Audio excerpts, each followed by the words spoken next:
hands up and like this and pretend I'm a T-Rex. Then I just walk around the backyard.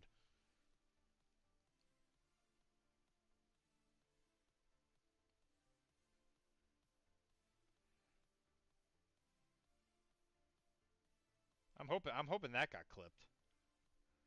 Me and Devin are now adopted by Mike. I am. Oh my God. you are. Oh, so good. So,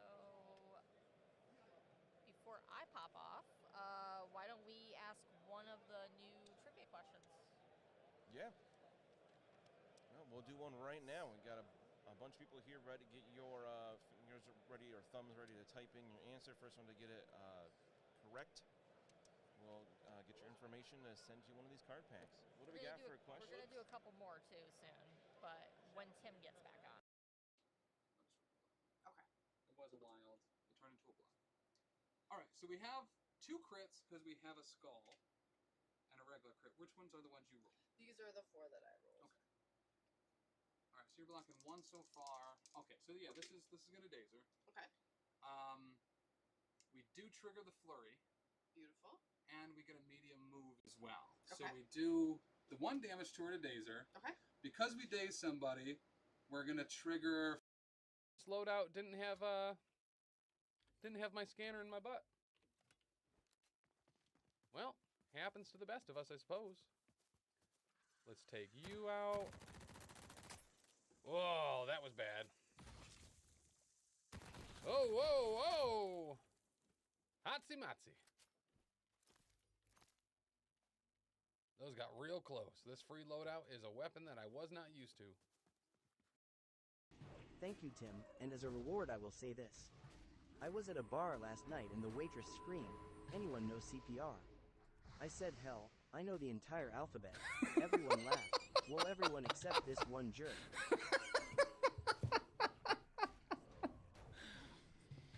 Oh, that's really good. I leave with this. According to Greek mythology, how do you say goodbye to your 2 sons? Bison. According to Greek mythology, Dr.D is a mythological comedian.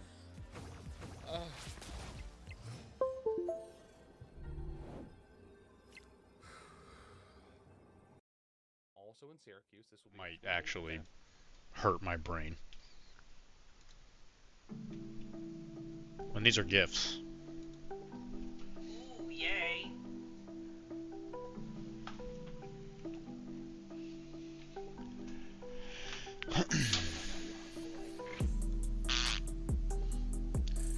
Hi guys.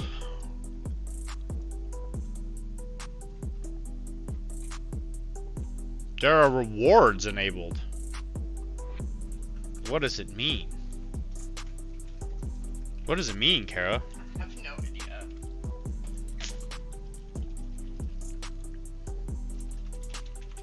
Hi, buddy.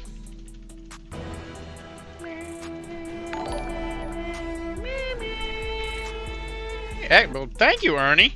Actually, I gotta write this down because I'm sure that the WTC has gotten its own crazy amount of people that are subbing and all that stuff, so I gotta write this down.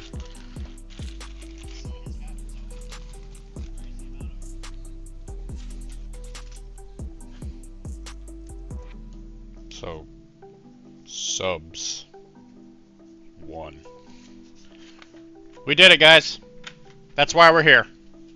We're here for the subs. The big subbies. I hear myself. Kara wants me to shush because I can hear myself on the phone. Got 2 more days before I can reset.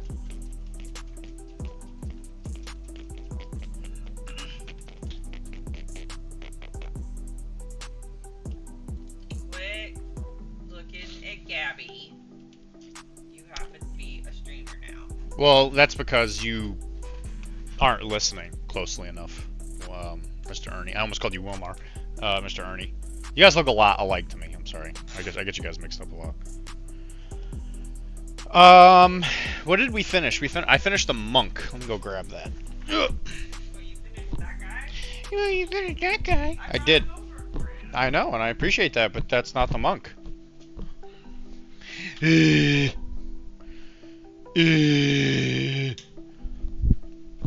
do you sigh like that, Carol? Why do you sound like?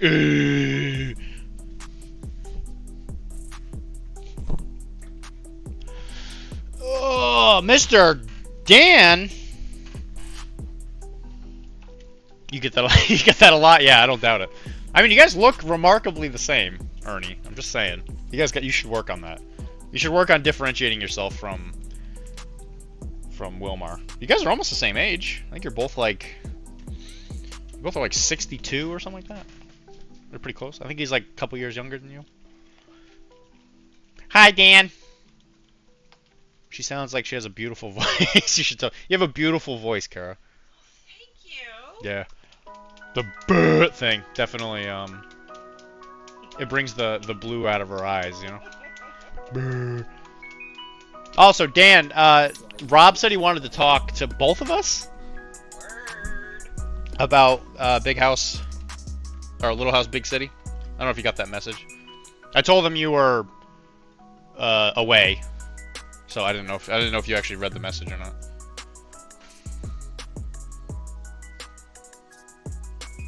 Three viewers? Oh my god. Oh my god. Why is there only 3? Everybody hates you, Doctor. There's more than that. More than 3. It's a silly program and not telling the truth. Silly program. Hi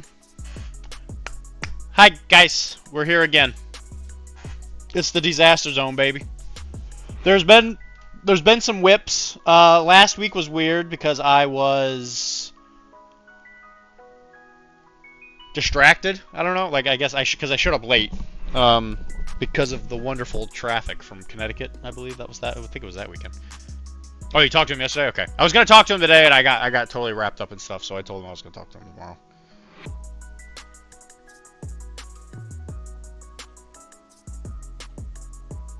I have a purple one like that extreme. Oh, this thing? Yeah, I love this thing. The purple one's pretty. The purple one's very, very, very, very pretty. Okay, where did we do this? Because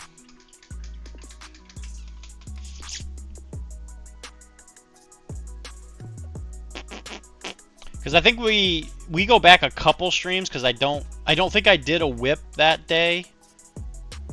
Because of how crazy it was. Because I think the last thing that I had seen was Ryland's Sunspot. So we're going all the way back to 10-10, boys. That's 10 days ago. People been whipping it out. That's what, yeah. This thing's great. Yeah, I love this thing.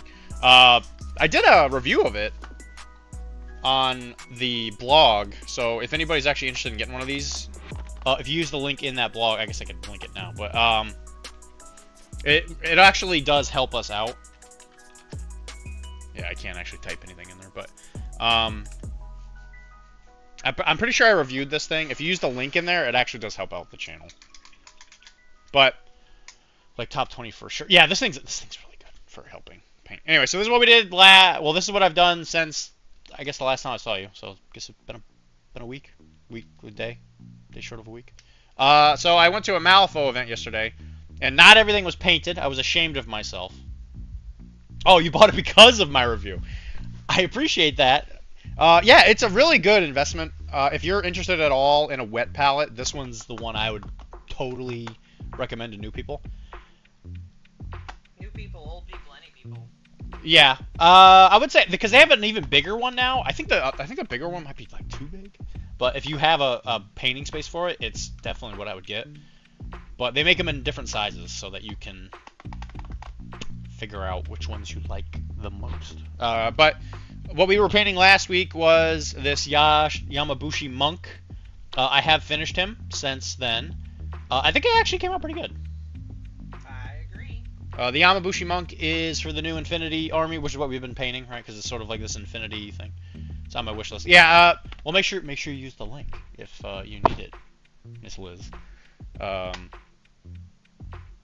Yeah, please do that. Is the shorthand of Lindsay Liz? It's Liz, right? Liz? Lins? Because you don't say Lins.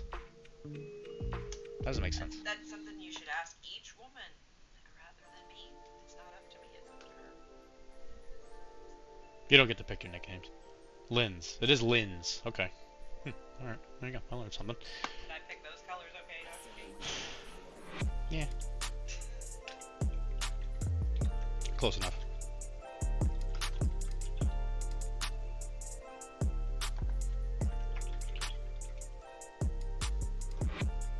I'll do some more with that orange. Well, again, like even if you just base coat everything with contrast, I can go back and paint it later. It doesn't have to be like super fancy. The hair should be black and the kimono should be, I'm thinking dark green. What faction? Oh, let me see what faction that one is in. So we're also painting the prizes that will be at the Malifaux event that I am holding. So if you're going to be there 2 weekends away. in 2 weekends, I believe. Yep. So it's the I think it's Yeah, no, 2 it is. It is 2 weekends. Because I was saying if we don't build your costume next weekend, Then I'm dead to her. then we, That's what she said to me.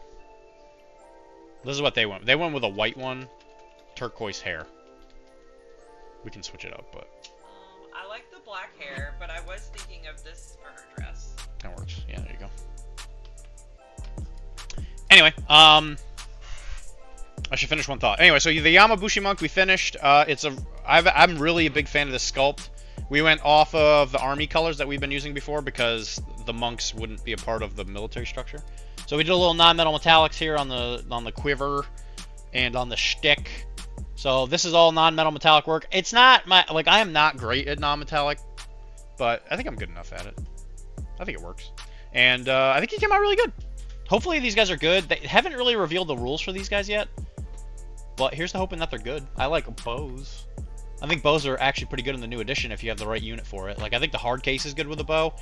I don't think the ninjas are. Ninjas aren't really great with bows because they got a lower fizz than you would like on a bow. But that's done. And then I was at a Malifaux event yesterday where not everything was painted. I was ashamed of myself. I did not use this man, so I don't know why I painted him. I just realized I didn't actually use him yesterday. But he was something that I knew wasn't going to take very long to paint, and I was ashamed of myself that I hadn't finished it already. But this is the hopeful prospect from Explorer Society, who is in a lovely little safari outfit with his giant musket gun that he doesn't really know how to shoot. Did you make the stand or buy it? I thought about putting a wood shim into my single handheld monument mini holder to do the same thing. This is a 3D printed. It was a gift. We looked up what it was. I can tell you the company. I asked. Lightsaber thing, right? Yeah, it sort of looks like one. Yeah, because there's other parts of it. Got it. It's like a lightsaber print. Like it's got a little lightsaber. I had asked Jesse. I had asked Jesse from Fury's Finest because he sent this to me as a gift. It is from, I think it's called MPG Mega Pack. Yeah, here, I'll post it in the thing. We don't get anything for this one, but this is what that is. From what I understand, they also have other options for it and other colors. But it's helpful. I don't think it's a requirement by any means, but it's nice when you want to do something like this. I used it mostly for like airbrushing, especially primer, because you can just line them up and do 5 of them at a time.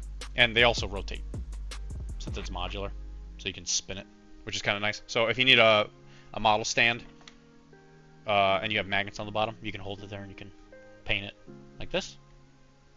Which it's up to you. That's why I have the GW ones. I've been using these forever, but I could see you using this thing. My big issue with this one is that if the magnet's not very strong and you push too hard, it'll fall off. The Litco magnets aren't strong enough to hold them on there, but that's one of the reasons why I use them is because they're a little weaker. But if you have a model with an actual rare earth magnet, the problem with the Infinity models is that since they're metal, they're actually kind of heavy, but they do hold on. They hold on to it pretty okay. So yeah, that's what's up with me. Nice. What is up with you? And then I was also working on this Leia, who's almost done. Which means one more Shatterpoint model out of my house. I'm not super convinced that the camo on this is great, but it's good enough. I think it looks pretty damn close to the movie. Looks like a lightsaber. It does. It looks very much like a lightsaber, yes. I don't know if that's what they were going for, but if they weren't, they did it completely by accident. So we'll see if they do any IP infringing on that one. But, yeah, almost done with this one, and then just one less thing I gotta paint. But that's the old. We're gonna talk about the new. So this is the Hatamoto Guard, Imperial Guard or something like that. I think the full. You know what? We're gonna pull the thing out. So the Hatamoto are in Infinity. They are the Royal Guard for the Emperor. Yeah, Hatamoto Imperial Guard. So this is the Emperor's personal bodyguard, and they're sick. Their profile is redonkulous in the new edition coming up, at least with the information that we have so far. Now, because, and I believe that this is how it would work in an actual Imperial Japan, or not Imperial, pre-Imperial Japan, like back in the Sudoku era. The different stratas of Japanese society would probably not use the same colors. Xpaxa says, I am on Green Bay. Oh, you're in Green Bay, Wisconsin. With your daughter. Yeah, that's what I thought. Well, my oldest and ex-wife are on a cruise. Been reading through the Breach and Warcry rules. Yeah, baby. Gotta love Through the Breach. Which book are you reading? Oh, you've been reading rules. You've been reading the main rule book. I actually finished the guild one, and I'm about halfway through the Resurrectionist one, which mostly talks about the quarantine zone, which is kind of interesting. It's kind of interesting. All the different areas of the quarantine zone have like different aspects to them. It's kind of interesting. Can you buy or download Malifaux rules? Malifaux rules are free on the app. And the app is awesome. Yeah, the Malifaux app is very, very good. If you want to play the mini game, you can also find the rules for the other side, which is their Earth book. It's the army game that you can play where it's Malifaux, but it's on Earth and it's armies fighting each other. That one is on a different app. I think that's called the Other Side Army Builder or something like that. But the Malifaux app is very, very good. The rules are on there for free, but you can also just download them off. I'm pretty sure if you just Google the rules, you can find them. Through the Breach. How about the RPG? So Through the Breach, we have a link to a drive in the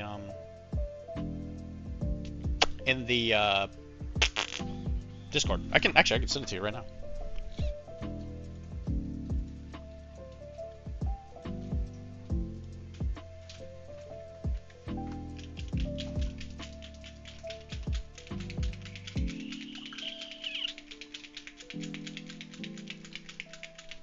There you go. That has all of them except one book, and this is the other one.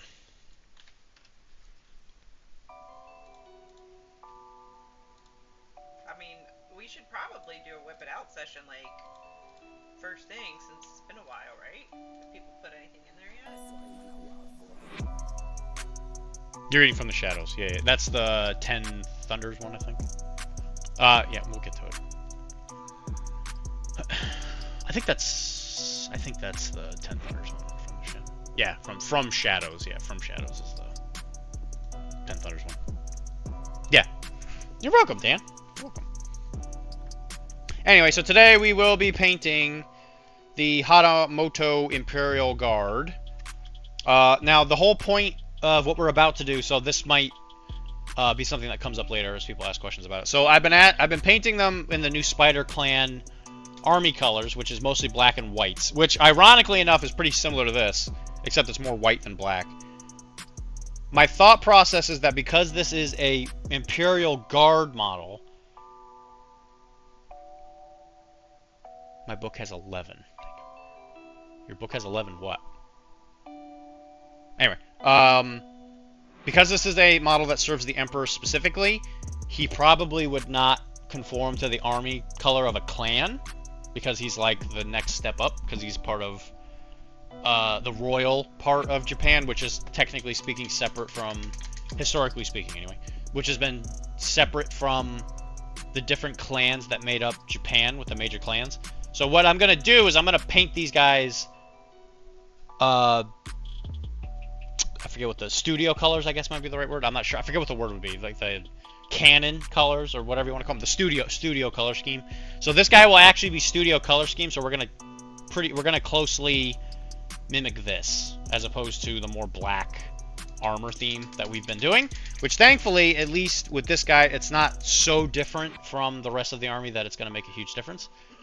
But if anybody here wondering, all 4 of you, if anybody's wondering. That's why this one's going to be a little different. So this one's going to be mostly white as opposed to mostly black, like everything else. Which, like I was saying, is kind of ironic that those were our colors anyway. So, that's my explanation for that.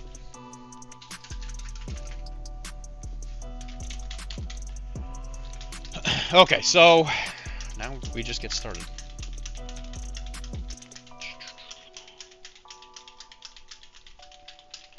Thunders, because as I read it, I loudly exclaim my love. 11 thunders.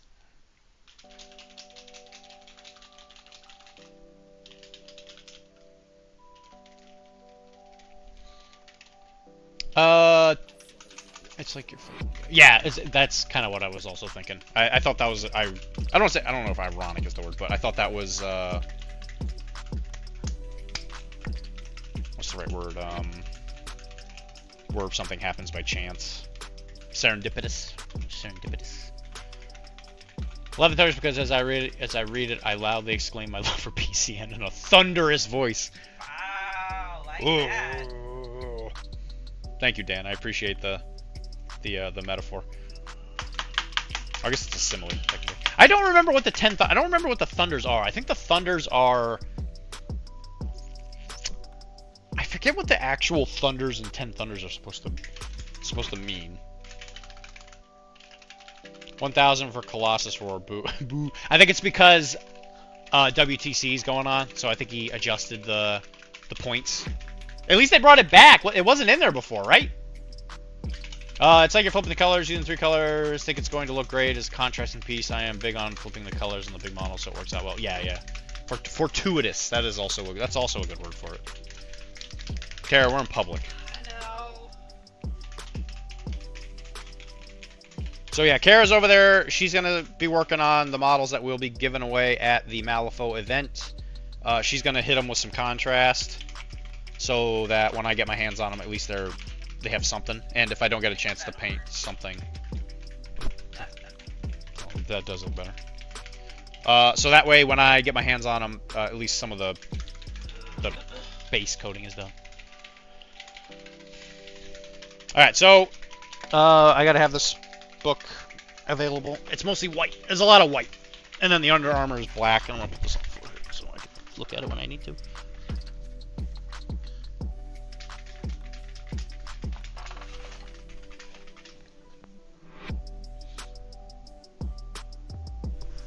But yeah, this profile is hot.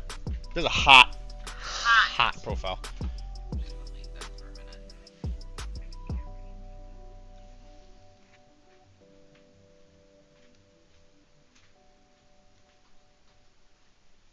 So depending on how much I can get done on my own, next weekend might turn into me painting the Halloween models for the event.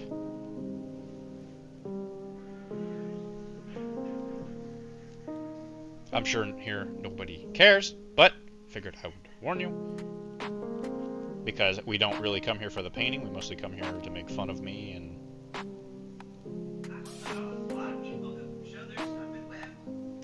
Yeah, that's what I'm saying. They don't care about what I'm painting. They're just here like for the giggles as they paint their own stuff. Like nobody cares what I'm painting.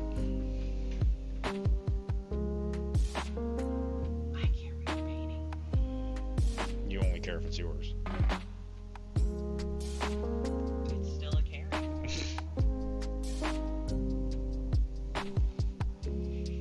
Did you show people my tots? You can do that too.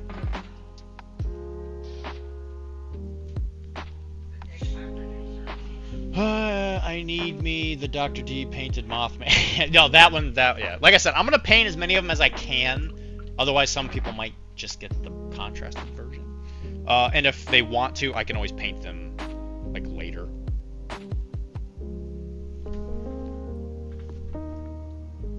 So if they're there and, you know, and they're get it, I can say, hey, if you want, I can paint this and bring it back.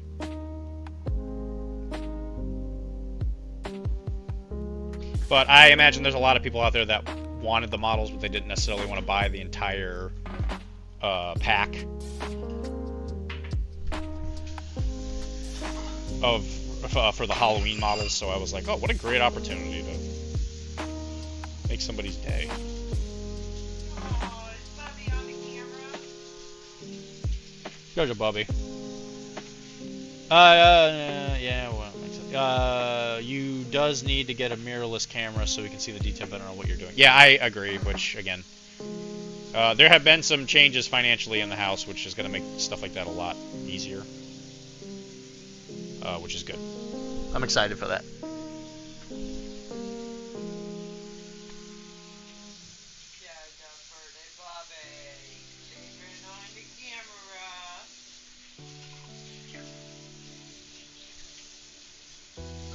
And I think I will be playing, I think I'm going to try and play Shinden Butai for the not the Malifaux event, the Infinity event at Everwinter. Because I know I'm not going to win, so I'm going to use an army that I think might be fun. Is there a Malifaux event at Everwinter? I don't think so. Jesse'd be the one you'd have to ask, he's the one that usually runs those things.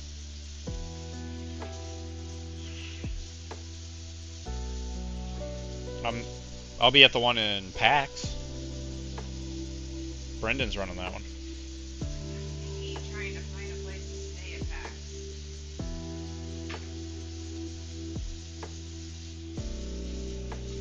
Shinden Butai, A10 Thunder's versatile. Sure is.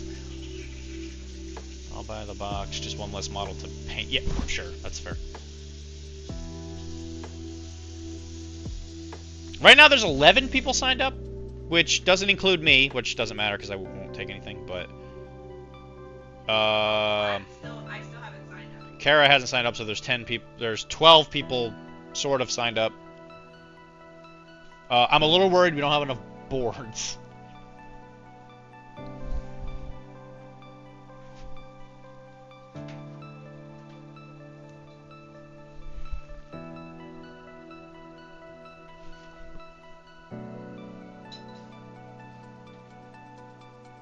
But I guess that's a good problem to have, because I'll bring 2. I think I'm bringing 2. At least 2. Stop me if you've heard this one. When did the zombie stop trick or treating? When he was dead tired. That's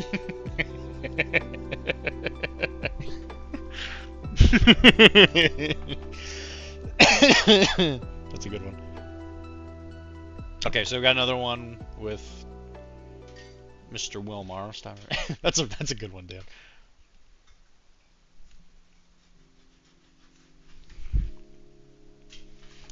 Gloves are black.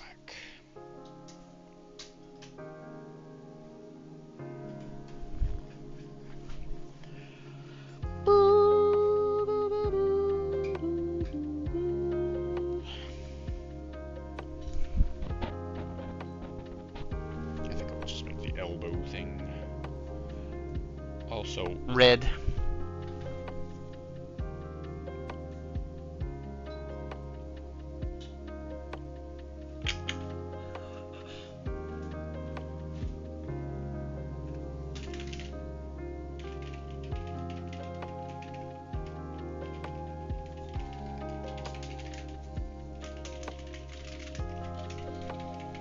It won't be a good table, but I can put one together. Honestly, let me tell you what fixes most tables.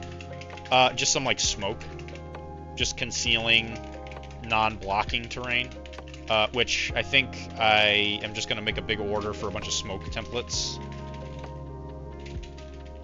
from one of the companies that Brendan talks about, and I'll also bring the Arachne smoke template. Yeah, the problem is you can't trust that thing.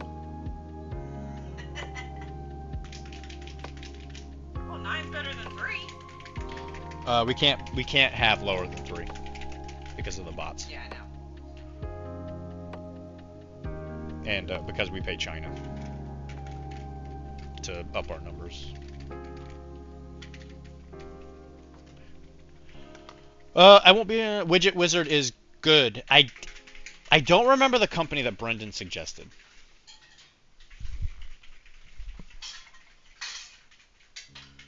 So I was at that Malifaux event, and I think I did okay. The third game, I think I had that game dead to rights. Like, I think I had it cinched early on because I had some pretty good first moves, and the cards went my way. But I think I kind of bungled it with some bad movement and placement, so I didn't score a point when I more than likely should have. But you know, it happens. To Wilmar, not me, of course, but Like, I just can't figure out this fully white contrast. I don't know how it's ever gonna be white. It just looks gray.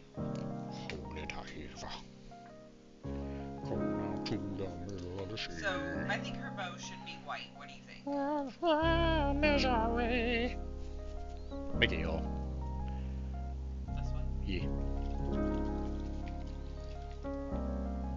This is a newer codex.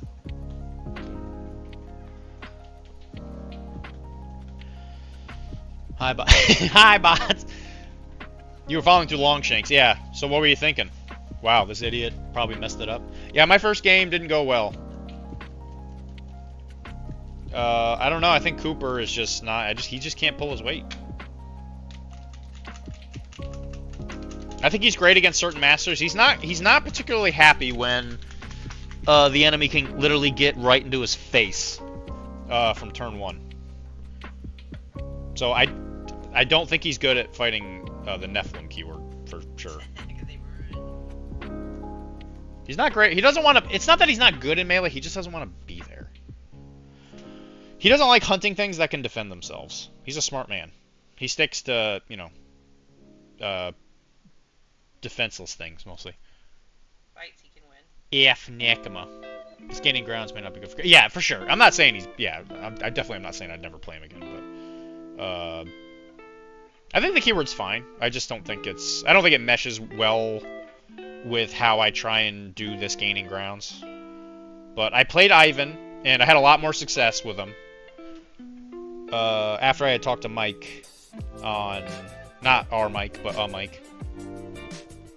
After my last game on Wednesday, he kind of like was running me through some of the stuff that we can do, and I was like, you know what, you're right. I've kind of been missing some things. I kept trying to use him like a damage dealing person, but he's really not that. I didn't even really summon with him that much. I think I was even. It's weird to say this, but I think I was focusing on summoning with him too much, even though he's a summoning master.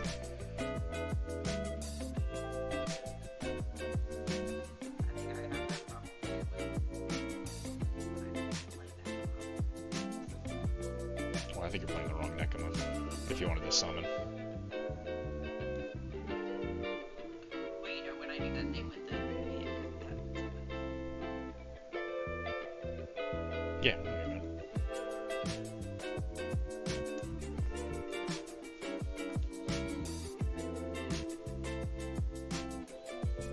But I got to hang out with Jesse from Boring Conversation, who's always a good guy. I make fun of him a lot because I think he's overly optimistic all the time, but he's a very good guy.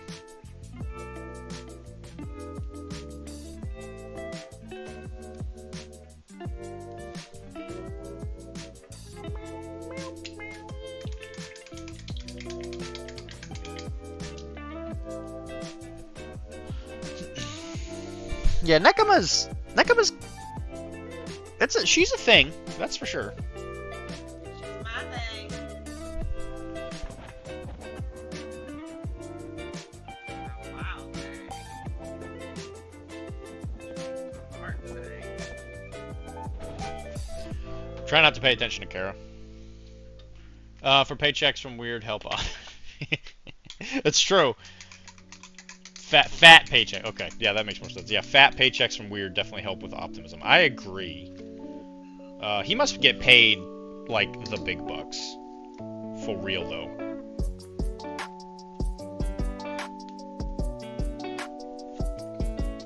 Kara finished the first one.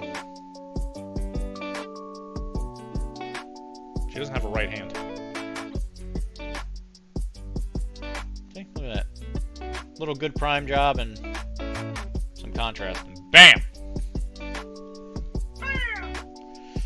Boom goes the dynamite.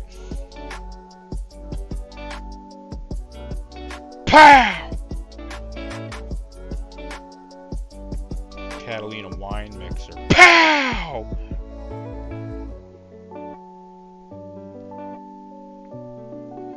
Why does he keep saying pow? Nobody knows.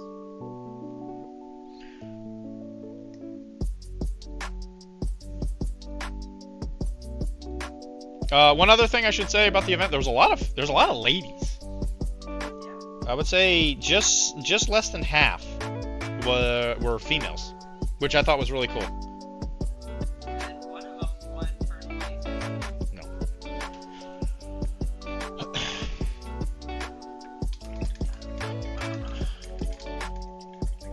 Jesse got first.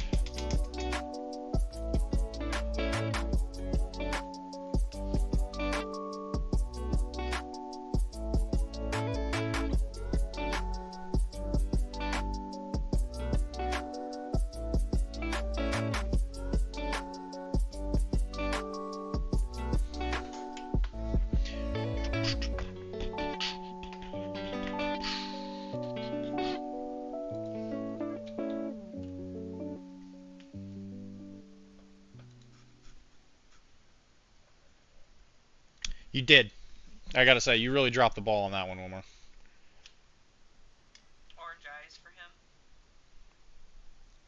He's gonna be purple. Or black. What color are we gonna make him?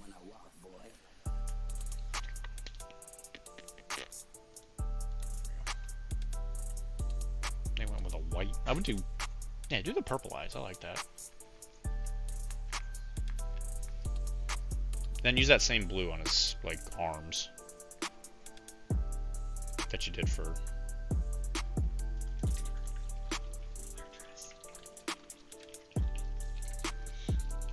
I don't think it's a dress thing. It's some kind of kimono, or whatever word they used for the summer outfits.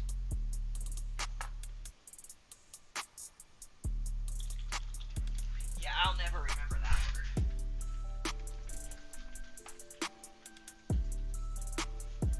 Ernie's probably the only one that would know. He goes to Japan and wears lady outfits a lot. I was gonna make fun of him, but I think he pulls it off.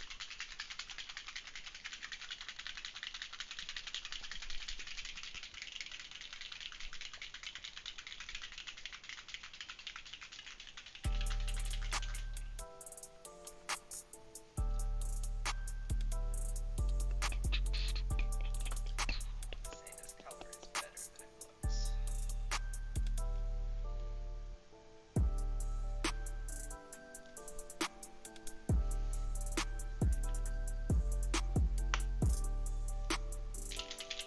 looks. So we went to the Battle Standard in Connecticut.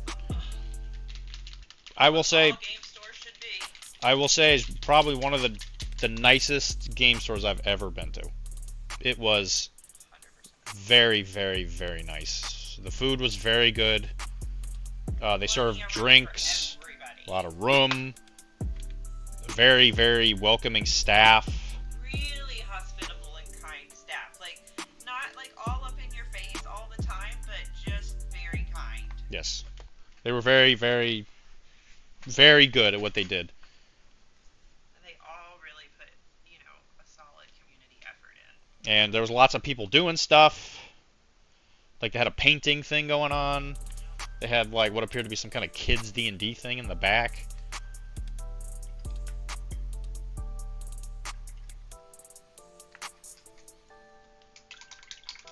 Really nice place. Yep. So if you are in Connecticut, highly recommend. Battle Standard, very nice place. Definitely stop by. They even have some board games if you just want to like sit and play board games that you don't own. Yep. You can go there and try out some stuff. Free board games. I thought the prices were okay. I thought they were fine. I mean, I thought a lot of their prices were actually quite good, honestly. For a nerd bar, yes, especially. Because usually when you go to those nerd bars, everything's really... It's like you get 5 chicken tenders for like $30 because they named it like Chocobo Feet or whatever. But their prices were like normal food prices. Yeah, they did it right. They had like little pizzas and half pizzas. Yep. And they were like, you know, $12, $13 for a half, and like $18 for a full. But it wasn't just like a pepperoni pizza. It was nice. It was like honey Yeah, habanero or something. Honey one, yeah. It was really good. Was a way just to come back to Ernie Goes to Japan to wear lady outfits, but I think he pulls them off. I'm terrified on what I missed while I was gone. I was talking about how you go to Japan and put on lady outfits and you look really good in them. That was literally the Yeah, that was the entire conversation. I think we were talking about this model wearing a kimono. We were. Because they have a different word for the summer outfits that they have. The summer outfit. I say summer outfits like I'm trying to describe what a summer outfit is. It's not a kimono, but it's like It's the summer version of the kimono. yeah, what they use to work in. I can never remember what the heck they're called. They're called Dylan and Dumb. It's true. Which I think is weirdly prophesizing in a way. It's very specific. Well, what were you doing away from your computer, Ernie? Huh? What were you doing? Probably like getting some wife points. Getting wife points, talking to your kids, so they're gonna remember your name. What a weirdo.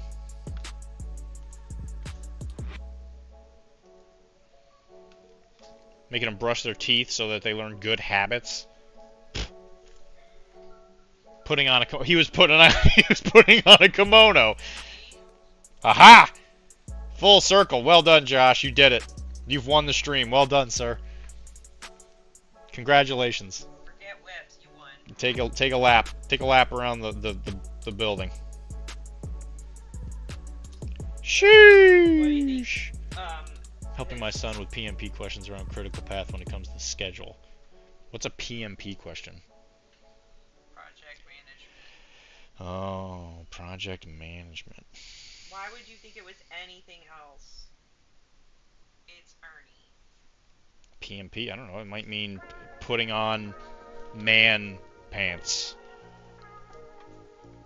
Maybe he meant prostate cancer. Maybe he prostate.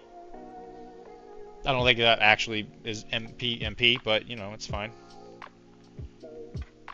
We're just gonna let Kara get away with it. It's fine.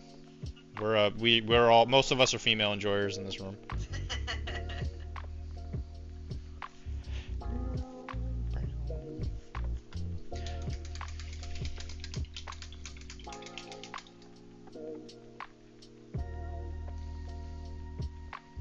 Let's just say, if I had the option when I go to a major event, if I'm playing JSA, I would dress up. I'd put on a kimono. Kara knows that's the smart one in the house. I'm out. See, I got my achievement. Nice. So, Josh, what do you think? Are you ready for a bunch of men in kimonos to come screaming across the table and bonk you in the head with a really sharp object? So sharp that it cuts the molecules right off of your stupid face. And you're gonna be like, no, my molecules, no, stop it, or I'm dead. Because you better roll that whatever it is now that they've switched the numbers around. I'm assuming a 7 because it was 13 before. So you better roll a 7 or below, or I'm gonna cut your stupid face in half. It's official. Dylan is cosplaying the Dragon Lady from Halloween.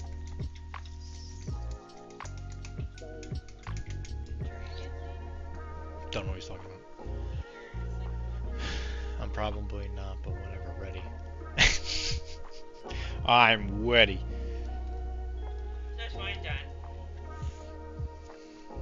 You didn't paint the fuzz. Because I thought you said you were going to do white. No. Black? Yeah, do it black.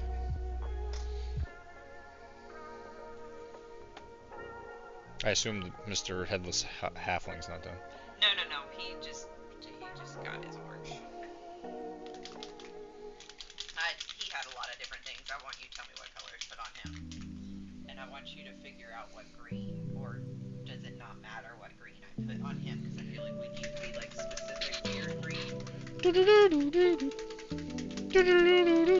So they do this cool like little glowy thing. I'll do that on my end. I guess paint him as black.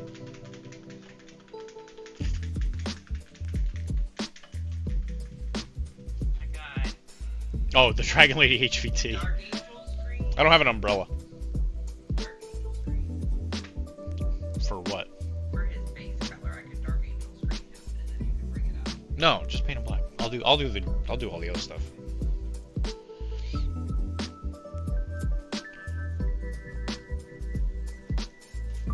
I have to get my honor back from Josh because he's probably gonna cheat again next time we play, like he always does. Go back to the picture. Did they leave his top feathers the same color on his head? I don't have the little pig either, no. Yeah. Oh, they're kind of golden. Gold. It's got kind of a golden sheen under, too, I think. It's Scrag Brown. How can you look at that color and not see Scrag Brown? It's the perfect color. Alright guys, I mentioned Scrag Brown, so take a drink.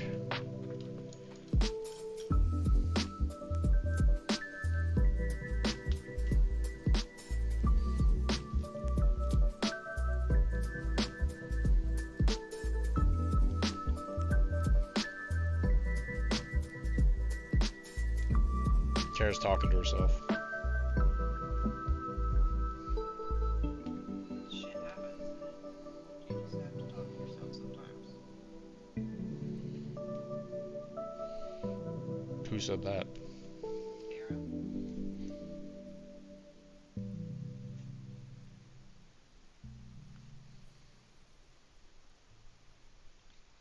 Are the two thin coats paint contrast, or are they just... Those are regular paints.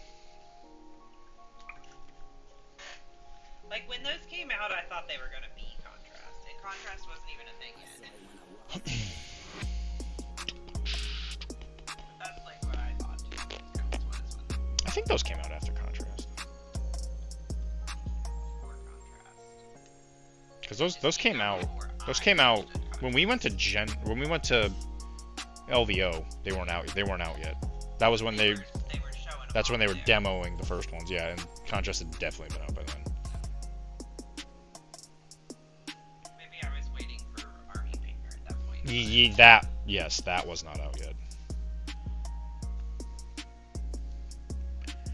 Okay, so we're about to start shading this. We'll do a whip. We're whipping it out. So the one thing I want to say to Josh is make sure when I come running at you from across the table, you're ready for the hot jizz fire team, because it's the Hatamoto and the Jizamurai, and together they're gonna make the hot jizz and they're gonna run at you and they're gonna bonk you. There's nothing you can do about it because you're already dead. With Tyri, I will probably have the card I need.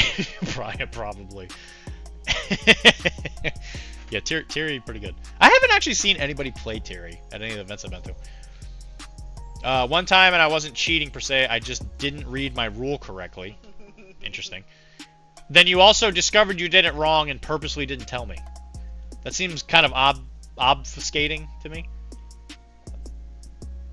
That's what Bubby's going to dress as. As a little piggy. No, that's Chunk. Chunk is a piggy.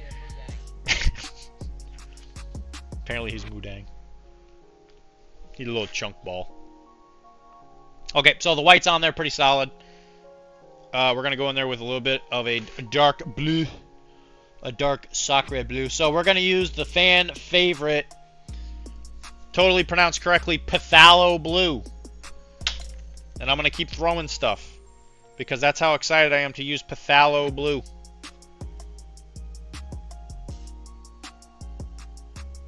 which Wilmar told me that's how you say it. And I would not ever doubt my friend Wilmar.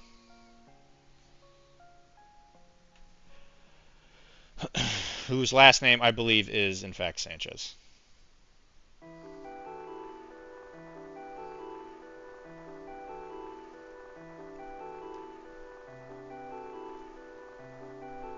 I actually don't know.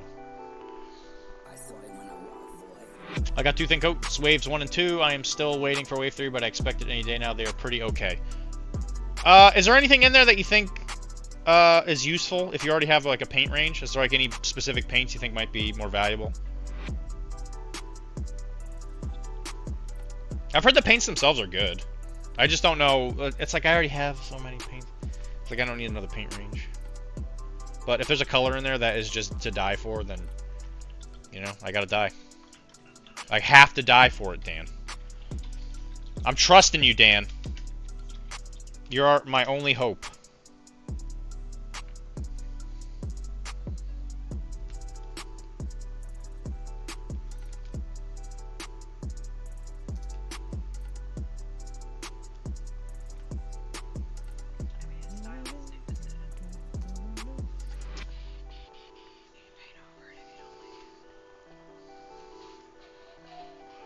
You know those things that as a man you hear that make you really scared?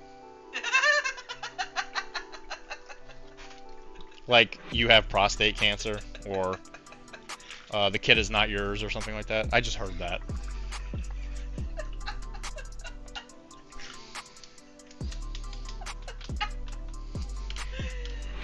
I'm sorry, sir, but you were born with 2 butts.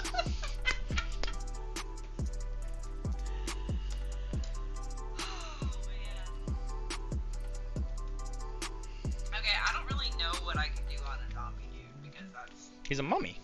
Mostly white, yeah. Zombie mummy. The skin will be... pick a dark blue. I was gonna do him with a dark blue thing. There you go. Because he's a... Wizard. He's a wizard. So here's the Mothman. Look at me, I'm a creepy Mothman. Look at me, hey yo, hey, look at me over here, I'm a Mothman. Hey yo. He's from Jersey. I got the 2... I tried to make a joke about a new Infinity model, but mods won't let me. Let's say it's a new long Yujing model. So when you ask about color ranges, you are beyond my ken. You're beyond my ken. Well, is there any color that you find super useful? I'm always down to try new paint ranges. I just haven't seen it in stores. Like, Monument Hobby's everywhere now. That place had a lot, was well supplied, for sure. But Monument Hobbies is so good that it's just kind of become ubiquitous with paint ranges in stores, you know? I think I used that word wrong, but it's my channel. Leave me alone. I can do whatever I want. Weekend Dad lets me do whatever I want.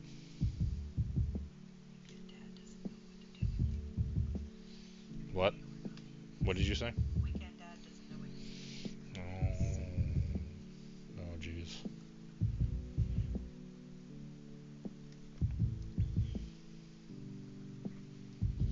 Made that joke at the event yesterday, and Jesse got a real kick out of it. What joke? He said, "All right, you know, next round, and it was only like 45 minutes." And I said, "Yeah, you're not my dad." And he said, "You don't know that." And I said, "Yeah, well, Weekend Dad would let me take however long I want for my round." And he got a real kick out of that. So the good news is that if you know, subscribe to my newsletter, you're going to also learn a bunch of jokes that are probably not appropriate for most company. So what color for Turtle Boy? So when you ask about color rating, it's at Midgard. Yeah, the Monument Hobby paints is definitely at Midgard. The yellows are nice. That's actually good to know. I'm always looking for good yellows. I will probably try those.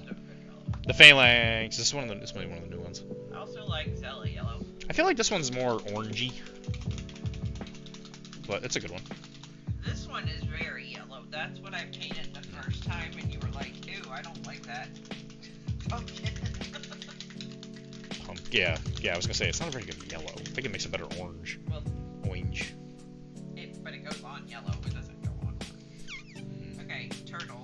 Turtle is green. Turtle is green. But which green? I would go with whatever the lightest green you got is. I agree.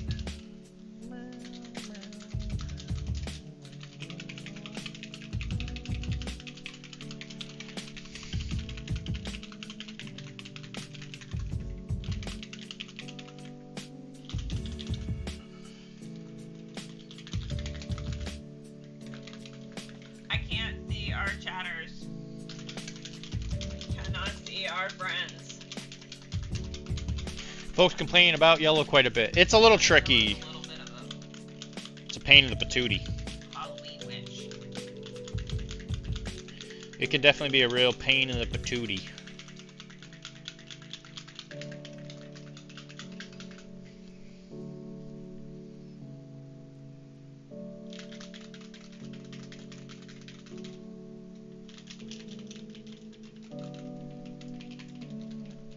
Also, it has come to my attention that when we do the Monday stream, we have to end before midnight.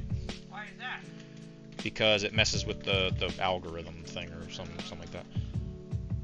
So it messes with the stream the following day. Which, if it's Sunday going into Monday, it doesn't matter because it's also me. So it messes with some of the calculations that we use. Which isn't usually a problem on Monday because I usually go to bed around 11:30.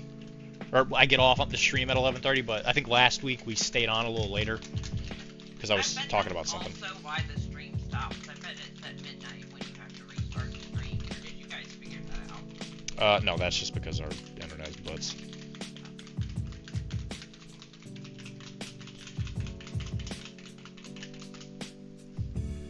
Sorry for the noise, guys. These speed paints sometimes are obnoxious. I just paid 100 channel points and all I got was the silly highlighted message. You want me to put on a show for you, Dan? For using your 10 crabs?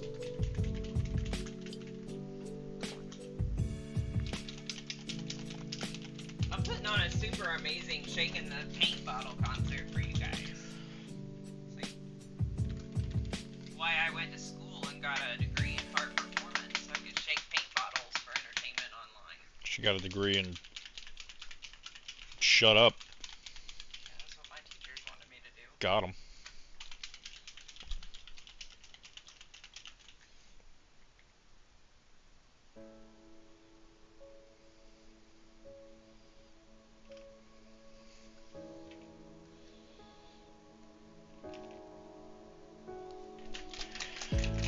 In order to end before midnight, you must start before 11. That is true. That might be one of the reasons why that one ran so late, because I showed up home so late. Don't blame me, Dan. Blame Connecticut.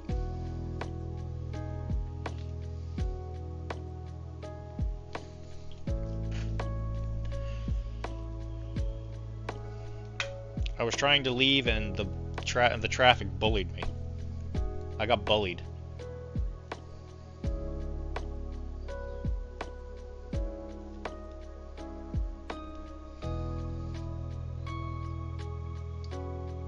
Which it was the usual issue of New England where it was construction. They were doing construction on a bridge.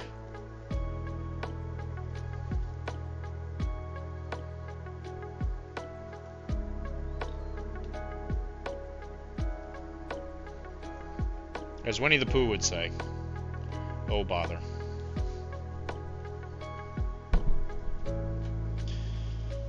You was talking about tooth and coats. If you want Monument, you use a sweet discount code already. Oh, you mean, oh, they have to? Oh, you're right, they do have tooth and paints.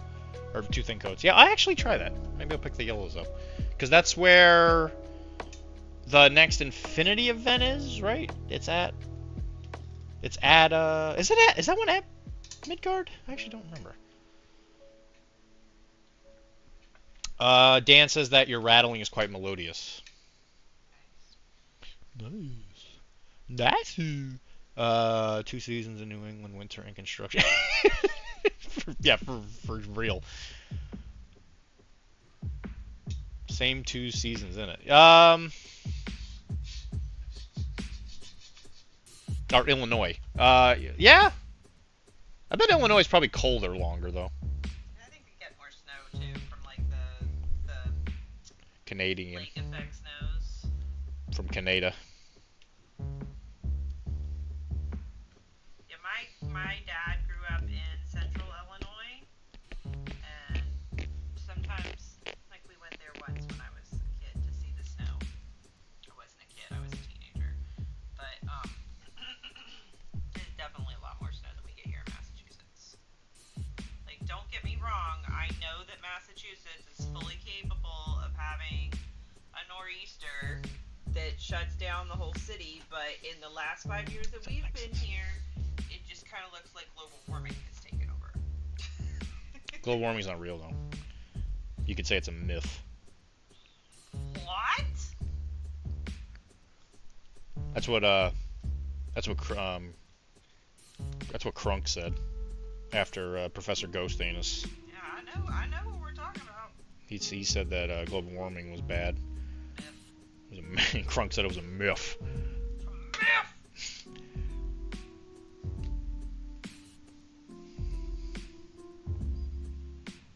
Hey yo, this Crunk.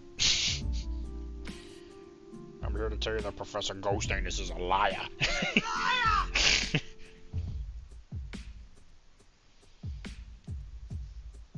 The only reliable news source, Gigolo News.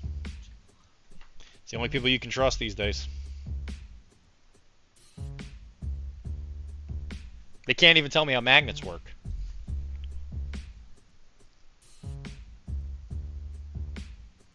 What? You don't get snow in the Midwest, you get ice. Yeah, that is actually very true. That is actually remarkably true. I think the entire time I lived in Missouri, I don't know if we ever really got like snowfall-y snow. It was mostly just like cold and then it was ice. Yeah, actually that's actually very profound. Now that you mentioned that, you're absolutely right. I definitely don't really remember. It was very rare that you got a day where you're just like, oh yeah, I'm gonna go play in the snow, yay. I was gonna paint him in all beige like a Boy Scout, but I want something more. Well, they got these like super corny colors, like the red and the purple. Yeah. I think that purple looks good with the green. That purple looks good. Yeah, I can do that.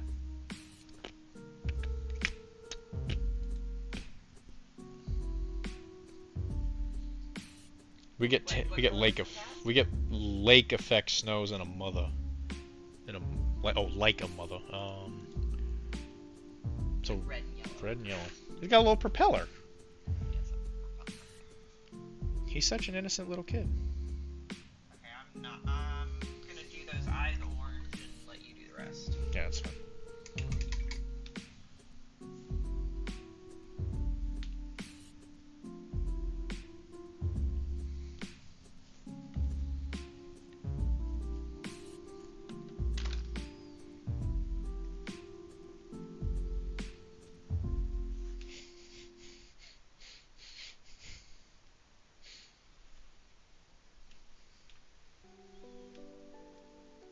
I actually didn't know lake effect was a thing, but that makes sense to me now that I've heard it. Yeah, it like spins up like a snowstorm. I mean, people tell me I spin stuff up all the time. You do. Am I a lake?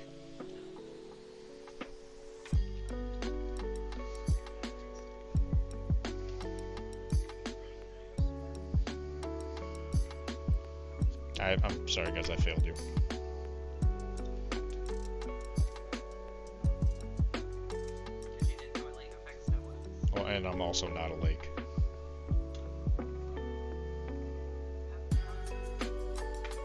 Who needed you to be a lake? Bubby.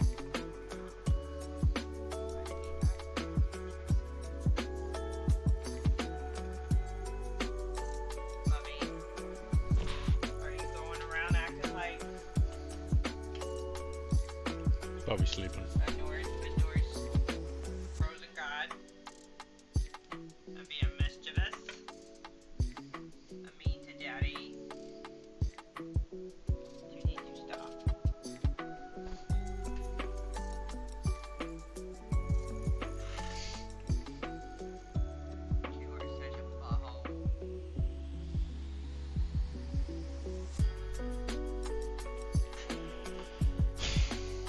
Sorry. No, but you make me wet. You make me wet. Whoa! Woo! Whoa! Buddy! Missed that one. Whoa!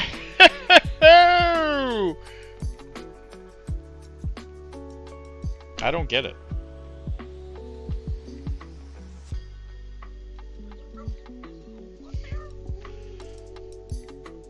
Professor Ghosting, this is a liar.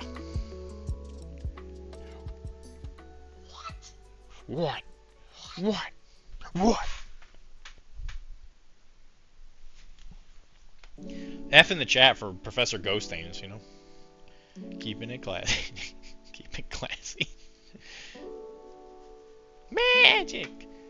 Keep it beautiful model on the paint model. Have a great night. Spoiler alert, magnets are medieval magic that has persisted. Oh my god. Oh no! Good night, Dan. Good night, Dan. Have fun reading those Malifaux books. They are fun. Well, you won't sleep tonight. Well, he's reading about, you know, Ten Thunder's crime. It's not that scary. Crime isn't scary because it's crime. Well, it's perpetrated by a bunch of, you know, Criminals.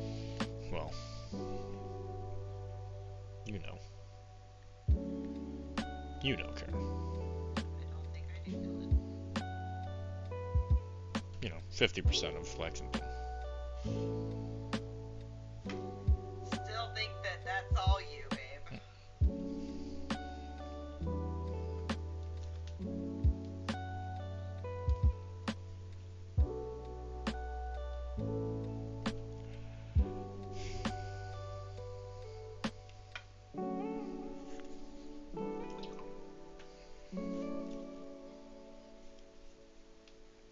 Okay. Okay.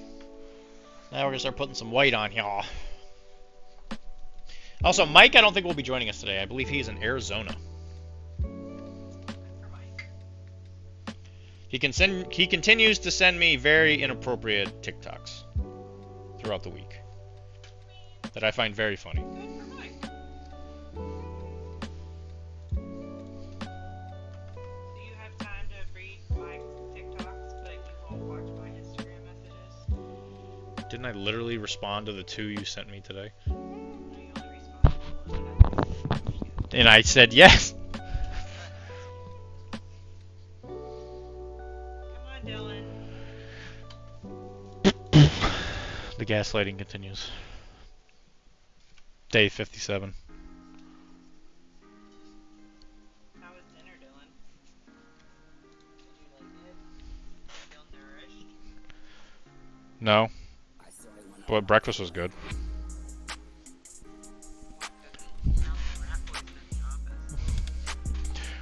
Don't touch me. Don't touch me, lady. If that is your real name. Lady is definitely not my name.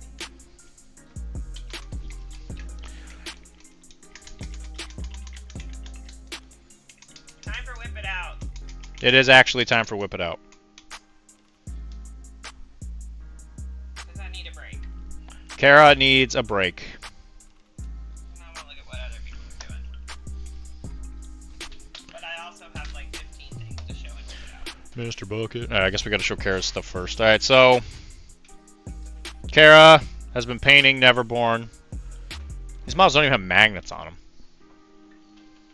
It's like living with a barbarian. So these are Terratots from Neverborn. Everything but the base has been done because she needs me to do that. But I actually like the colors. Purple and blue. I think it works pretty good. My mom calls them beach demons. Beach demons. Because she says the color scheme is beach demon. So if you want to be killed by a weird purple infant, she's been working on a board for the event, actually.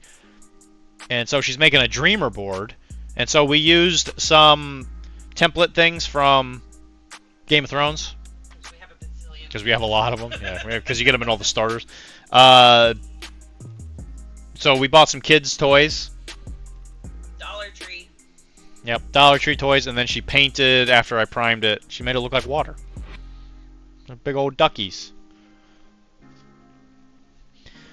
This one is Elmo and his two friends sitting on the legs of a stool. He has a blanket on the floor. The smarter people among you will know that joke. And yeah, she painted like a little quilted blanket on here. Covered some of the stuff in angel juice.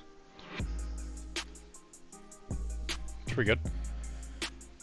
She got these. I think she showed these. I think I showed these off That's before. the new one. But, Yeah, I did. but she used some blood effect on it. Threw it on here. I don't know how to define these in the game, but they're there. She painted a mature Nephilim. She's painting a mature Nephilim. This is the old one too. The one's really big. He's very, very big. He's much bigger than the current ones. She totally missed a giant part of his leg. I totally did. For scale. Missed his entire thigh.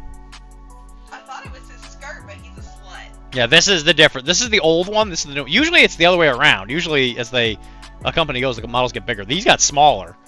So the mature Nephilim is considerably smaller than the mature Nephilim of old. I am obsessed with the old mature Nephilim. He is my buddy. Yeah, buddy. But definitely coming along. Young Nephilim. Same thing. He isn't jacked yet.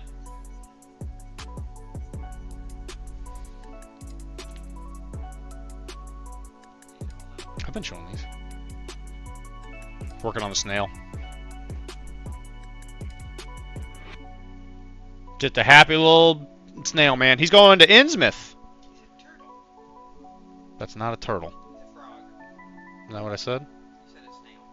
Well, there's a snail right there. Oh, I didn't see that. I said with his snail friend. I don't know what I said. I might have said he's a snail. Whatever. There's a snail in the thing, and he's going to Innsmouth. Yeah. It's carved in the thing. That's a Cthulhu reference. So that must mean he's a deep one. Or put those there. I showed those three. I just need you to tell me what's the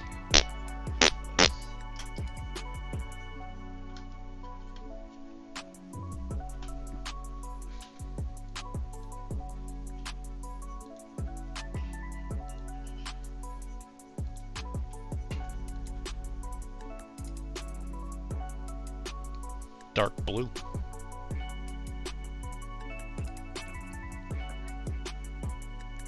The turquoise then. Yeah, yeah. Okay. Now to the people who pay to be here.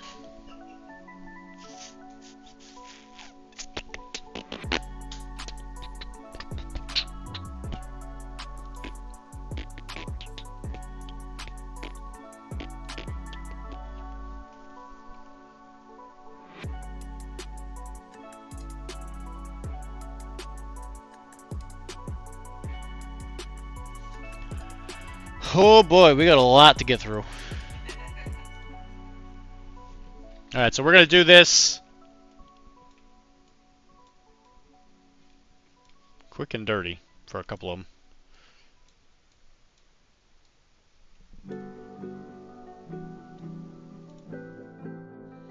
Okay, so Rylan, so he posted these, I think right around the time we ended, like a couple streams ago, but he's been working on the Apocalypse terrain, which did come out.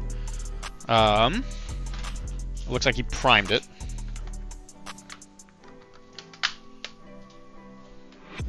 And then he actually, yeah, I think he was starting to go through the process. So a lot of this I would assume is probably airbrush, or not, either airbrushed or can sprayed. And obviously this thing right here is supposed to be where the Apocalypse model sits. There's also, like, there's a little scenic base thing in there that he can be standing on.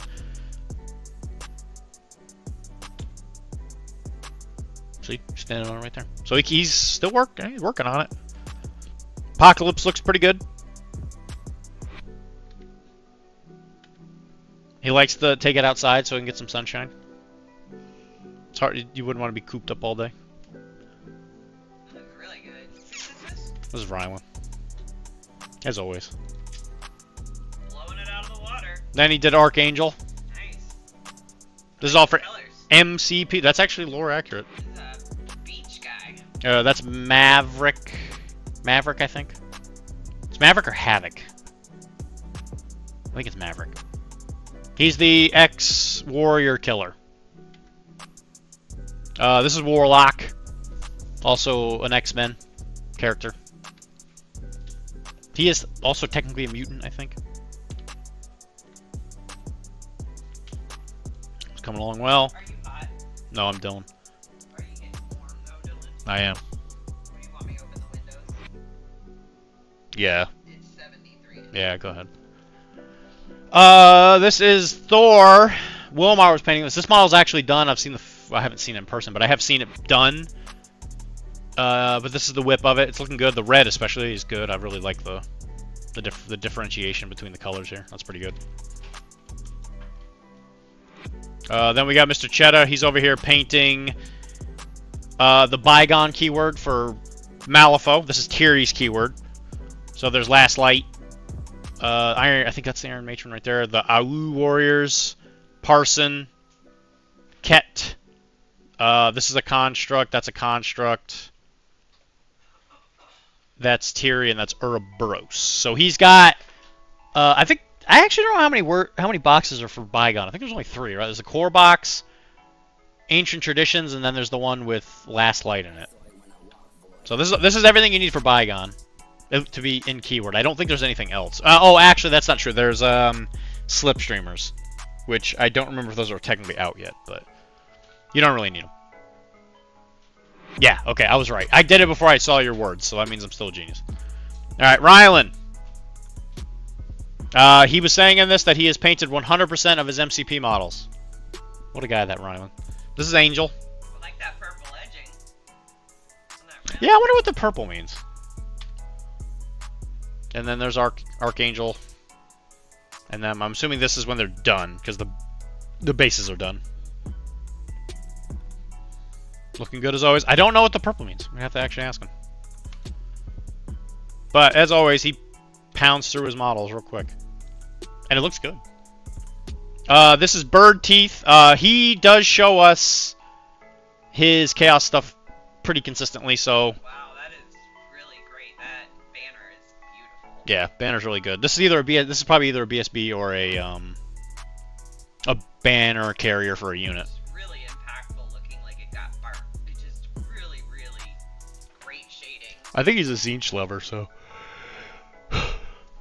I think that explains the colors. Do you think it's supposed to be purple and blue? Yeah, I think so. I do. Purple is like burnt part of the blue. Because it looks like it caught on fire and burned off a little bit. The backside. Good cape. Yep, here's the continuing work on Jane. He was working on NMM, and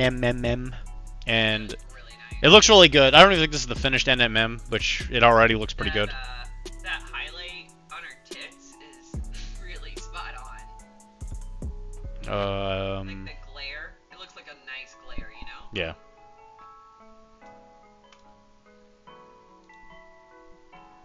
Woohoo! This is Dan. Looks like he's This looks like a Blood Bowl team. Looks like Lizardman? He just left, so we can't tell us. He's got a new work area. Look at this guy. I see snakes. Oh, look at that. He's got the little display things and everything. Look at this guy.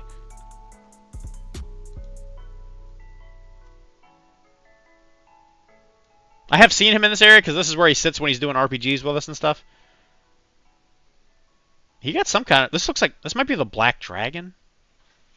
But I know he's been working on an old world army. I'm pretty sure he's playing Dark Elves. Alright, so we're getting into stuff from yesterday. So Rylan... Looks like he's working on the Hydra tank kit box for MCP.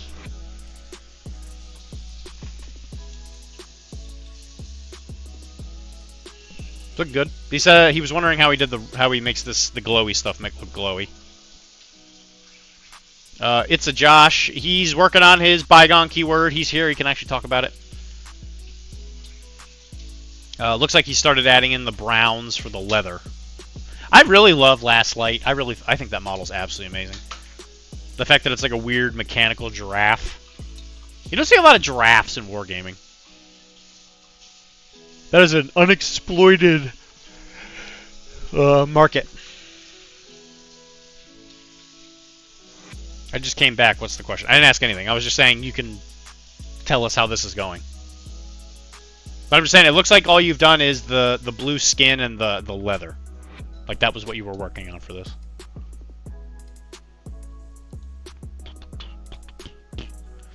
And we got Beta Ray Bill. We'll do the base later this week. He says this is done. Nice. I like the blue. Blue's real good. Very, Blue and the gold works very really well. saturated. I always love saturated. Kara's very saturated. And omega 3s. It's true.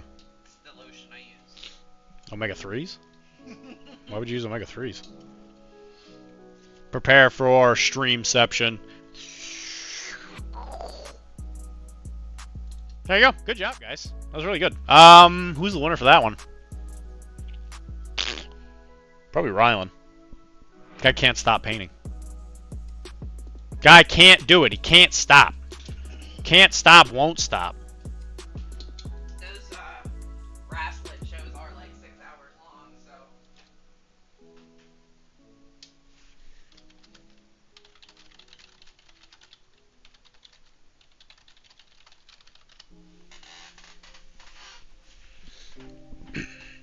All right. Have you been enjoying painting the models, though, Josh?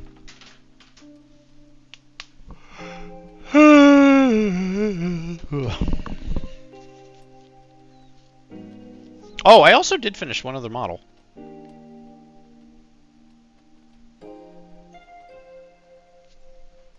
I finished High Stick, the Cyberpunk model, for Mike. Mike.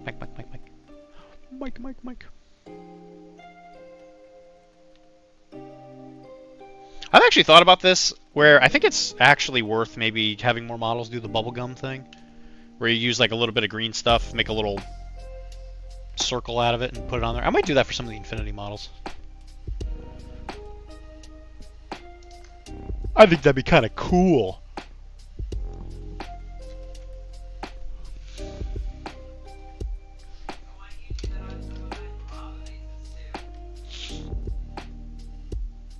What do I get out of it?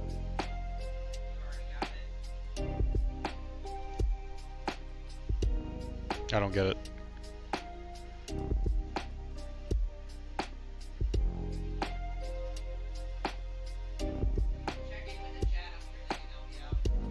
What is she talking about, chat?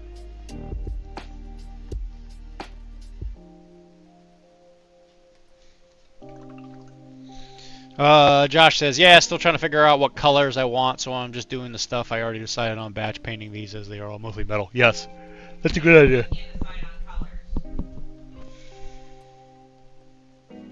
What? Kara said that she hates you. Which was kind of rude, I'm not gonna lie.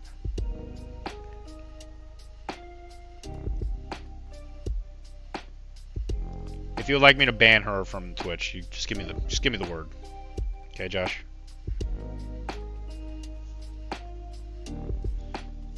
Because we can't have that kind of hate talk in the Deezaster zone, okay? We're all struggling enough as it is. Well, he says he knows. Have you told him that you hated him before?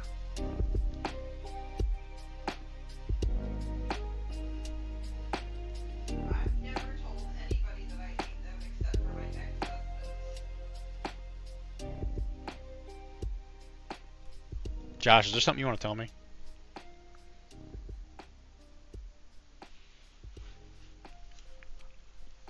He wants me to sick Bubby on you.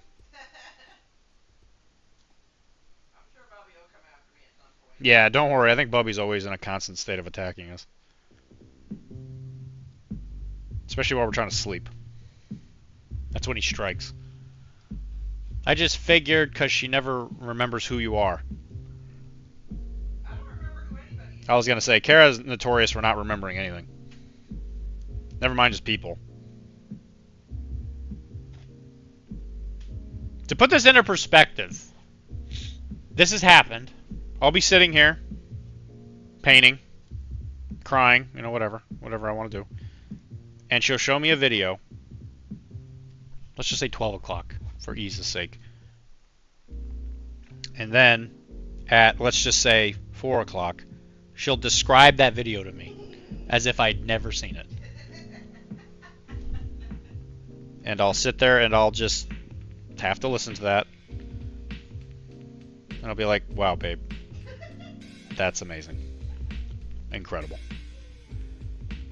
If you said, wow, babe, that's crazy, What? I would know you were bullshit. Hmm. You say that. You just kind of look at me weird and on and don't say anything. What would you want me to say? I don't know. It's fine. Okay. I'm not complaining. I'm just laughing with you. So that's what she wants me to say when she shows me a video that I've seen before, or she's telling me about a video I saw less than 24 hours. I'll say, I think that's fine. Sounds like you, Josh. Would you like to get into a really committed relationship?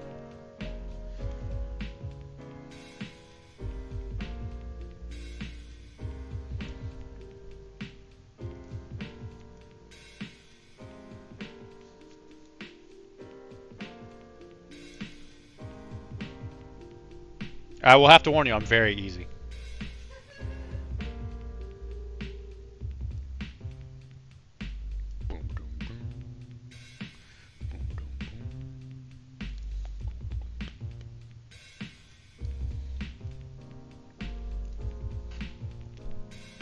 I'll even wear a kimono.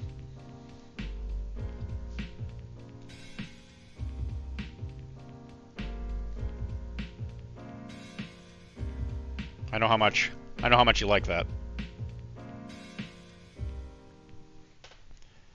I got one already and that's enough. Sheesh. Hey man. Sometimes you just need a break, you know? Just tell her, "Hey, yo, lady, listen, I'm gonna go live in the woods with my boo."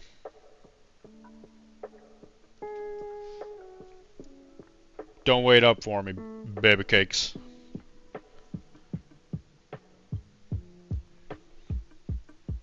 And then get on your, like, really, really old, like, Harley Davidson and ride off into the sunset. You pogging?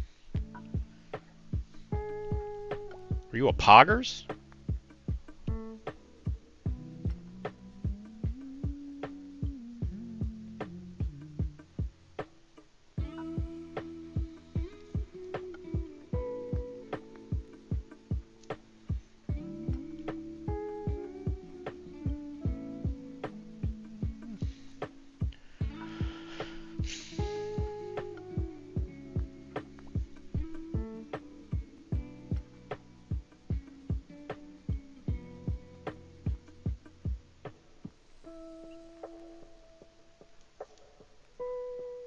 I mean, Josh, let's be honest. If you said, "Hey, babe, I'll be back in like a month," what would she say? You think she would stop you? I think in a month she'll be able to be divorced. No, the divorce process takes way longer than that. Not if you disappear for a month. No. No. What do you mean, no?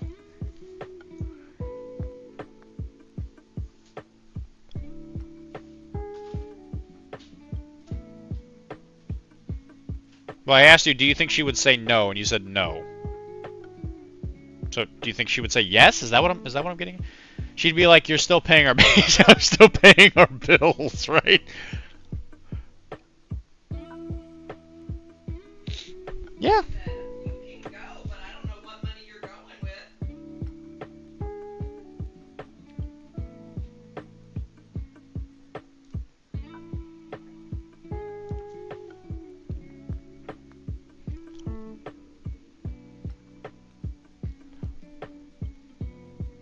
I mean, we could budget appropriately, Josh, if we lived out in the woods, you know.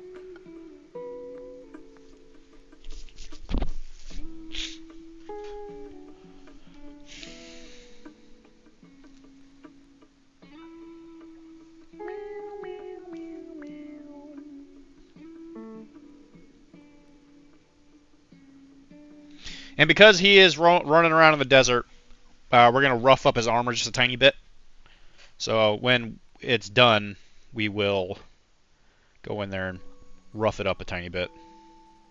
You mean weather it? Yeah. If only I knew somebody who'd taken a class on it.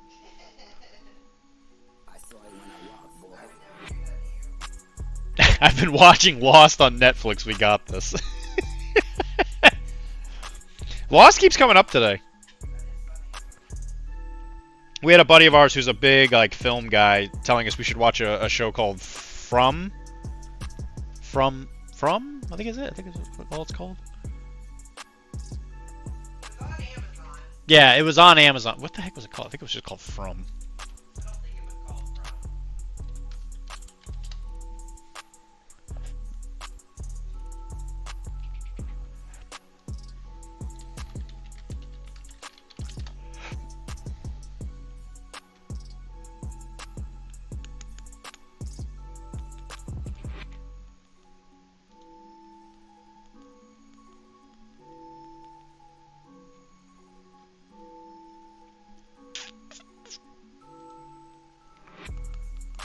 Yeah, it's called From. It's like the same people that made Lost, except it's like a horror. It's like a horror show. Apparently it's got a lot of similar elements to it, but it's like supposed to be spooky. Lost wasn't exactly not spooky.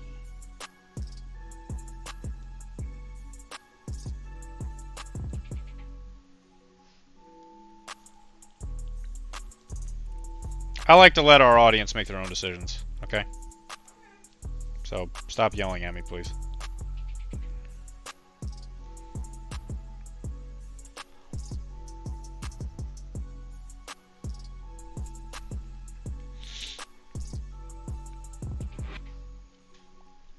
And apparently this one actually has like an end date, is what he was saying. He said they're going to do 5 seasons and they're going to be done.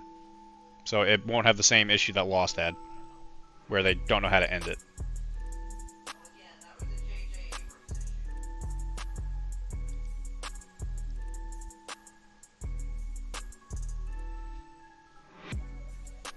Now he's moved on to doing that to movies. Yes, he has.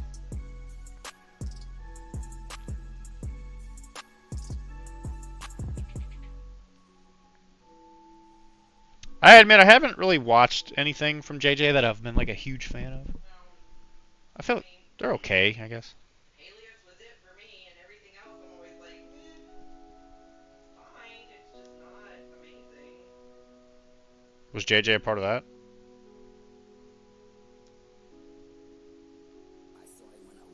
Kara? JJ part of what, Alias? Yeah. Yeah, that was like his first really big breakout show. But like, I think like season 3 of it was when Lost started, and he just kind of like quit giving a shit about Alias and got really mad. First Star Trek movie was solid. Beyond that, not a big fan. I thought the first one was okay. That was definitely the best one of the JJ ones.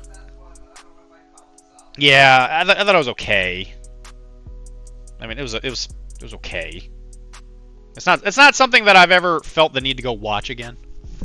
I'm not sad that I saw it, but actually, in all honesty, that was probably my first exposure to Star Trek content. Because yes, and that might have been, I don't know, that might have been my first J.J. Abrams movie, actually.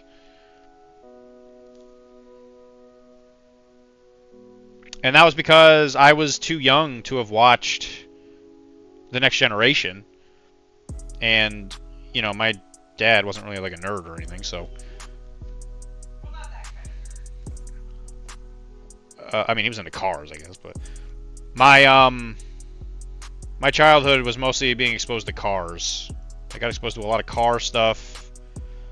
And, it was mostly a video game and, book nerd growing up. So I never really got exposed to Star Trek. An old French man never exposed himself to me.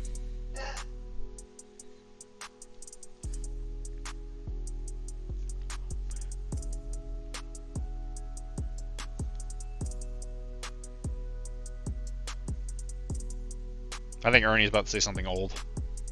I can feel it in my bones.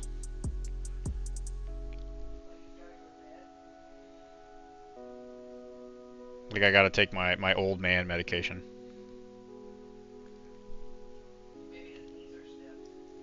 Maybe. Hey Ernie, are your knees stiff?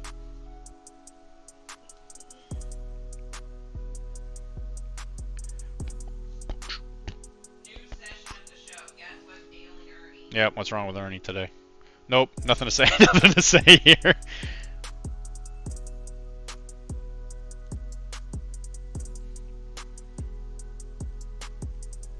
Let me tell you one thing that I've learned about Ernie over the years. And by years, I think I've known him. I think we've known Ernie for what, 2 years? Yeah. Give or take, because we were still in Newton when I first met him in my driveway. He came up to me.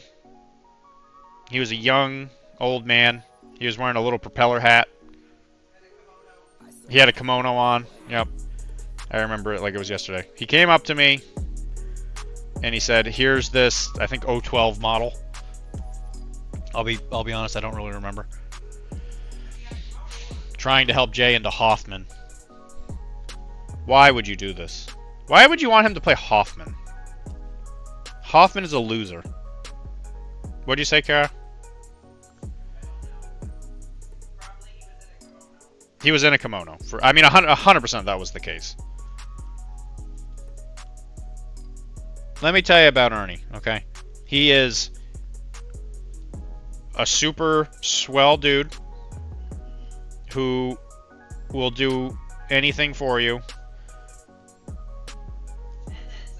He's a project manager, so he'll schedule and plan an event that he doesn't want to start. So he's like the perfect second in command type person because he doesn't want any of the attention or glory.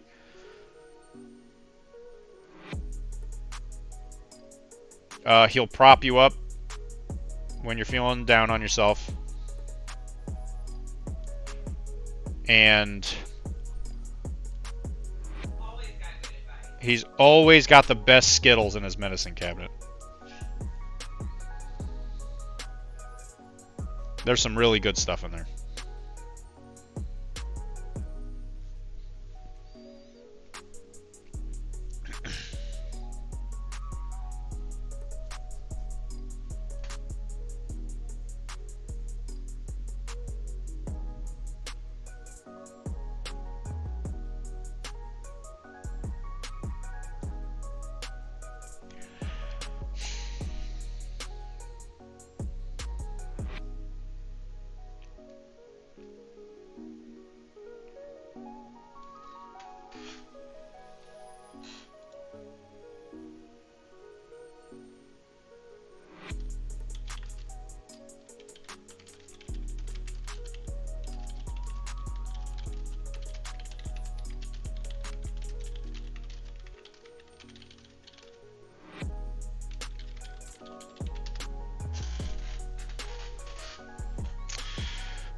That is very kind, thank you, Dylan. And sometimes you get to taste the rainbow and dive into the Skittles.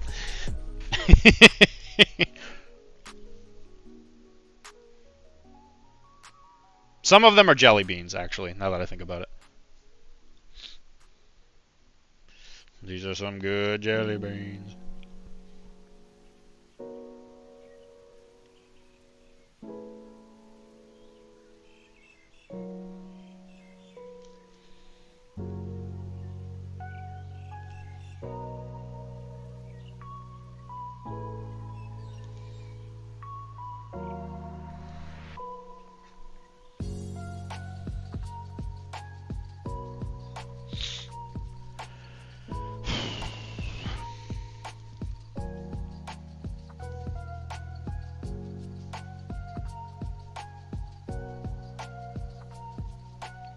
I will warn you though, Ernie, you better not tell anybody that I said all that.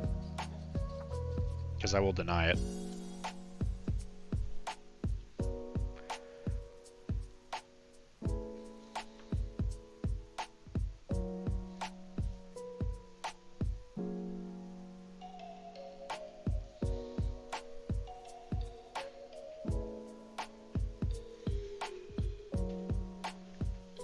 No one will believe you, Ernie. It's gonna be 80 degrees tomorrow.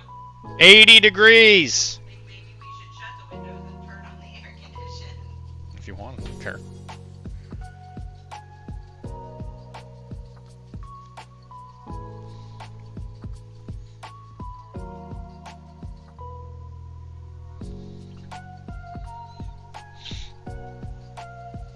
Someone clip it! No!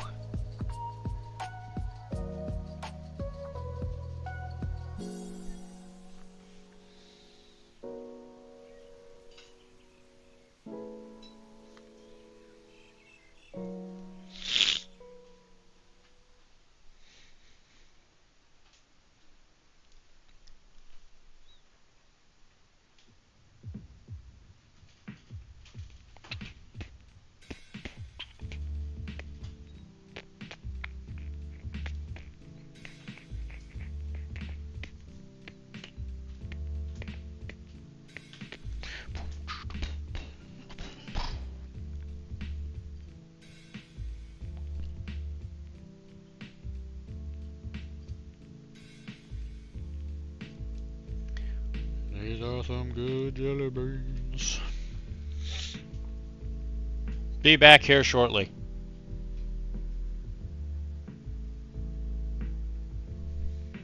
I turned on the air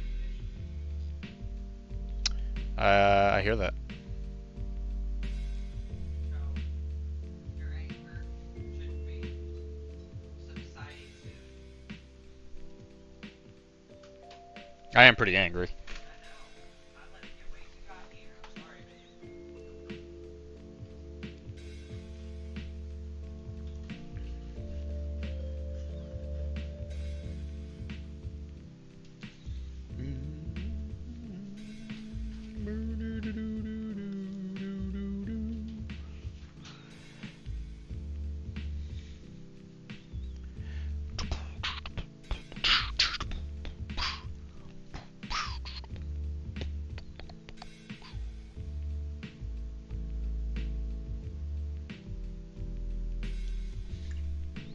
All right.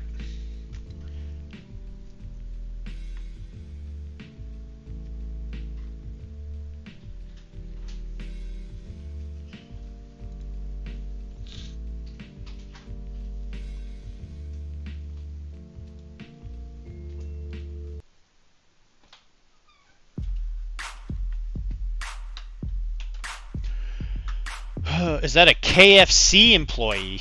Me? Nah, this is a Hatamoto. What's a Hatamoto with you? Here's a pun. You're a pun. Got him.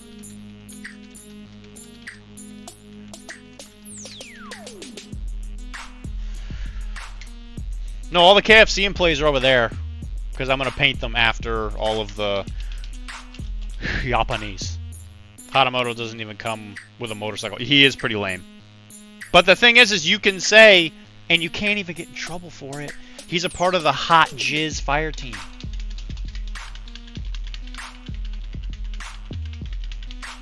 Dude, he's going to be coming at you. It's going to be hot. He's going to go up there, and it's just going to hit your face.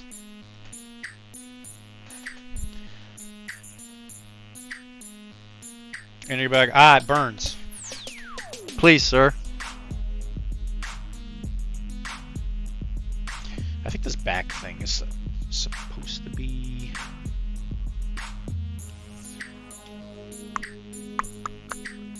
I think it's supposed to be a light. Okay, so that's going to be red. So we're going to do dark red on this guy right now. And then I guess we'll do the black after? Wow, you're so cool, Karen. You're so cool.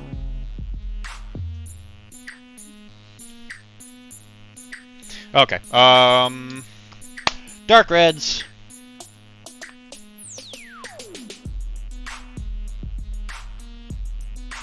I think we're gonna work on a burgundy. I think I tried to do this last time and I kind of messed it all up, but go figure. I messed something up. We're gonna do dark burgundy as the base color because it's really dark. I'm even gonna add a little black to it.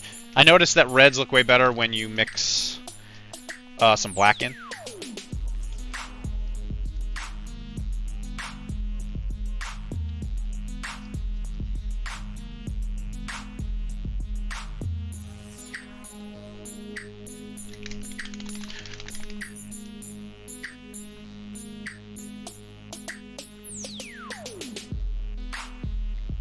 You know what? As a JSA player, I gotta say, Jay, you should be ashamed of yourself.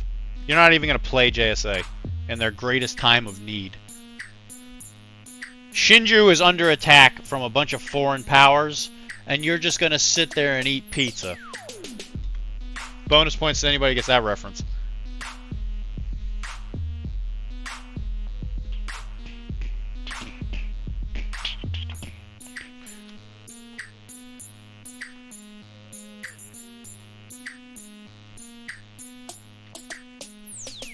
You're just gonna sit there and eat pizza. I'm fighting for humanity, it's what Achilles represents. Wait a minute. Wait a minute.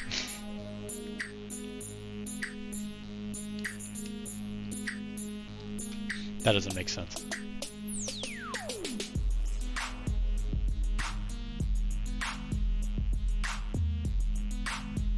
Sea Army aren't even like an army. They're not even like a faction anymore. They don't even matter. Did they get thrown out?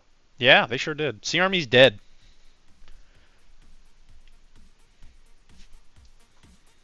Got annihilated, huh? They sure did. They showed up to Concilium, and humanity was like, not today. Bye. Not today, alien. And then we kicked them to death.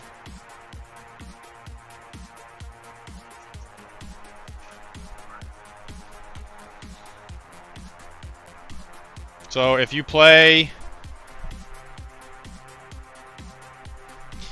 Sea Army, sorry, they're gone.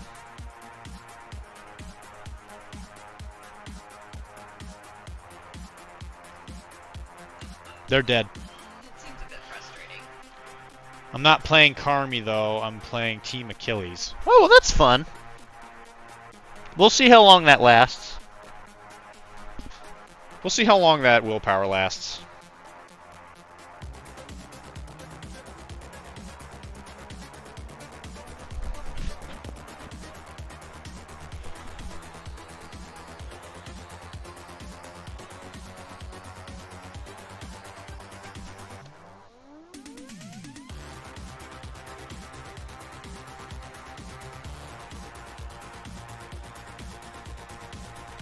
I don't think you got the guts. Your Akon weeps. Yeah, well, you know what? Play KFC. They're better. You can't play Akon because Toos are left.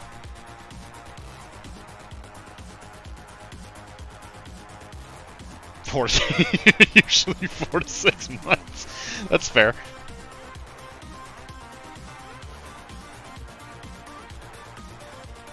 It's good to know yourself, you know.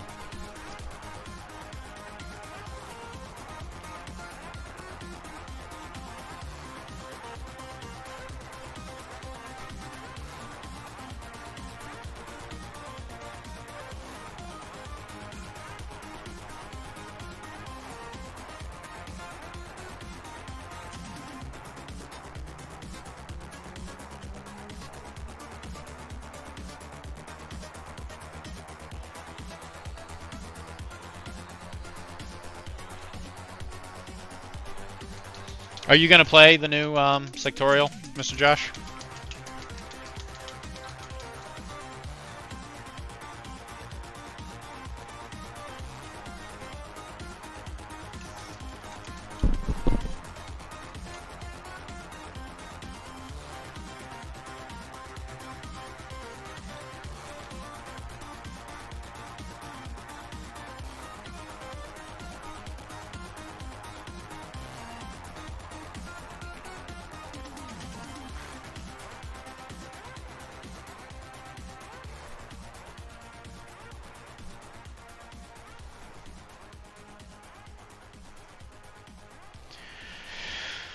I was going to JSA, but everyone and their mom is now. I'm going to add to my panel. That's what I'm saying. Were you going to play KFC?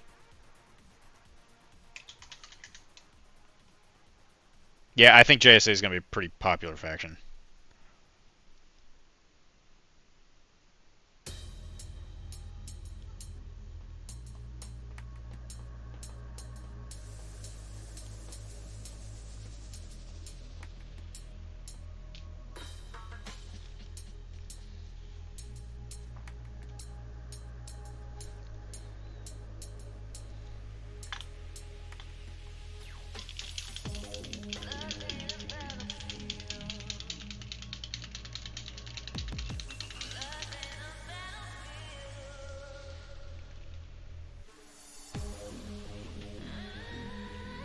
Probably it can have 2 ticks, and I have 2. Well, there you go. That's one way to do it. I think tags are going to get a lot better in this new edition too.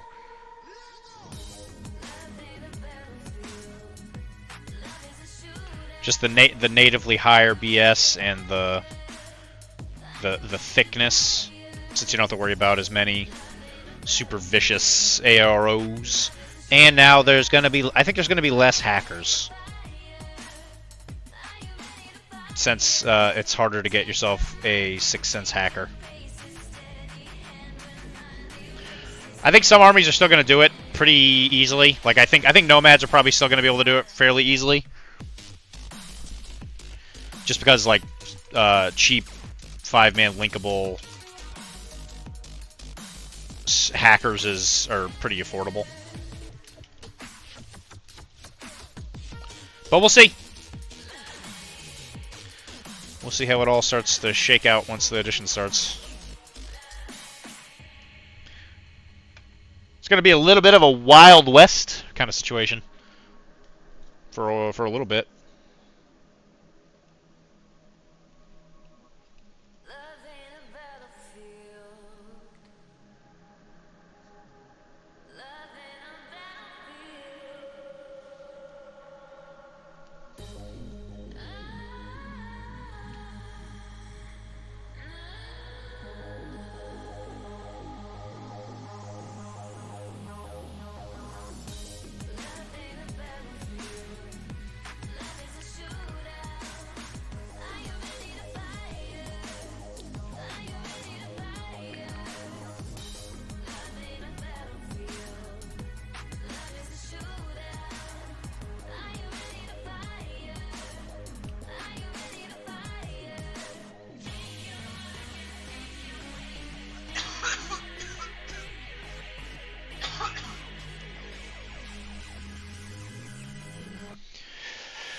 Only one man is prepared for the Wild West.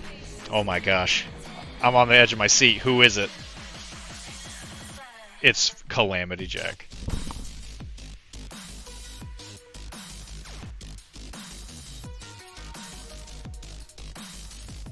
Was it Calamity Jack? Was it Calamity Jack? Okay. The next episode has actually been percolating in my brain. I might start writing it tomorrow. There's actually been a couple people who've actually asked for the next episode. And one of them wasn't even my mom. Only one Bill is prepared for the Wild West. Oh no! Oh no, it's the fake out!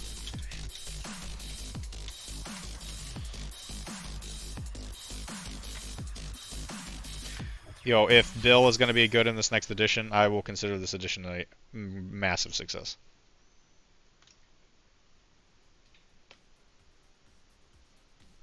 I still think Bill's not bad.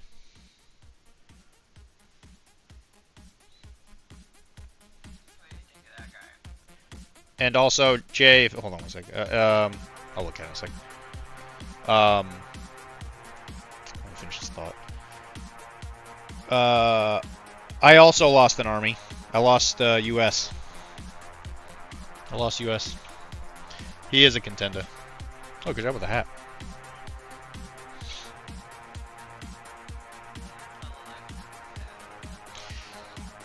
Got some zazz up here.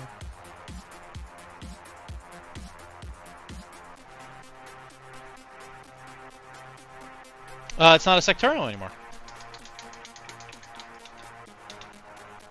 Didn't they? Is it in there? Oh, I thought they dropped US. I thought it was oh, they dropped French. That's right. Nope, never mind. Never mind. Actually, CB likes me more than you.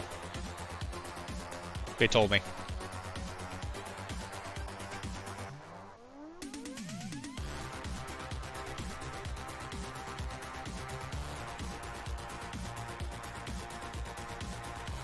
So this is why I shouldn't be allowed outside.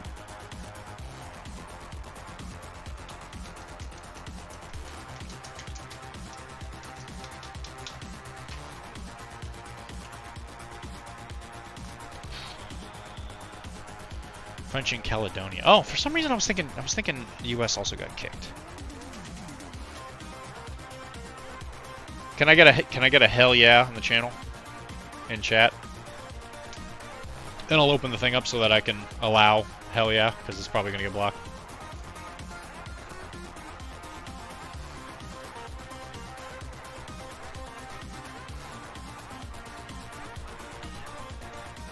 US Ariana's still in the game.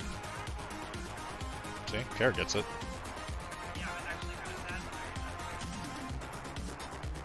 For some reason, I thought they got blocked. I thought they got kicked out, but it was Caledonia that got kicked out. Boo this man! Boo this man! Boo. Likely compared the sales for FRA and USA. Hey man, people still buy USA. I don't even think you can buy. That's not even a fair contest. I don't even think you can buy French. Which is why America came out on top, baby. Boo this man. Boo. What are you even booing, Wilmar? Do you even know what you're booing?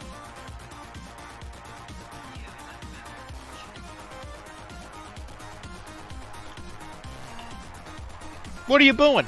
Huh, big guy?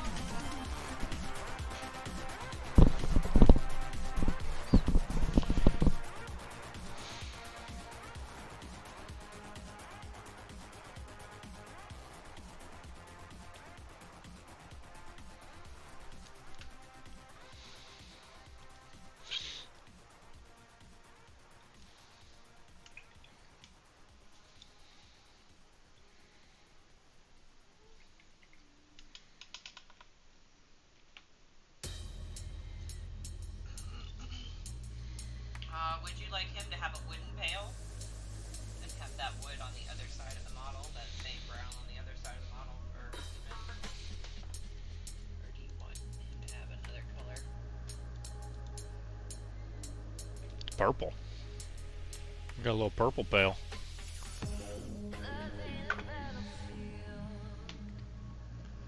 What am I talking about? What are you talking about? What are you booing? Is what I asked.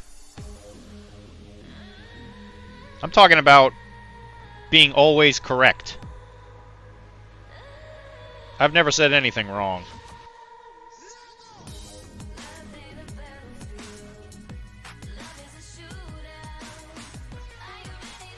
All I know is Kara keeps whispering to herself and it's weirding me out.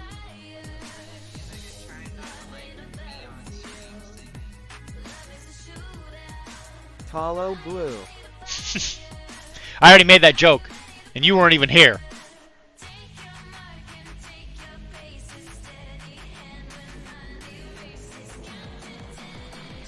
I said it was your favorite color. You weren't even here to make fun of me. See, the bit's over. It's all over. Wilmar, if that is your real name.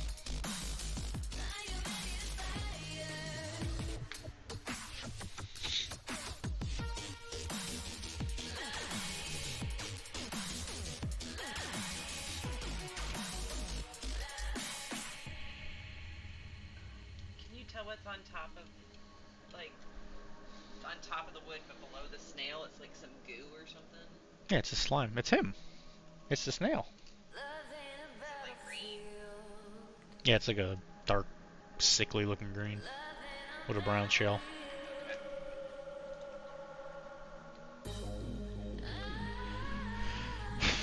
You're fond of Verdingus. I don't know what that means, but I'm a big fan.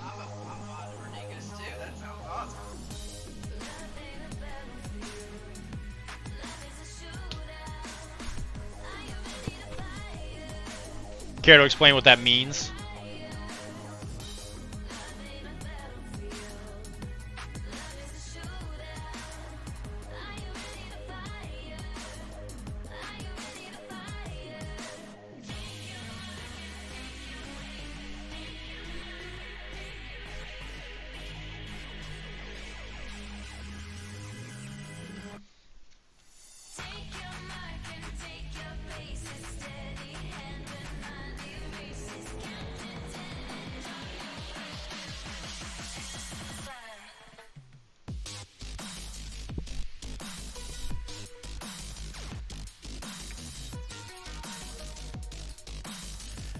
So while we're doing the coloring for the black, or for the red, I'm gonna come in here and kind of block in the blacks, because some of these black areas are gonna be kind of a pain in the patootie to get to once stuff starts getting highlighted. So if I can actually get this really dark black in there, it'll make it a lot easier later.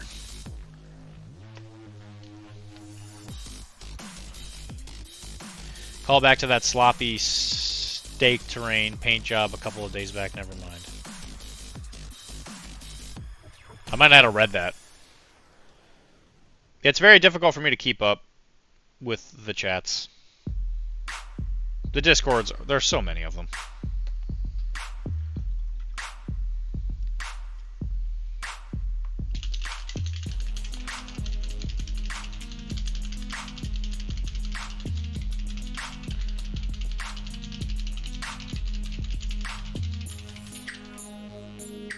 And when I have very unhelpful commentary, usually nobody responds anyway.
Sec.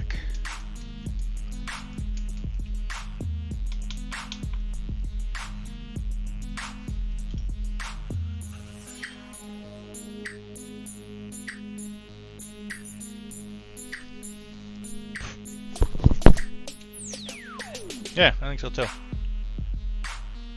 Mr. Bucket. I like that purple on the Peril Pale.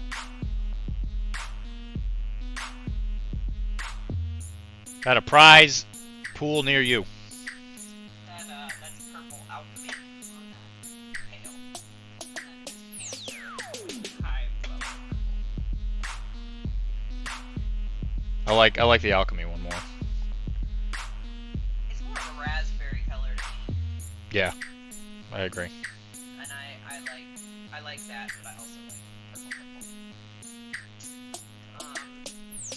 Big fan of this this contrast bad moon yellow. Really, that's what's on the hat. Really solid. And snake bite leather, you know what? Gotta love it. Snake bite leather is some of my favorite shit. It's good stuff.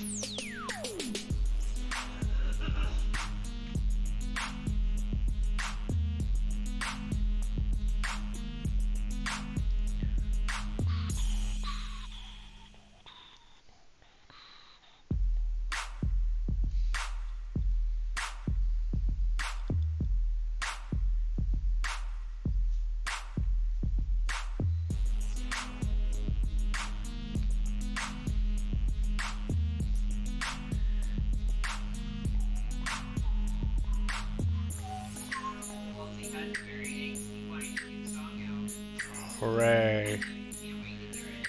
Yeah, it's gonna be a great day.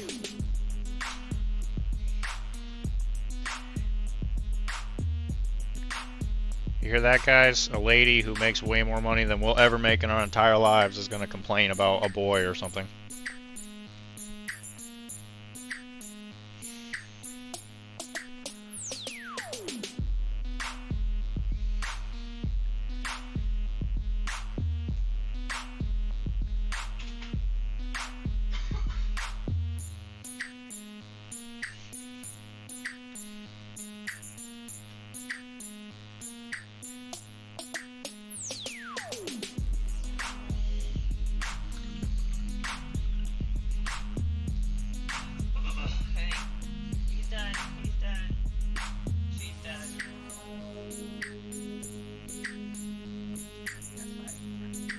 Yeah, it should be 8.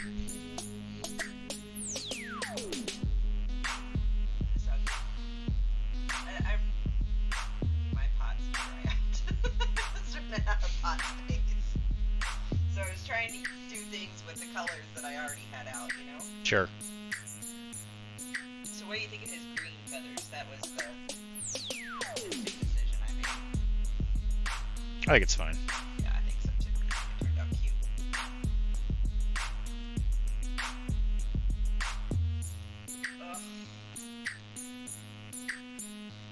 Same.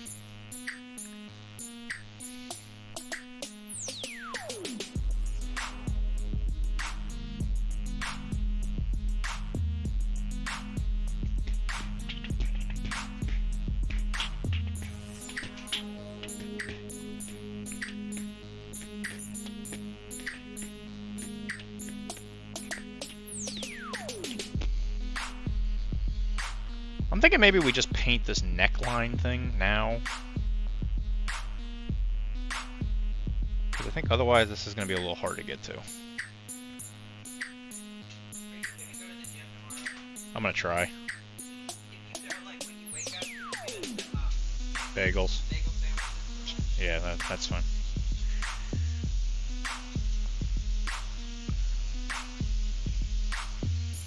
How did I know you were going to ask? How did I know?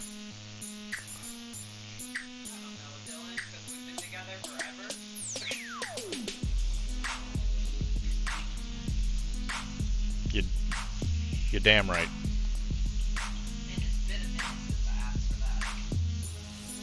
No, I think it's only been about a week.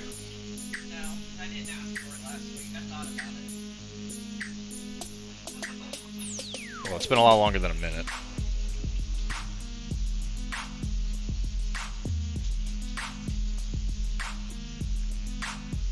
I mean, I don't think you've asked for much of anything in a minute.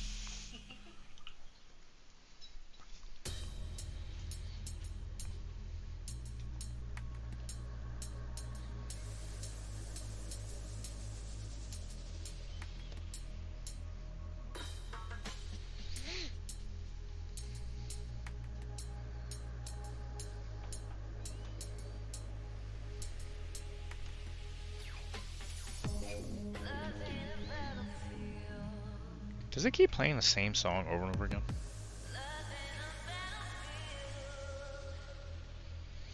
I feel like it keeps playing this one.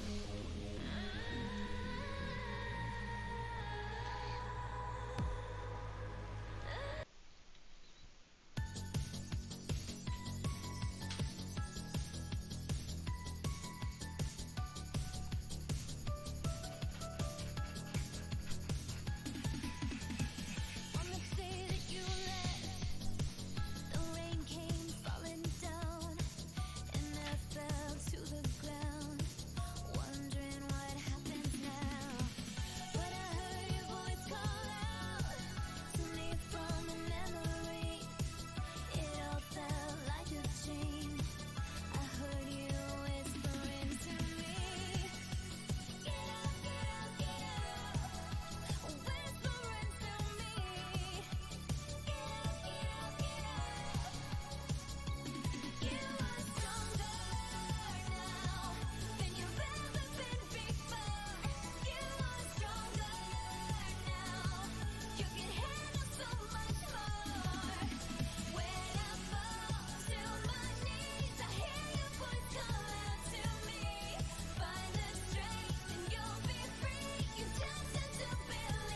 This one says it's inspired by the 80s.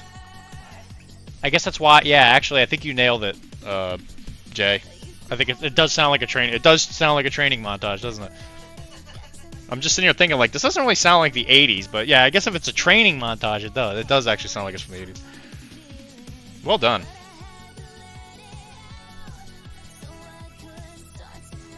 You know what, Jay? I gotta say, I bestow upon you the title of council member, but I do not bestow upon you the rank of Jedi Master.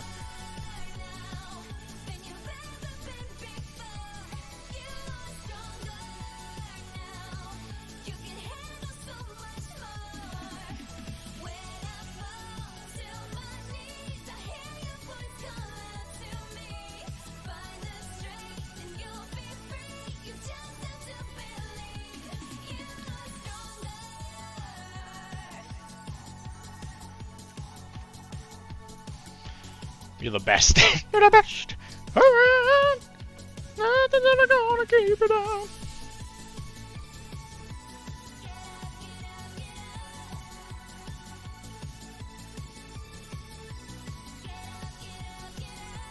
Chris, as someone who was alive in the 80s,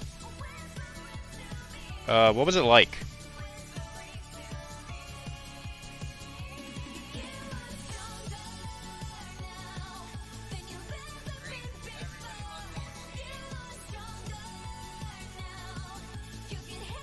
That's probably true. Did you like roller skating? Awesome. Okay. That's it?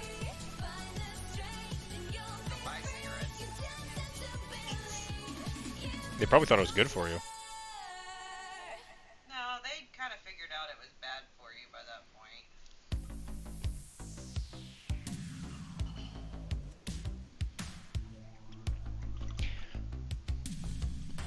As someone who was alive during the 80s, Chris, is that true? Or is smoking bad for you?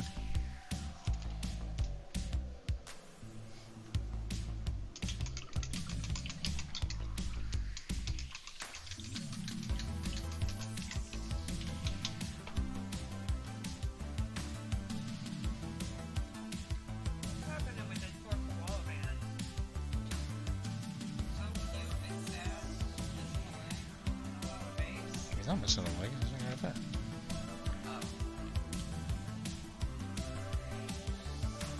He said that you're misrepresenting him.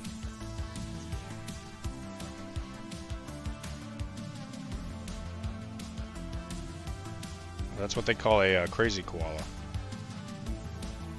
That is a mine.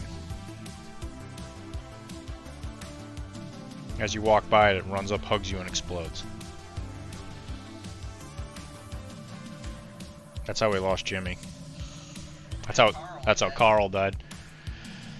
Smoking in restaurants was the worst. Of course it's bad. Of course it's bad for you, but we're gonna get nuked by the Russians anyway, so why not? That's true. That's how they survive in Europe. By being nuked by the Russians? No, on cigarettes. Oh. It's their main, like, nutritional staple. People say American healthcare is bad.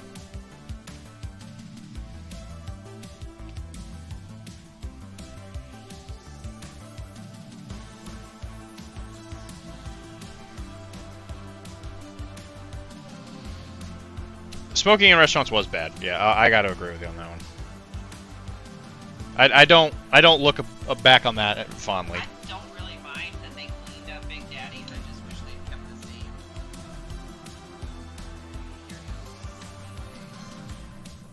Like, I'm perfectly fine they took all the smoking out of Big Daddy's in Orlando. Sure. I don't know if you remember, but that used to be like smoking. Yeah. Was still allowed when we first started dating, and then when we were leaving Orlando, it had changed management. You couldn't smoke in there anymore. Like, nice and clean, but now it totally sucks. And not that many people really smoked in there. There's always like, you know, one drunk girl. Sure. It's difficult to convey how convinced we all were that World War III was imminent back then. Yeah. Hide under your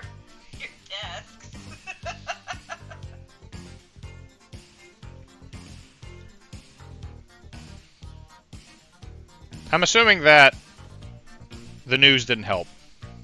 Oh God, no.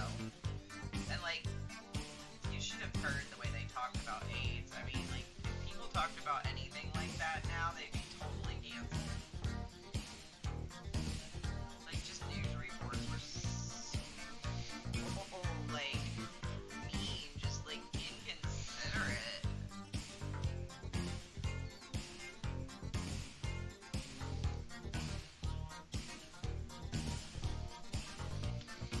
No, that was the 50s. For AIDS? AIDS was like a Reagan thing. Because the reason I got so bad was because of Reagan. Well, there was a lot of reasons, but Reagan didn't help. Movies really pushed it the day after Terminator, Red Dawn. Yeah, that I don't doubt. But nowadays, people think those movies are the best. I mean, you mentioned those movies around Ernie, he never shuts up.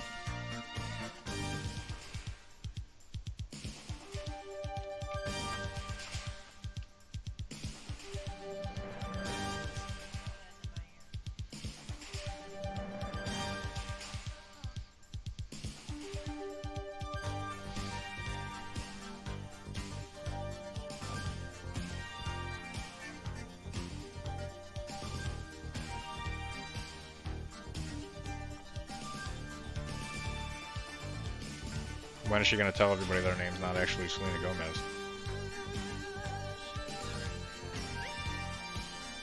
Her name's Mabel. Her name is Bloody Mabel, thank you.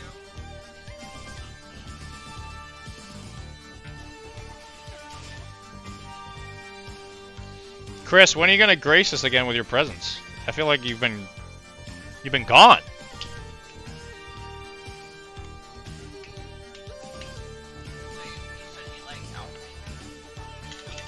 Yeah.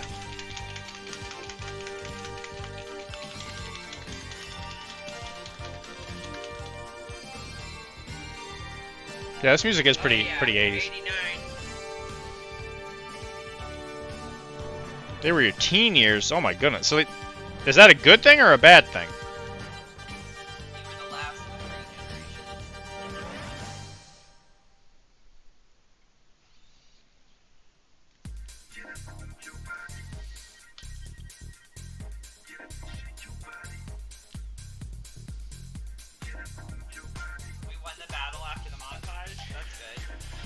I think we we had after the montage.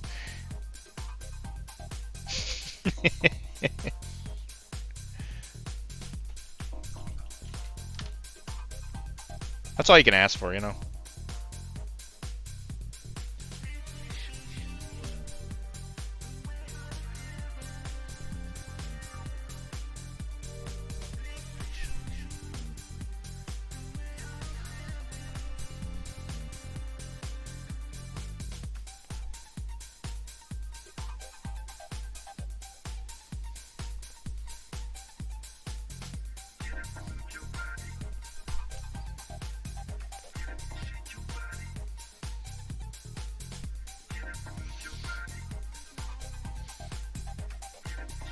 The hairdos were truly majestic and flammable.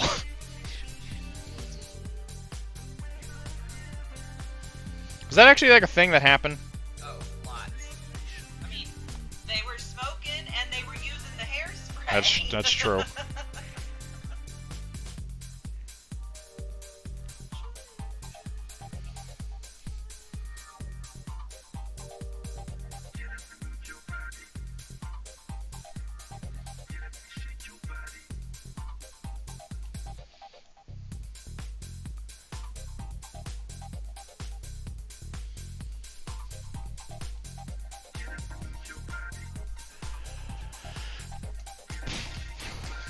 Does this sound like 80s?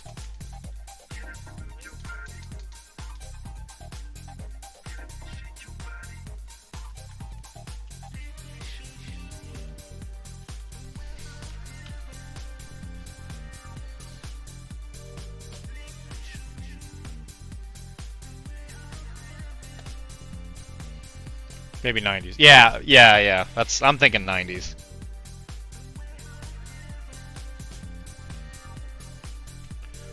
Did you ever finish your androids or your robots, Mr. J?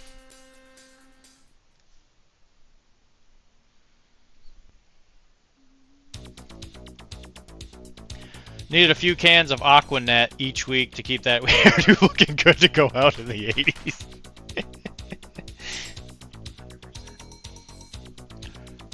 Aquanet.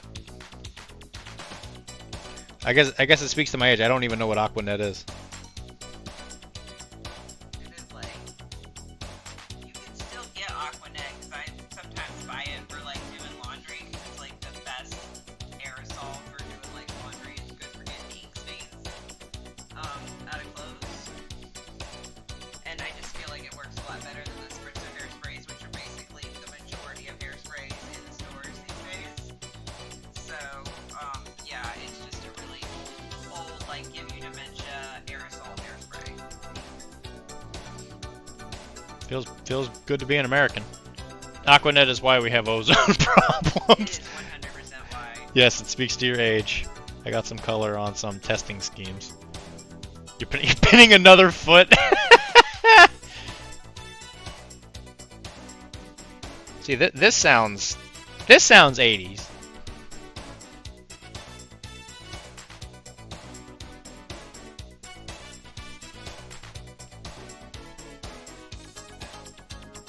Ernie, I want you to close your eyes and go back.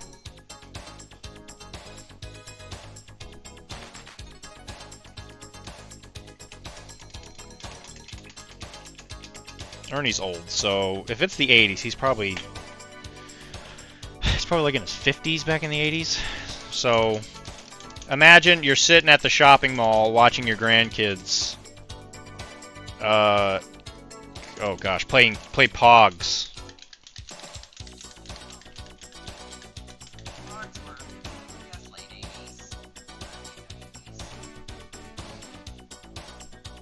And your wife is asking for the latest Beanie Baby. Oh, careful, that's some divorce talk right there. Pogs were early 90s. Yeah, that's what I was thinking.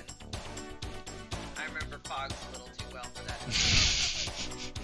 that. 3 out of 5 are pinned, 3 others are stuck with glue. No, I don't know why I'm bothering with 7 Unidrons, but here we have 7 Unidrons! Why do you have 7? Pogs were early 90s. Yeah, wrong decade, both set. Pogs were 1995. I remember being in 5th grade. Yeah, I was thinking I remember Pogs way too well for it to have been 90s.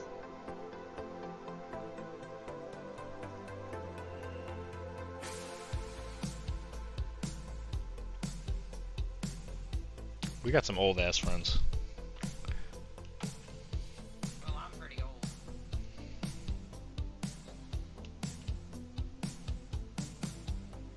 I got some old ass friends. Maybe an old ass girlfriend.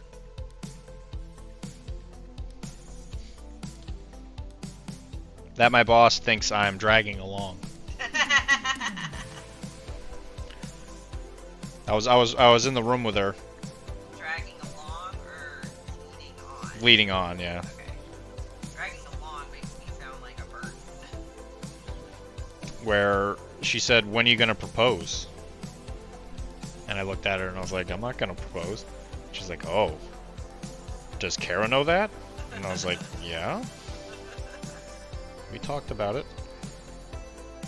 We're both not interested." She's like, "Oh my gosh, but being married is so great." And I'm like, "I don't have a problem with being married. I just don't like the government being involved in my business." Literally no. There are reasons. There are some benefits. Tax You breaks. maybe. You can have a. I don't think we're there yet. You can have a beard. You can have a beard, that's fair. You can probably have a beer belly and a dad bod. That's true. Yeah, You can claim to be a stepfather. it's true.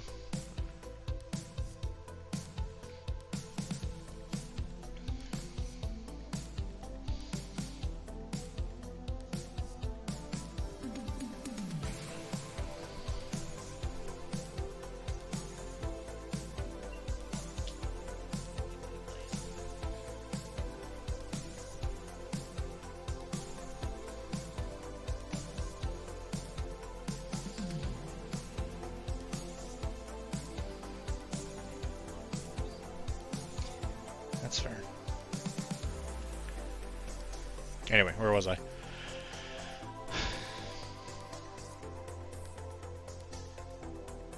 Kids were be playing Pac-Man, and wife would be collecting something like Garbage Pail Kid dolls. Yep. If we were talking 80s, we used to have fights break out over people losing their favorite Pogs. That was 7th grade for me. Jeez, Josh. When are you going to go? When are we gonna go get you a coffin, there, old man?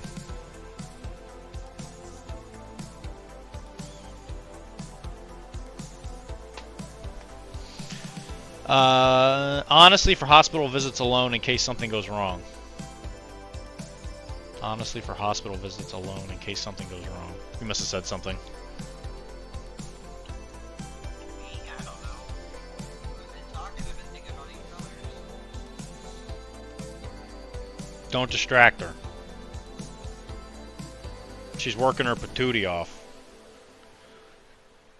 I gotta get halfway through for tomorrow's stream so you can have these for next week. It's true. I appreciate that. The Hatamoto is such an amazing swordsman. He got 2 swords. One for cutting, and one for double cutting. Oh, getting married. Honestly, for hospital visits alone in case something goes wrong. Oh, that's fair. Yeah, but we could like easily like take care of that with legal documentation. That's not that big of a deal.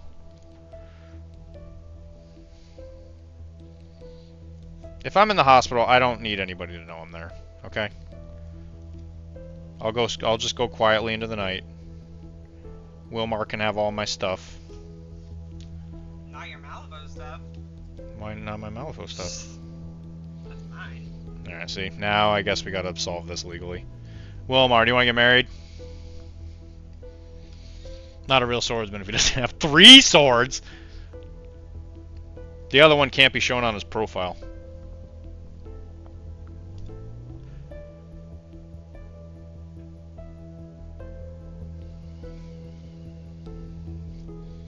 If you know what I'm saying. The dating profile? Yeah. Yeah. Yeah.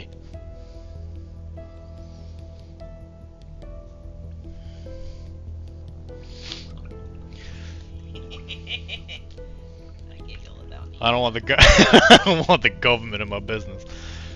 Gotta practice Sanryu style.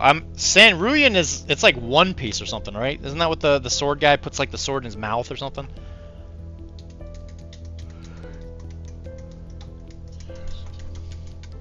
Santoryu Zor. Yeah, see, look at that. I know it. I don't even watch that stupid show. I'm the best. Yup.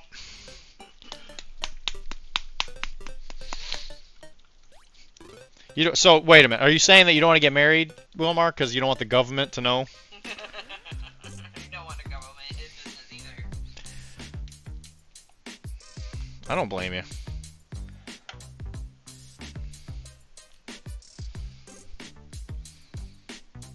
You know what I mean, Fryman? You know what I mean?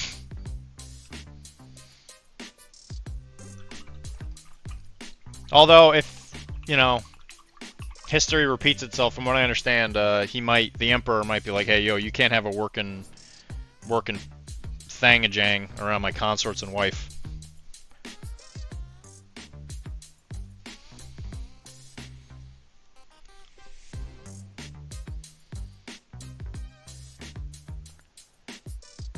Alright, so we're using some red.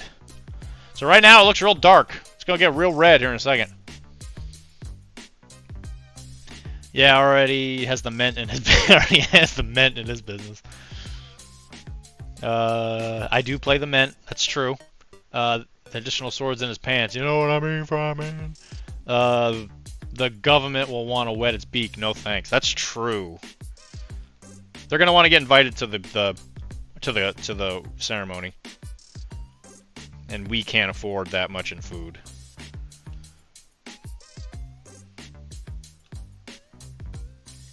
What is it called? Catering is expensive. The whole government can't show up. Like, it's real pricey.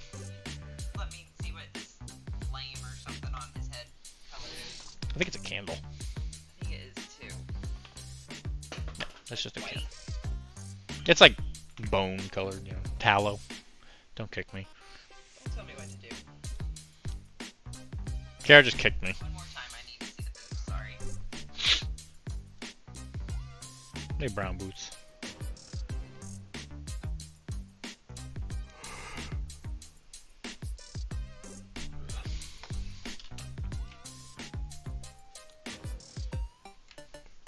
Alright, guys. Wedding's off. Who are you getting married to? Wilmar. Wilmar. So we can get all the Malifaux stuff. Wilmar, I would have loved to have been in a triad with you. What do you want me to do again, Cheddar Boy?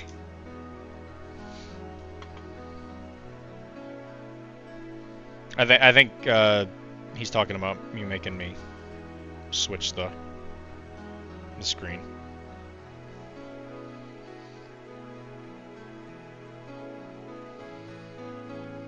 You think you're funny, Josh? You think you're funny? Huh? You think you're Oh, kick him. Oh. I do what I want. She was saying that she would love to have been in a triad.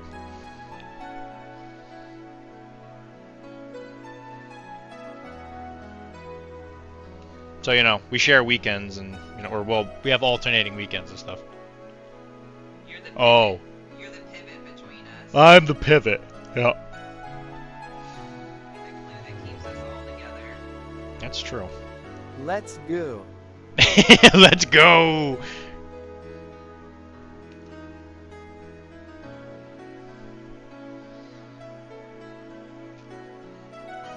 Then you know what? So Wilma, that we could do that if we become a thing, right? We can have going to Malifaux events be like a tax write-off or something, or a Trollka perhaps, or a Harris. Oh,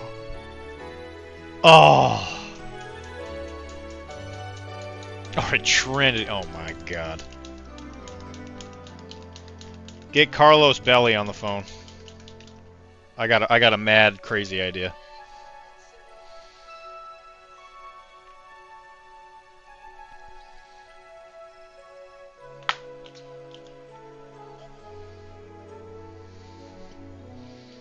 Can't wait to split those Malifaux checks.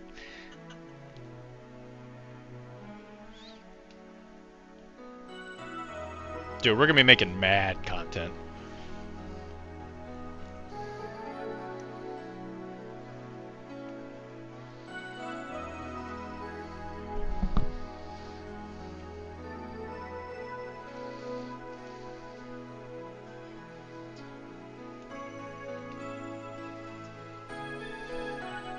Don't know what we're listening to here.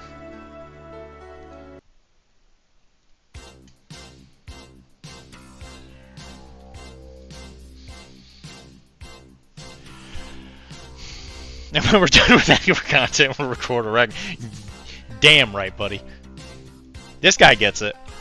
Now this guy's a daytime producer if I've ever heard of one. Wow, are you firing me? Oh yeah. I'm not firing you, but you might want to start looking for a new job. But, you know, I don't know how else to word that.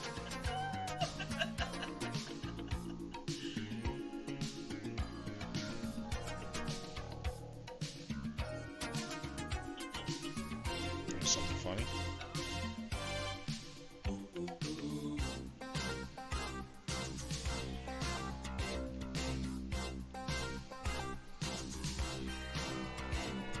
Treat that content real nice. Oh, I'm gonna treat Zelda real good.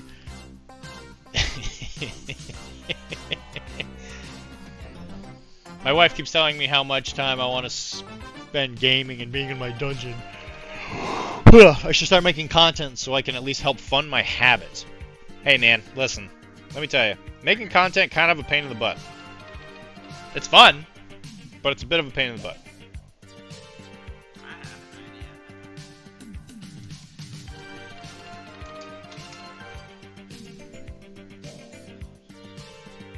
is this where I'm supposed to like chase after what you were gonna say?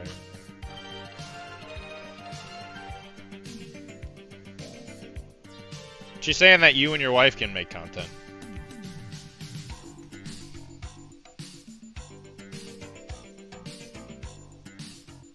Which is weird. She doesn't even know what you look like.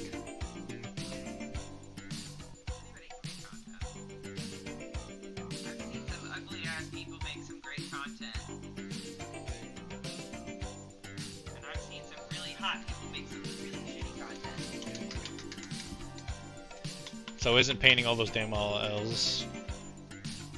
He says no one wants to see it. What do you think about that guy? I think it looks good.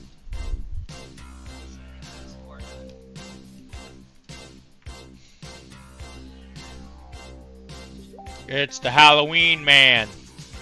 He's like, hey, look at me. Jackie boy. I'm Jack. I'm the headless halfling. Look at me over here.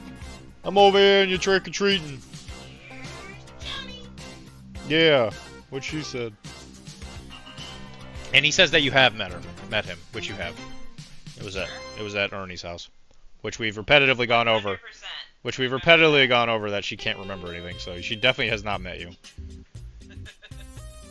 While you were there, you were probably like, "Hey, yo, it's me, it's Josh. Hey, look at me, it's Josh, yo, man, look at me." And then you know, she left. So to be fair, I have a horrible ex-husband named Josh. So the fact that I don't remember you is probably a good thing. And he was always walking around saying, "Hey, yo, it's me, it's Josh. Look at me." That's what podcasts for. Jay wants just audio content. Yeah, he likes that ASMR stuff. No more like, can I have some chicken, please? Chompkin nuggets? Do you like chompkin nuggets? Need more funds for Malik Phone Cruise. Yeah, brother, I get that. Now all I have to do is pay for a car. It'd be great. How many Malifaux Cruises is that?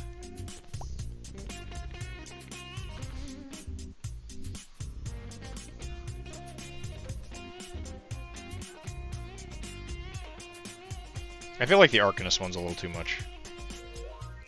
Like if it was just him as a little wizard, I'd be fine with it. The Arcanist is too much. I don't know why that one is so complicated. It's the usual Arcanist favoritism from Weird.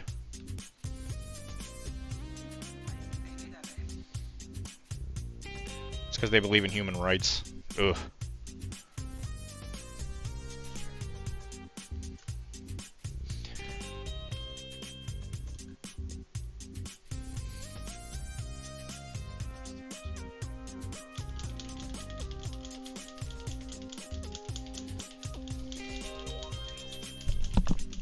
About painting this yellow. This like the king in yellow. I was gonna paint these bone colored. The hands. I'm still gonna paint the boy blue. Well, it's supposed to be the demon's hands. Right. Okay. So you should paint it the same color. Bone color. Is that okay? If not, I can paint blue over it and it won't make much difference. Yeah, sure, good. Kara came through with the chicken and bread, and fries. So yeah, we know this happened. Like us, like me and you can remember that. Oh, I see why he's supposed to be blue. Okay, yeah.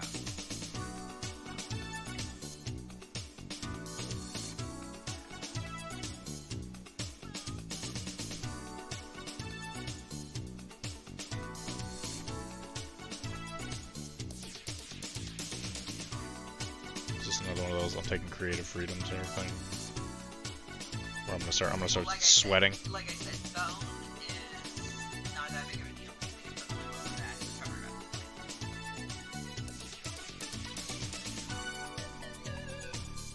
it. I think it's starting to take shape. Look at that red. It's poking out. He's like, hey, look at me.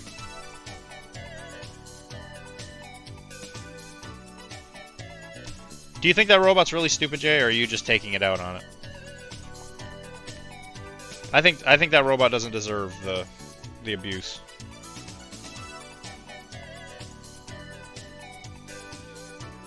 Which, you know, I expect from a robot lover.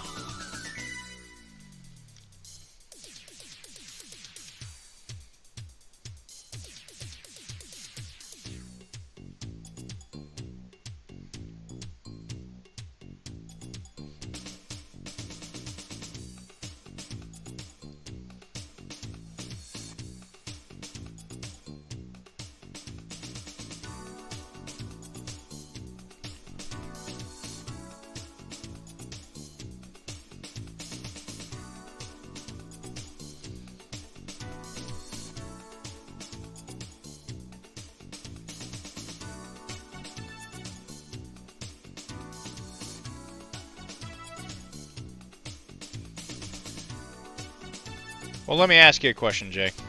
All right. When they do these campaigns,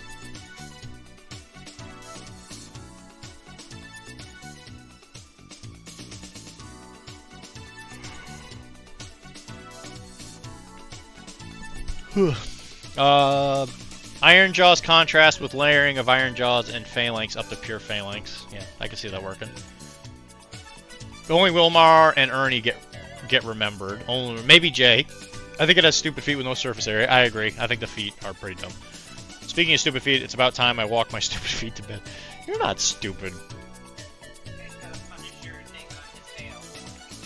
Oh my god. He's so cool. He must work for the police. Anyway, so Jay, alright. When they do the next online campaign, what faction are you going to play for? Because that's your faction. Good night, Jay. Or, not Jay. Good night, Josh. A lot of people with J names in the Infinity. In the Infinity crowd. Remember next time, or maybe next time Kara will remember me. Probably not. No, you have no chance in all of the history of hell. You have no chance. Night, Bubby. Night, Bubby. Look at Bubby. He's upside down. He's over there sleeping on both beds. You don't know what's happening. And the next camp is the next campaign within 6 months. I have no idea. Is the next campaign in the next 6 months? I have no idea.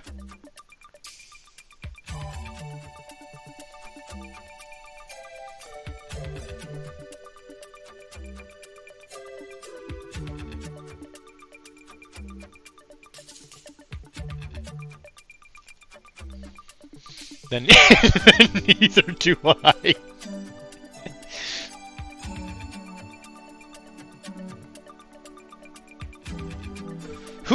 What is your true loyalty, though?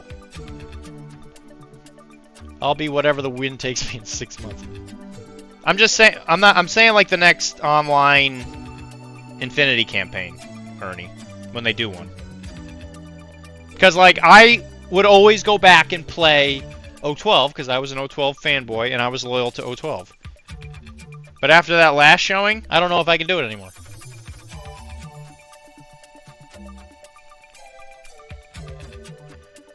The Spider Clan must have abducted me. And they're like, you will work for us now. Hi. I'm the, what's the character from Shogun? What do they keep calling him? No. They called him heathen and all that. No, what was the word for, like, navigator? Oh, I don't remember that.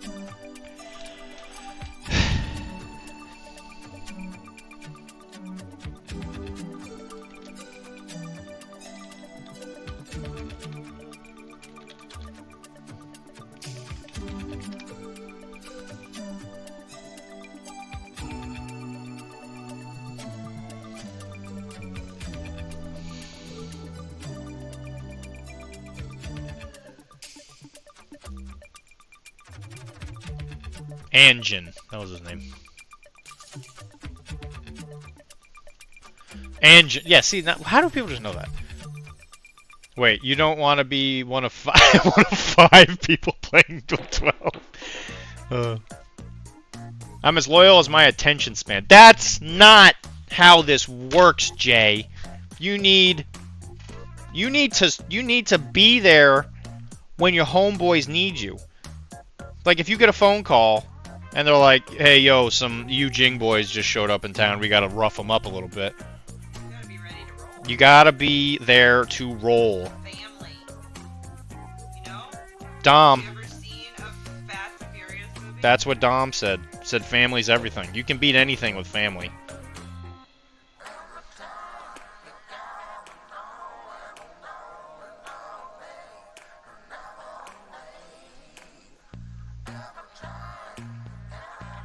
You have to push the narrative. You gotta push that narrative. Because I don't think a single thing that happens in those campaigns really matters, to be quite honest. But we have to pretend. Well, then I could play Jing and rough them, rough them up too. Nobody wants Jing anywhere. Literally everybody hates Jing. They do nothing but cause problems.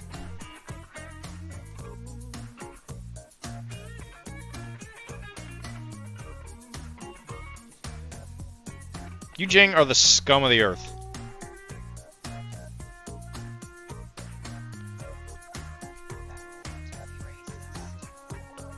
It is. Name one good thing Jing have done. I don't know anything about that. Well then, what? How can you come at me? Just saying. It sounds racist. I hate them. I hate all of them.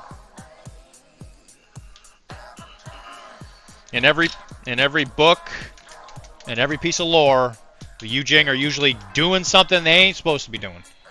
I like it.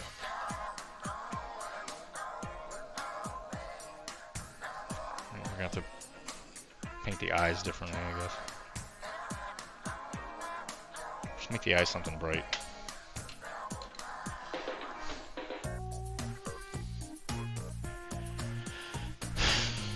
I have a family right now. Achilles is my dad and Pandora is my mom. That's fair. That's a very confusing family. I'm very sorry. The family reunions must be rough. Just leaning into that JSA headspace. Just hate Jing for everything. Because they do everything bad! Well, that's just xenophobia. It is. Hold on. Let me make sure I know what xenophobia means.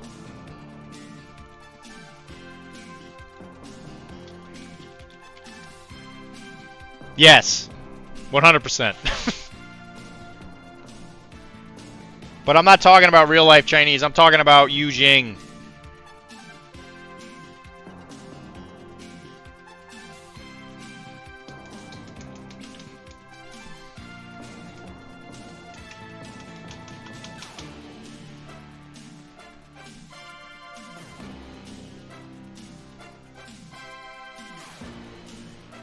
I'm willing to listen. If there's a single thing anybody could say about Jing that they've done that hasn't killed an unnecessary amount of people. Yeah, there's China. I think like Mongolia got sucked up into it. I think it's Vietnam, Korea. Probably like all the like countries in the Tibet area that weren't part of India. Probably like, you know, like Burma and stuff like that. I think it's like Cambodia. You know, it's like all Southeast Asia.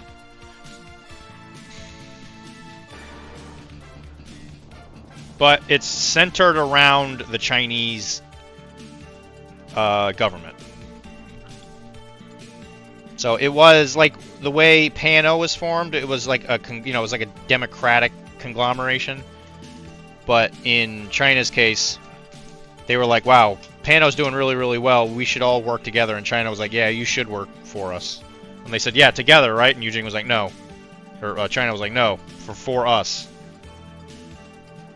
Okay, and then they probably got bullied.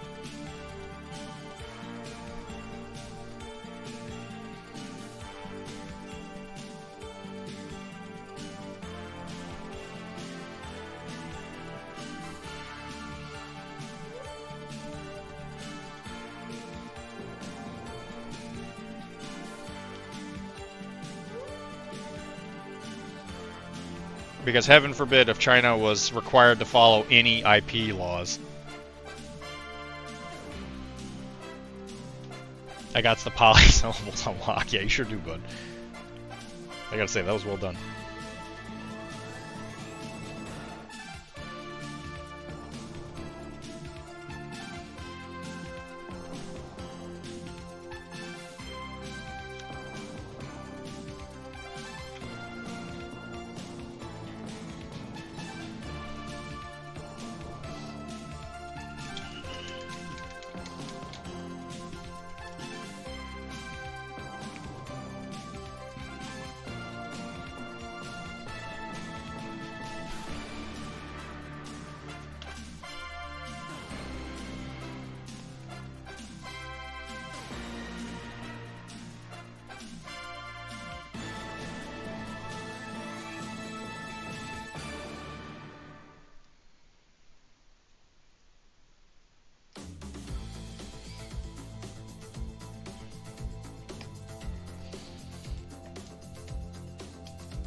I can see nobody wants to defend Yu Jing. I see how it is.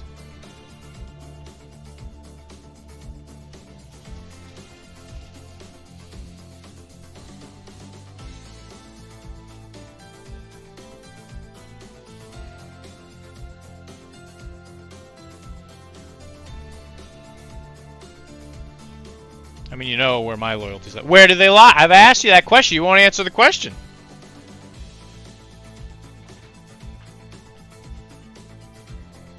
Be like, oh, where the wind will lead me.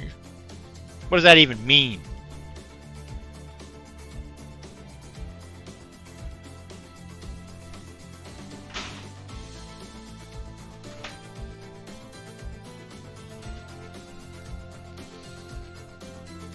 Which is exactly why I won't defend Pano. Hey, man. Nobody can defend Pano. Pano players, I guarantee you, if you got them into a debate, they would be like, listen, we didn't do anything wrong. What about all this stuff? That was all just a mistake, and it wasn't actually us. We have photo proof of you killing people. And they're like, yeah, well, you know, it wasn't us. Like, that's not an argument. They're just scared of pronouncing everything wrong. Yeah.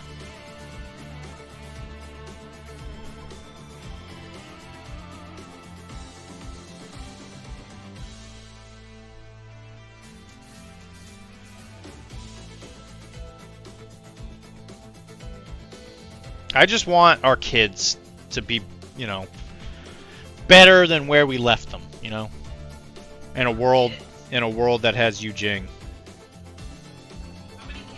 I got 15 of them, alright there. Are you happy? Yeah, well... Yeah, well, here you go. If you had just defended Yu Jing, you would have been fine. Hey, these girls look cute. I want to pick them. Yeah? I like their skirts. Oh, a new follower! How do you want to brew this? Welcome, buddy! Welcome to the Deezaster Zone. Thank you for the follow. As you can see, we're, you know, talking Infinity politics. Did you tell everybody I pulled the Turbo Dork sticker off for you? Yeah, she specifically took off the Turbo Dork sticker off of her painting thing because she knows I don't like Turbo Dork. Which is mostly just a play hate, I don't really care. I just think their paints are not... And I don't have they're not my favorite. to them either way, so I was just... You know, like everyone else.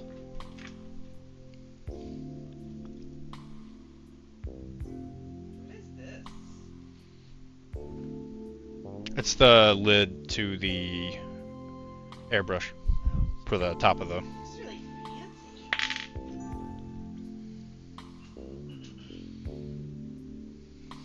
What you guys think of that red? Looking pretty imperial, huh? It's Timmy. Hi, Timmy. That's a weird name for you. Oh, how do you want? Oh, how do you want to do this? That is a Roll20 reference, I think. That's who that is, right? Roll20, the show you like.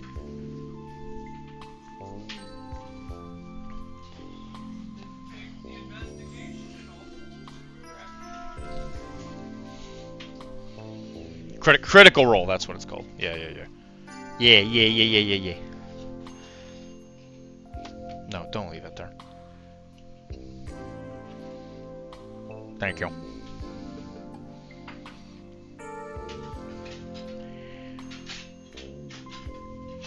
Oh, that's right. So Timmy is one of my best friends from Florida. He doesn't live in Florida either. He also escaped. He's in California. He has a professional DMing service, I guess is like the right way to play. So he will run D&D, well, like a couple different games now, I think. First of all, how dare you? He will run RPGs and stuff for a payment, and he will run it for you, which is an awesome idea. I have been in a couple of his RPGs. A couple? He's been a player, I think, in mine more than I have actually been under his, now that I think about it. He's a great player, and the one adventure I was doing with him was awesome. What was that game? What game did we do? What, did you get censored?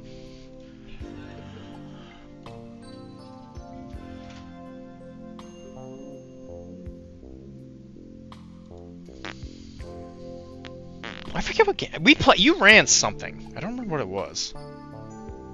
Oh, yuck. Ah, nuts. What is with this music?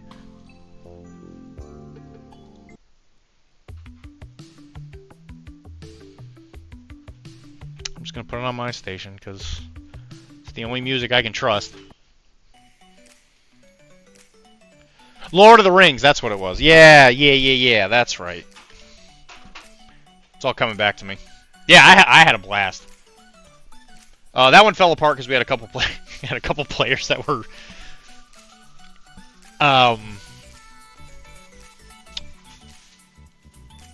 do you think I'd be right if I said less enthusiastic? Do you think that'd be right, Tim? Less than enthusiastic?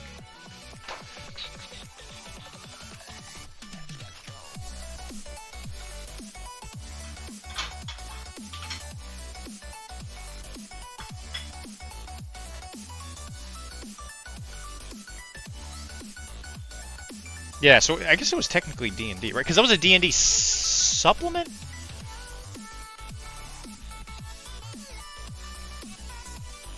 Yeah, it was weird. I was having a blast, but a couple of the people weren't as like emotionally invested. Who was it? It was me, you, Joel.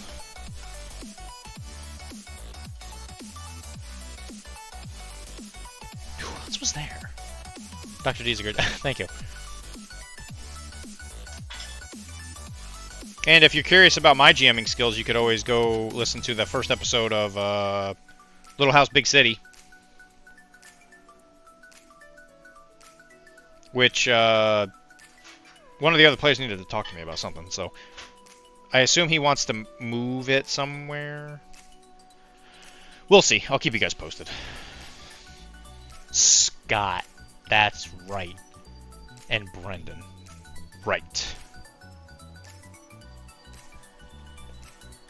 I forgot about Scott.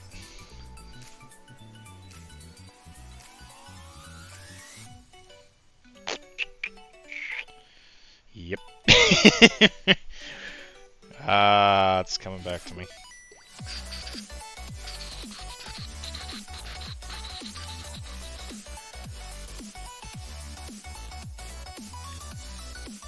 But regardless, really, really good GM. So if you have a desire for an RPG, you should check out his.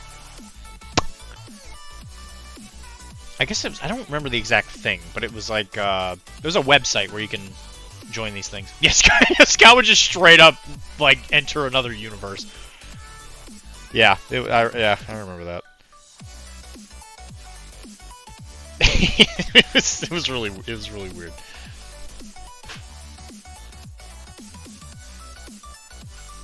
And I've definitely played RPGs with not great GMs. It was not a GM problem.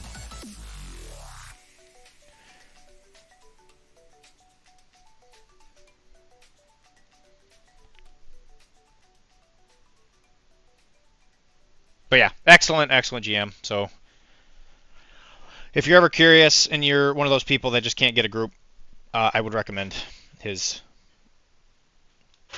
website. I forget what that website's called. But he is, I believe, Timmy the GM is what it's under. Dr.D ran an awesome Infinity game. He did in fact run a crazy Space Knight who would scream and hit things. If somebody said a single disparaging thing about Jeebus, oh man, he was not. He was not pleased.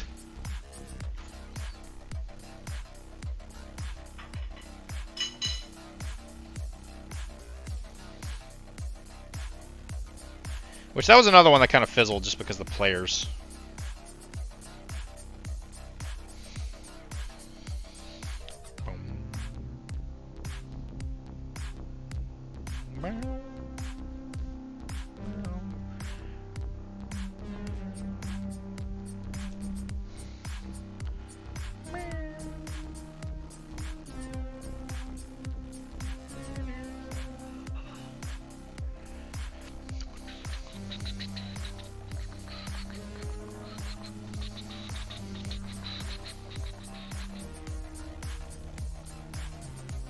But yeah, Timmy, we are painting a Hatamoto guard. I did actually finish that model I was painting while we were talking earlier today. This is the guy I was talking about. People are in fact very, very busy. I am still painting. X-Paxis, there's not a moment of the day where I'm not painting or wishing I was painting. Yeah, Tim the GM was this thing. But yeah, this was the guy I was talking to. Well, I was talking to Timmy earlier. And I painted this guy. You did, in fact, cut people in half with your sword. As they were hunting down a nano robot cult leader. I suppose it's better than saying 5 disparaging things. That's true. That's true. People were super busy. Yeah, it was a good learning experience, I think. Tim was slowly getting into the Infinity universe, which I think is very rich. I think it's a good RPG. I think it's really helpful because it is a sci-fi universe, but it's not like so big because there's only so many planets that the characters can really go to. Which for some reason always causes me issues in sci-fi RPGs. As much as I hate it.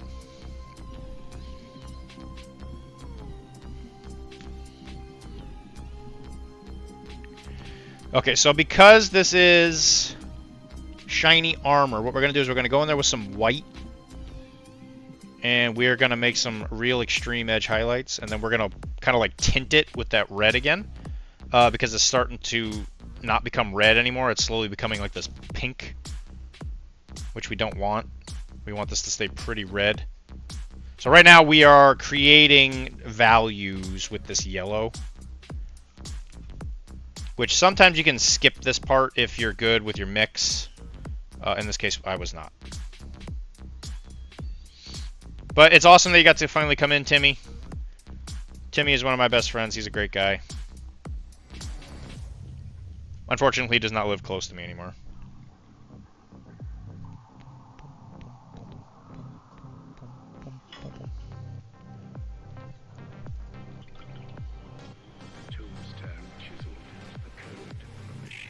Yeah, this is one of the hopeful prospects. I guess you weren't here when I was talking about this earlier. Yeah, this is one of the hopeful prospects. So I'm gonna paint one that's in like the wilderness, and then the other one's gonna be on a city street, so that if I use one, the basing will fit. People are civilian. Looks great. Yeah, I think he came out really good. The problem with the pre-assembled models is that their faces are usually a little small. And Malifaux model faces are already a little on the tiny side, so the face was... It wasn't like a huge problem to paint it, but you have to like, you gotta like really hone in to get that. Where does one find a bunch of Infinity lore? You know what? That has been a question I have been asked a million times, Dan. And by a million times, I mean like once. And I don't really have a great answer. The RPG books are amazing for lore. Really, really good. The core book for that is a real chungus of a book. I actually have an extra one I could probably send you. Dr. D is one of the best ambassadors to the hobby I've ever met. A great person to play with and a great person to friend. Oh, thanks. Thank you. That means a lot, Tim. The RPGs are probably... The RPG books are probably the best way to find Infinity lore. Human Sphere exists, which is a website where you can get like some unit lore and stuff, but it's just kind of like units. And there are 3 novels. There's Downfall. Oh, there's 4 now, actually, because I think well, I don't know if the 4th one's come out yet. The 4th one, if it hasn't come out yet, it's like right about to. I have a great download I can read.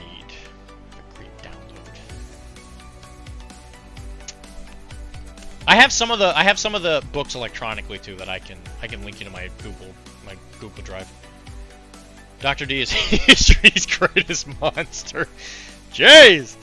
Sheesh. Why do you say that? What did I do?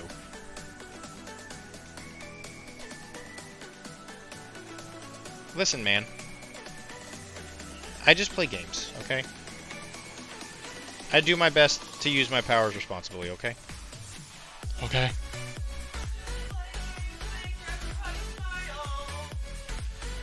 Yeah, what she said. I mean, Bowling for Soup already have one that's kind of close. Alright, so what we're doing is we're taking some pure white, and we are going to create, like, reflection lines.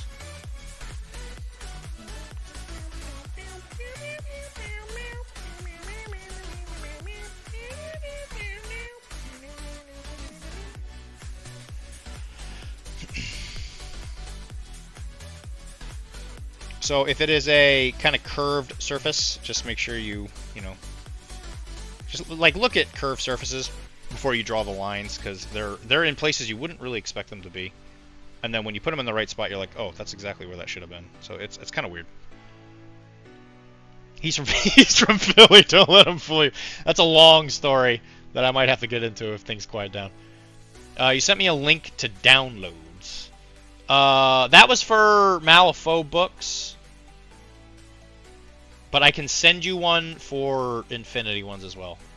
Which I actually can truthfully say I did buy all those. The other one a friend gave me for the Malifaux books. But I did actually buy all of the Infinity ones. Yeah, because I needed the lore for episodes. Because I use those books pretty extensively for the lore episodes.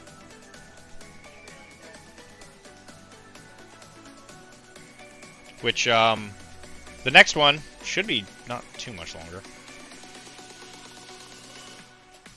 Did you release the one I finished last weekend? Yeah, I released it that Monday.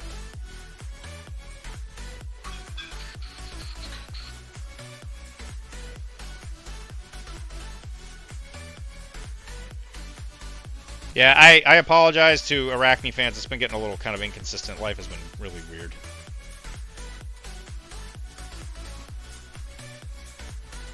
That last one was a little extra long, so I figured we'd give ourselves an extra week. And Kara went on a vacation, and I was like, yeah, it's an extra long episode. Let's just do one this month.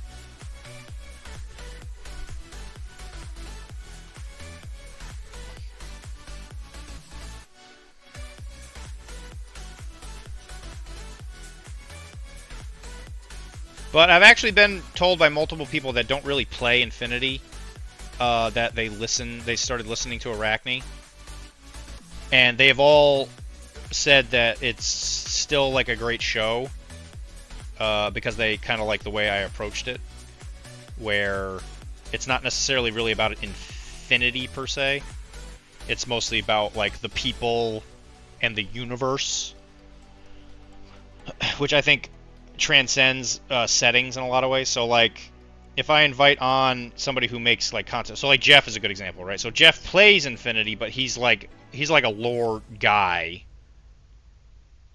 and you're not really listening to it for the Infinity stuff, because I don't talk about like how to play certain armies all that much, because quite honestly I feel like if I were to give advice for those things, it wouldn't be very good. So I tell myself that, okay, well, I'll just do what I'm good at, and I'll just talk to people. Which, thankfully, I'm not too shabby at.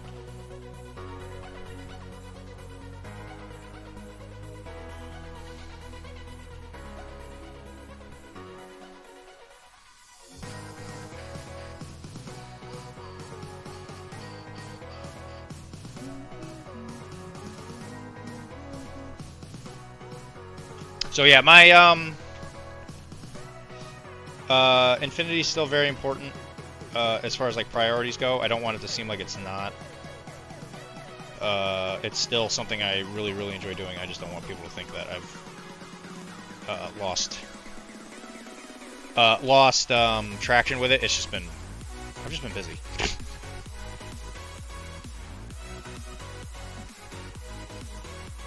And sometimes getting people for interviews is kind of a pain. Yeah, that's probably. Getting people with my weird schedule, sometimes getting people like at the same time for an interview can be a little tricky. So like I've had a couple times where the interviewer, it just like I keep scheduling it and then something happens, that happens. Some people just have really limited schedules, so you have to like schedule out a week or two or whatever. Or if they're on the West Coast or in Yeah. Europe. Then you got it, because like if like when I did Hoopu, I had to film that one before I went to work on a Friday or something. So I woke up really early, and I was sitting on my computer drinking coffee first thing in the morning, filming with her because she's in Spain. Because she works for Corvus Belli, and I was like, I'm not gonna force my guest to be the one that doesn't sleep that night to be on my silly little podcast.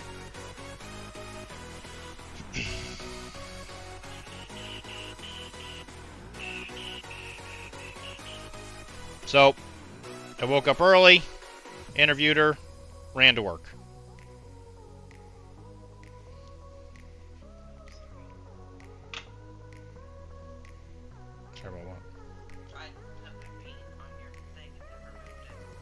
Sheesh. Language. There you go.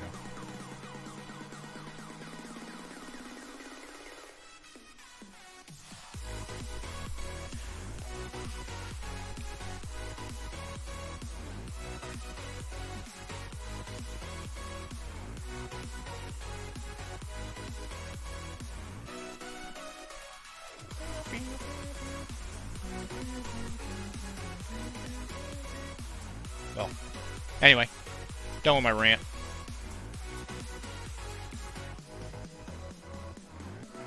So yeah, as you can see, when you're doing these non-metal metallic with colors, it's all about like light refraction.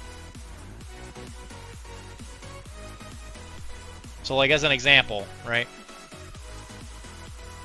Honestly, that's probably not great. for what I was doing. But, you know, I painted it all red, and I put a little bit of a pink hue to it. And now we're using pure white. So pure white is really good at, like, imitating the reflection of light, especially off of metal with curves and, like, sharp edges, which is pretty popular in, like, fantasy and sci-fi settings. So, like, that one right there, his, like, metal junk piece. As you can see, it looks like the light is dinging off of that thing because it has a curve, and the sun is coming from this direction. So it just hits that spot. So you just have to kind of be mindful of where the light's hitting. You don't have to be perfect. Like, no one's really going to think about it too hard. At least, you know, I don't think they will. If they do, then they should probably calm down.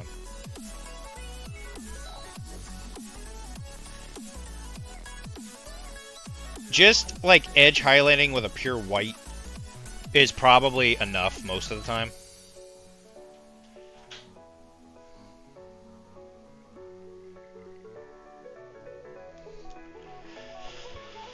Do you have, like, a big pool of dad jokes to pull from ahead of time, or do you look for one by one for sure? I have a kind of both. So, what I do is, as I'm going throughout the week, when I read a dad joke, I'll save it. And then I go through my little screenshot pool of them to pick one. Sometimes people submit them. Some of them are a little inappropriate, so I can't use them. Kara usually gives me inappropriate ones. Isn't that right? What? Don't you usually give me the inappropriate dad jokes I can't use on the stream? Or use on the show? Like the supernatural female body part one? Yeah. Like, I can't say that on the show. Yeah. I like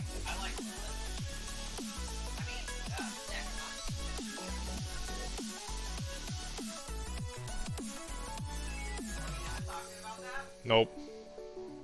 I'm talking about the dad jokes.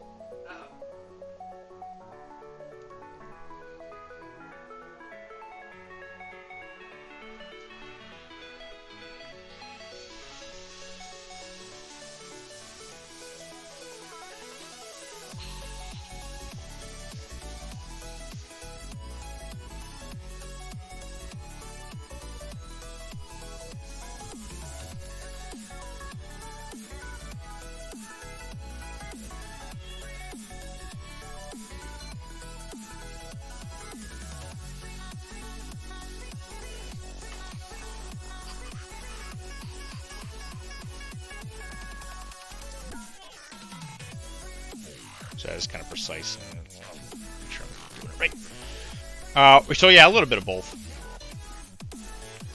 I enjoy a good dad joke anywhere, so you know I try and save them.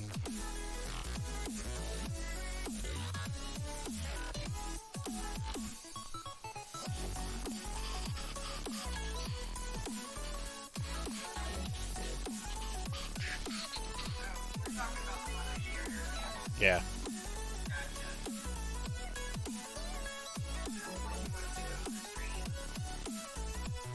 Do what? No. I'm saying that one I couldn't use on the show. It's a dad joke. It's just a little raunchy. I can't really use that like on Arachne. Not to say it's not funny. No, I got you. Good night, Ernie. Good night, Ernie.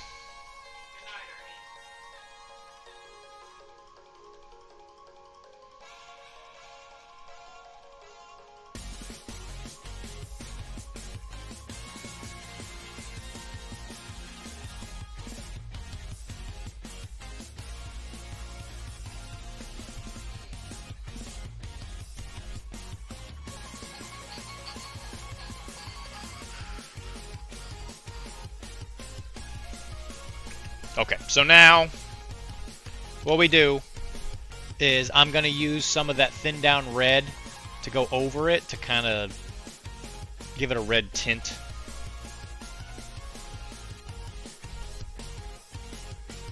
So we take the red and we really water it down.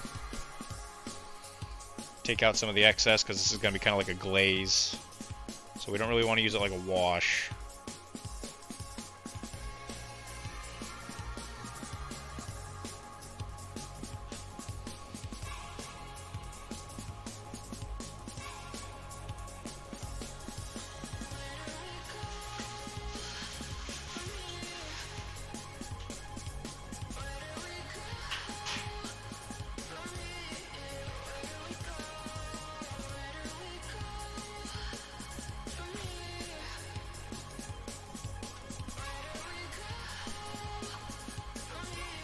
What do you get when you give Eevee money every month? Oh gosh. Something to do with an evolution, I can only imagine. I don't know.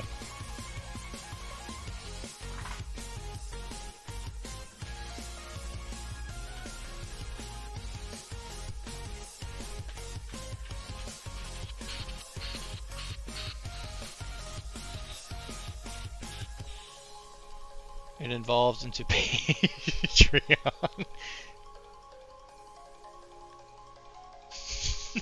That's pretty good.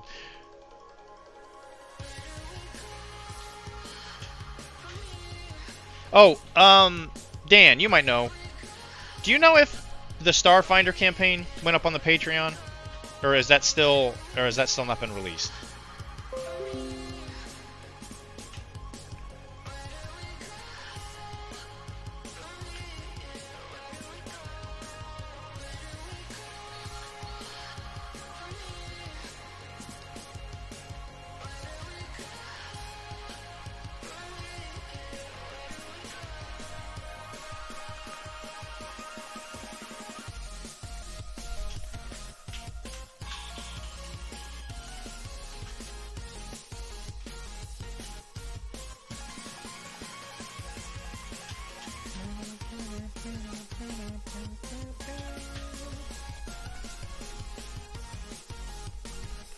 Okay, then we take the white one more time, and we're just going to go in there and make sure we hit the edges.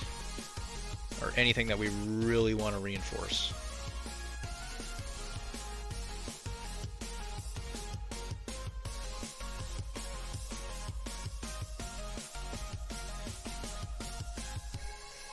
Just like that.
I guess Dan's not here.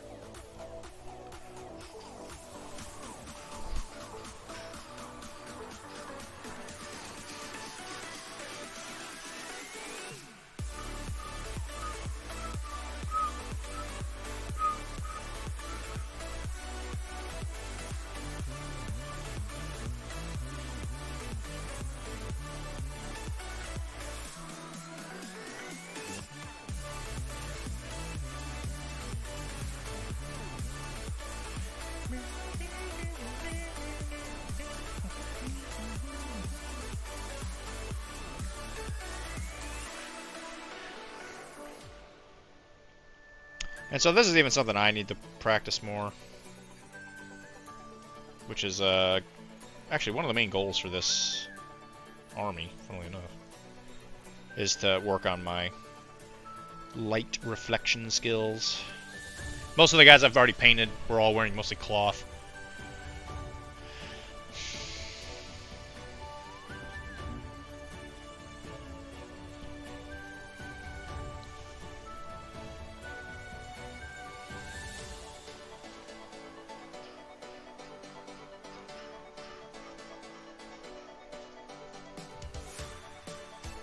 That wasn't very nice.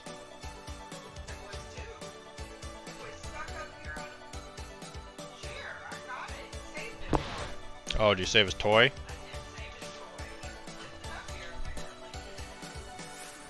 What'd you do that for, Bubby? I think so. I didn't think of it. Bubby got a new toy today. And he does love to destroy. So he takes his toys and he, like, you know, does that dog shake thing and you fling them across the room. Already lost a leg. Yeah, he's a force of destruction.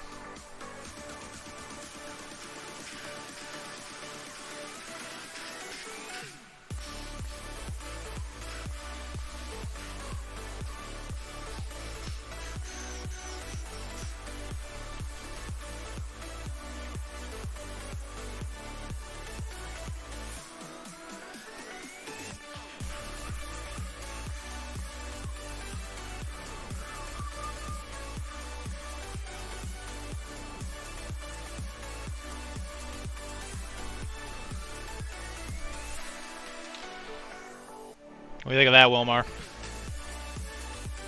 You've become the non-metal metallic master of the group.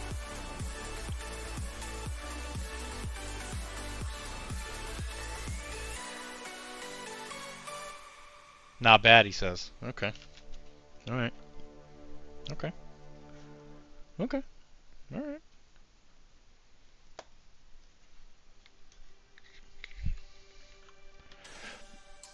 I can take that.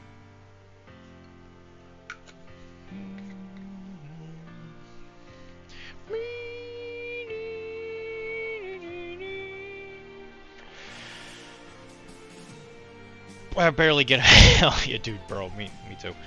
How do you rate painting Infinity as far as difficulty? Man, that's a good question. I guess it kind of depends on the army. I will say, depending on what it is you like to paint, if you like stuff with hard edges, it's probably a lot easier. I would probably say that Infinity. You know what? This actually might be a Wilmar question because he's been a little more like I've been painting these models like since the game kind of started, so it doesn't really mean like difficulty doesn't really get to me anymore. But like with him, he's been recently introduced, I would say. So I would actually ask Wilmar, what do you think? I think it'd be a little bit on the harder end.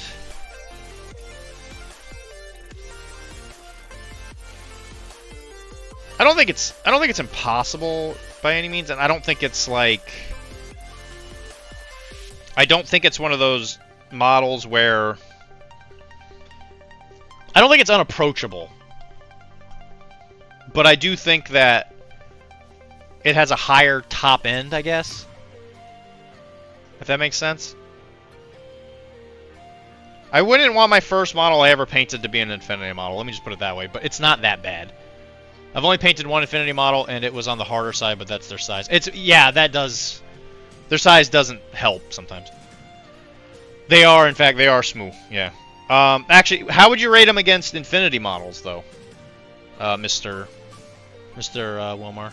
I feel like Infinity models are also a little bit harder, just because their size doesn't help. Because I mean, you figure, you know, they're kind of roughly about the same size. Hi, I just finished my model painting together. That's awesome. Are you the guy that was from Japan? That works on like model cars and stuff? That's what was telling me that Tamiya is in Japan. I think that was you, right? That was like, I think it was last month, or not last month. That was last week.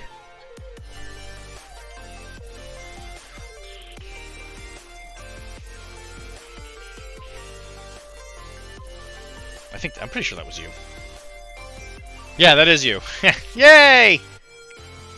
Welcome back, man. You finished your plane? What kind of plane was it?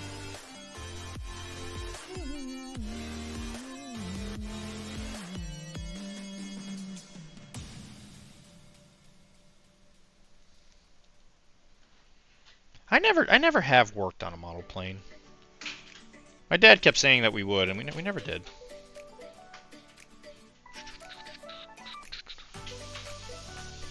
Hi, Kara.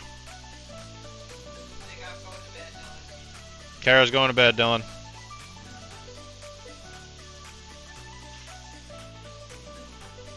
But you'll be back tomorrow.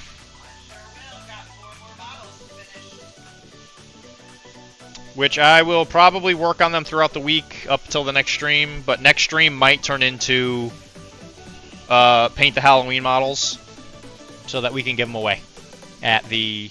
Or I guess not give them away, but there'll be prize support for the event that we are hosting. Mitsubishi J2 M3 Raiden. Actually, it's funny you say that because I have a Raiden. In Infinity, there's a unit called the Raiden, which means, in Japanese, I think means sudden, like, lightning strike. I think is what it means in Japanese. But they finally re-released the Raiden. So the Raiden is now in Infinity again. Hooray! And he's real, real good. I'm a big fan.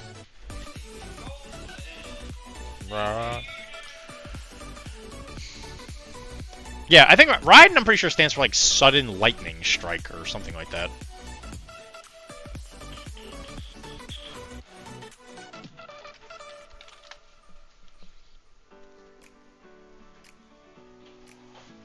Yeah, the god of thunder and lightning.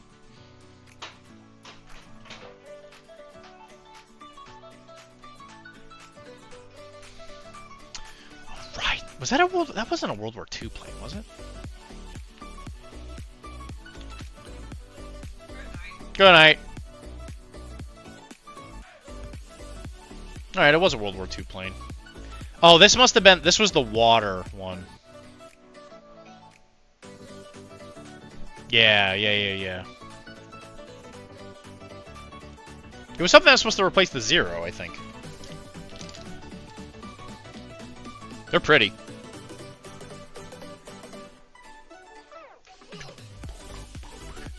Yeah, I think that's one of those things that doesn't get enough attention in World War II history, is that the Zero was like an amazing plane at the beginning of the war.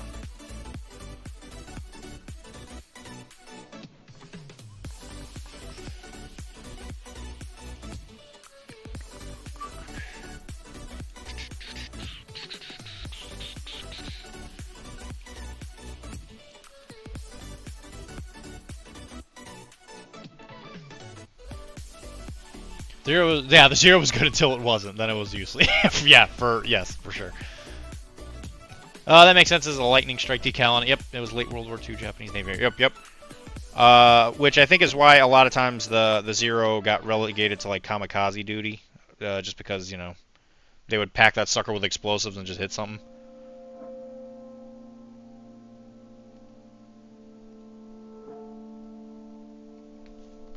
Yeah, but the Zero at the beginning of the war was absolutely incredible, but it definitely got outclassed pretty quick, just because Japanese couldn't really make innovations. I assume a lot of it was just because they were so resource-starved. Because by the end of the war, ooh man, Japan wasn't doing so hot.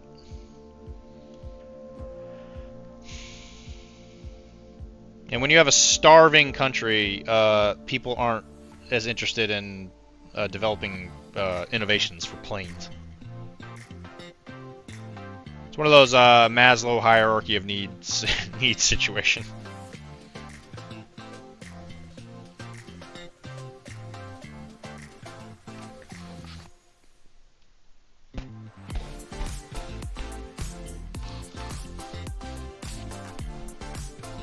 But there was actually a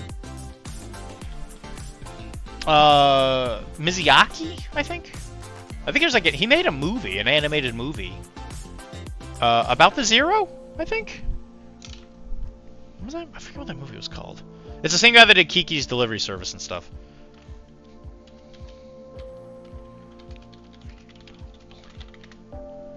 The Wind Rises, yeah.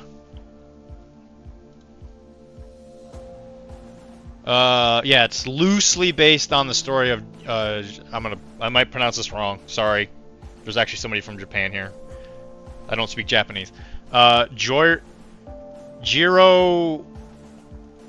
Horikoshi? Who was voiced by Joseph Gordon-Levitt. That's cool. Kamikazes had their own planes, they had no wheels, only enough fuel and experienced pilots, yeah. Well, I think they packed them with explosives, too. Some of them. Just so when they hit, they would do more damage. Listen, I feel sorry. It was a bad situation. I won't say who was right or wrong in that one.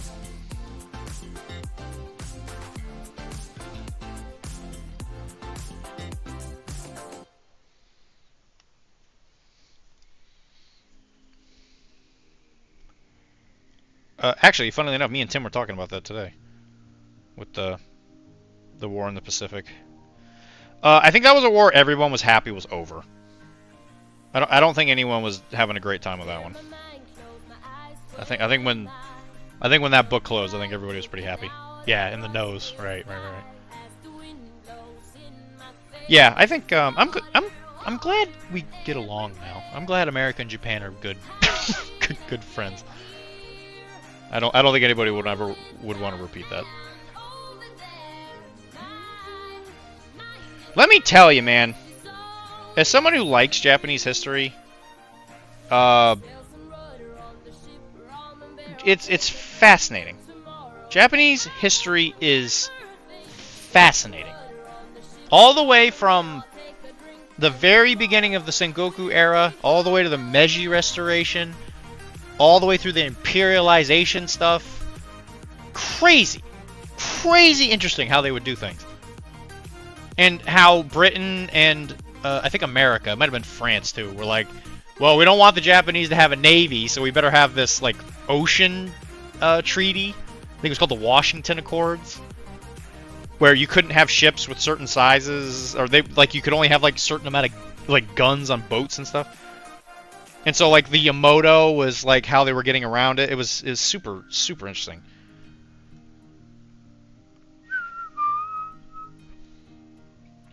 I apologize if everybody's bored out of their socks. I'm a bit of a history nerd.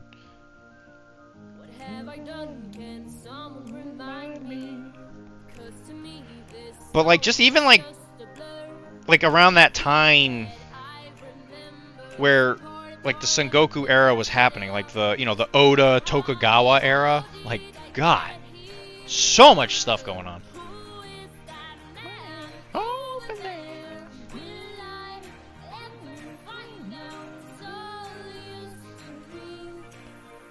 And there's like lots of video games based off it. Like Nobunaga's ambition is pretty close to what happened. Because the guy that wanted to unify Japan, he didn't actually manage to do it, but his successor did. Which is a shame, because man, Oda was... he tried. By God, he got some stuff done. Yeah, same here. Planes are very interesting. They evolved from wooden planes to jets in less than 100 years. That's very true, actually. Yeah, the Wright brothers, they started flight, oh God, like 18... It was like the 1880s, I think? Is that what it was?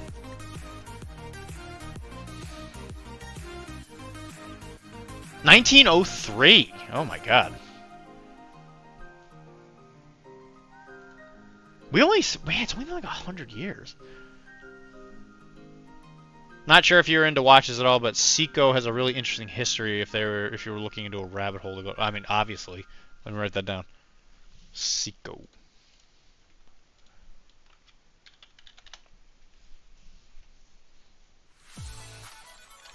I'm sure it was like they used to probably make stuff in World War II.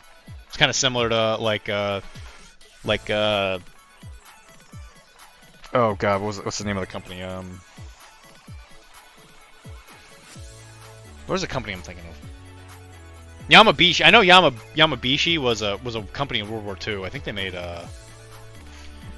plane parts. I think. Seiko. Sorry, Seiko. What did I say? Seiko. Seiko. You're correct. Sorry.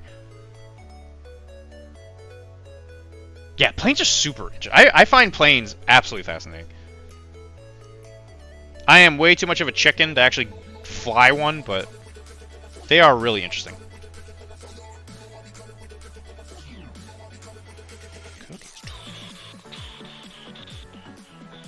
Which is why this is one of the reasons why I really like JSA. because they're so like flavorful. Like Japan has such a really cool history that you can pull from. Like I was lucky, because funny enough, there's an Oda in Infinity as well. I actually got my hands on this super cheap. This Oda Yuriko, I think her name is Yuriko Oda. Actually, I could probably just look. Yeah, Yuriko Oda. I was pretty lucky that I managed to find this, because this is a pretty hard to find model. But there's an Oda for you.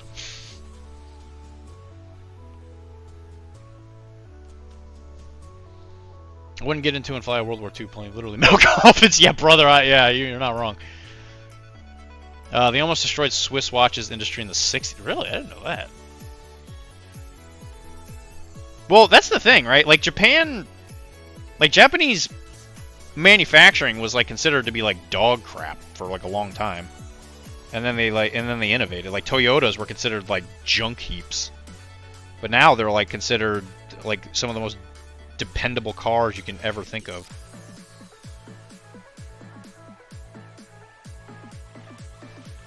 I mean, my dad worked for them for years.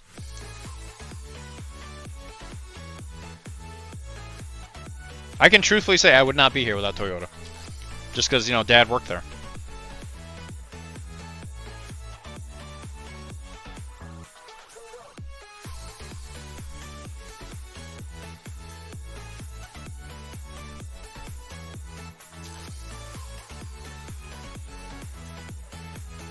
So my first big boy vacation is gonna be Japan for sure.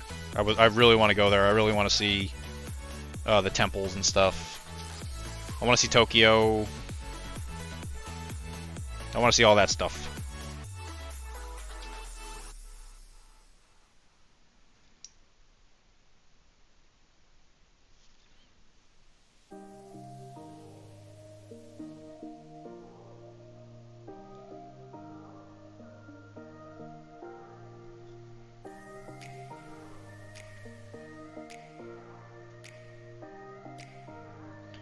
And I usually tell people, it's like when I start like nerding out on Japanese culture and stuff, like everybody thinks I'm like super into anime and all that stuff.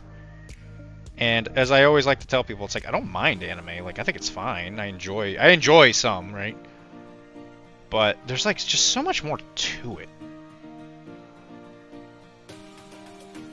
Just the richness of the history is just, I think it's a shame that it, you know, one part of it gets more attention than others. They invented modern quality control. Japan's great, bring money. Yeah, I have no doubt. I'll be quite honest. Quality control more than likely was, yes, very much a Japanese concept. I think they were also the ones that kind of invented first in, first out. The whole idea that you should sell the things that you got first before you use the stuff that you get later.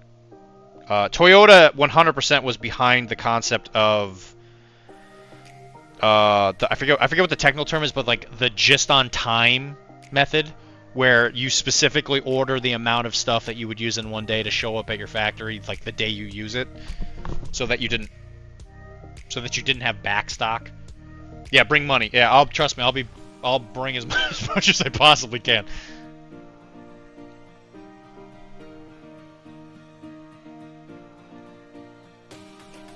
Now that my finances are finally starting to kind of come together. Kara was able to handle something that she was having problems with, so now our money is going to be a little more consistent, I guess. And if I can sell my car and get something more dependable, like a Toyota, then I think that'll be very, very helpful. Right? Yeah, because I've already talked about this, but I'm always having car issues. Let's not forget how they essentially went from the late Middle Ages to the superpower. Like, yeah, bro. It's funny because I was talking to Kara about this. There were still samurai in Japan when, like, Abraham Lincoln was the president. Which is, like, crazy. It's, like, crazy to think about that. So, like, you know, America existed when samurais were like still around. So like there was a video game I played growing up. It was you played like a samurai in the Wild West, which could have conceivably happened, which is kind of funny. Imagine trying to use a sword while they're all using muskets. I mean, that's what the Battle of Sekigahara was all about. That was like that was like right before the Meiji took over, right? That's what that was. I think it was Sekigahara, right? Yeah, the Satsuma Rebellion. Shirohima. Or Shiroyama, sorry. I'm sorry, Sekigahara was the when the Takeda cavalry met up with Oda, I think, where they gunned him down because Oda, the guy, they started using guns. So it was like one of those. It was like the first battle the gun really proved to be effective. Yeah, Tom Cruise saved all of them. I don't know, Kat. I think they were using more than just muskets. I'm pretty sure they had miniguns. I'm pretty sure they had Gatling guns. Tom Cruise saved them all. It's crazy. He will forever be remembered as the greatest samurai.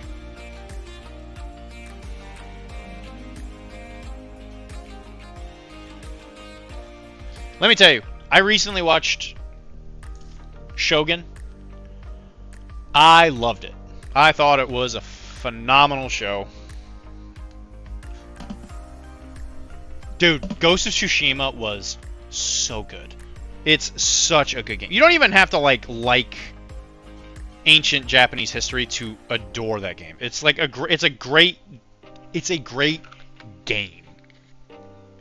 And then you like go into the history of it and it's just like, oh my god. I'm surprised they didn't do more like straight up ninja stuff in it. Like I'm surprised they didn't like become a ninja. But like from what I understand, becoming a ninja is like it's like a clan thing. Like technically speaking, he is a ninja for like a lot of pretense and purposes, but he's like not part of a ninja clan. So he's like not a ninja. So like the Iga were probably like one of the biggest ninja clans. And so like Oniwaban, which I think in Japanese means like gardener. It means like gardener of the gate or something like that. Yeah, it is a dream come true. And they're making another one, brother. They're making another one. Yeah, Ghost of Tsushima, easily one of the best video games ever made. Hands down. No discussion. It is absolutely phenomenal. I was actually thinking about going back and playing it again because the new one got announced. And I didn't technically finish it. I have seen the ending, but I never got a chance to actually finish it myself. So I think I might go back and play through it again. I want to finish Outlaw first, but my goal was to go back and finish that. And then I got to go back and finish the Spider-Man games. I never finished them.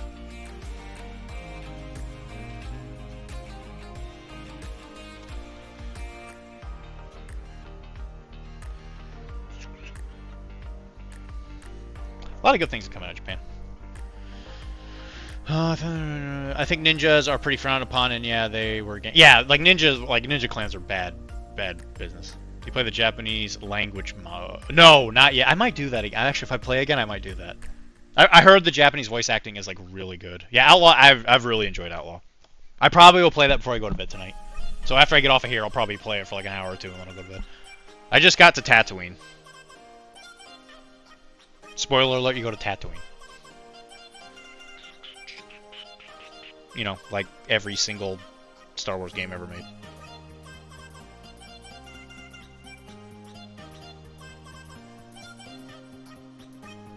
Yeah, go figure a game where you play an outlaw, you go to the place where the Hutts live. Shock.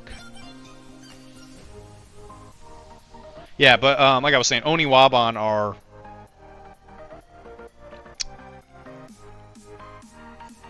Oniwaban means like gardener or the gate or whatever, which is how clans and stuff could talk to the ninjas. And they were gardeners because they were very good at making poisons. so they would garden because they knew how to make stuff to kill people. Isn't that great? That's my favorite. I don't know, man. I really enjoyed the casino planet. I thought you don't really get to explore it all that much, but I thought, you know, I like the idea of it. I thought the wind planet was pretty cool. I thought it was interesting. This is a cool idea for a planet, like really strong winds and like the red dust thing that was going on. And I thought Kojima was interesting. I did all the stuff on Kojima. It was interesting. I thought because I don't is Kojima's not, is it the planet they go to in episode 9? Is that the one they go to? That's where they go to get C-3PO reprogrammed or whatever. Yeah, it's true. They're all very good. Yeah, the game is like really, really well made.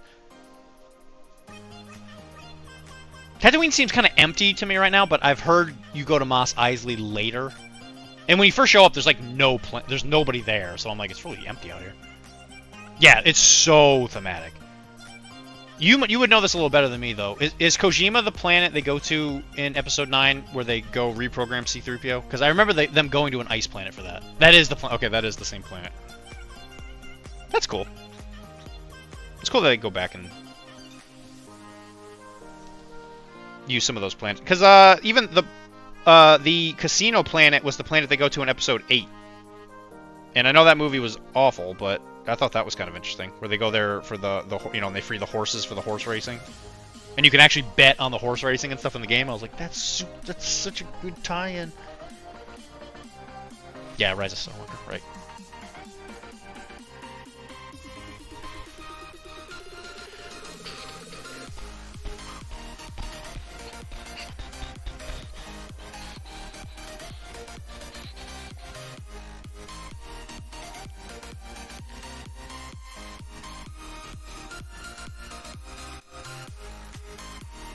Yeah, it is way more interesting in the game. Yes, I agree.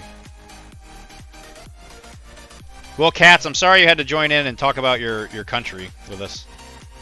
You came in to talk about planes, and here I am talking about Japanese history.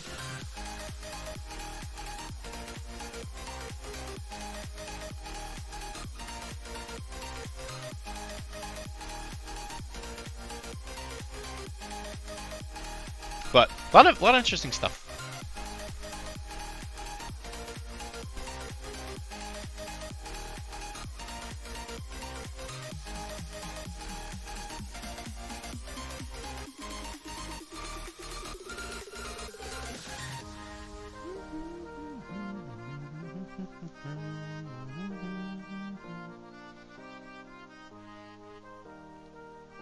So we will probably paint this guy some more tomorrow.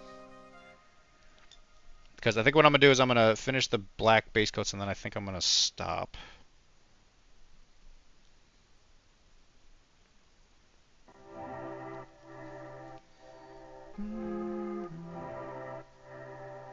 Have an awesome night, Tim. It was really cool that you could hang out with us, though. I love you, buddy.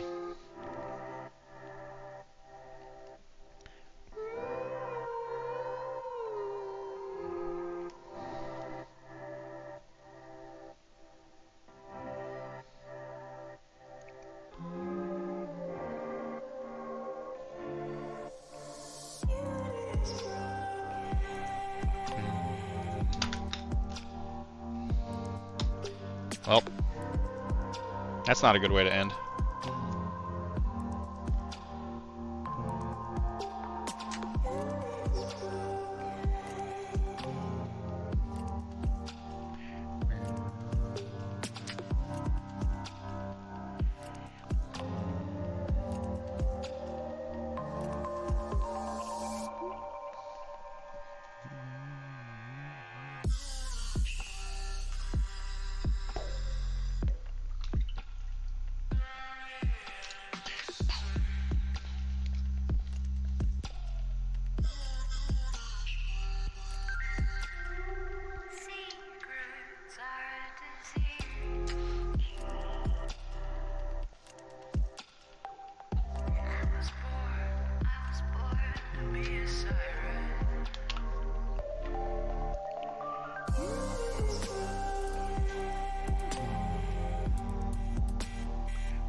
So what are you working on next then, Kat? Katax. You working on another plane, or are you going back to another car?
I think I need a little extra black here to help break up some of that. Some of that paint job there.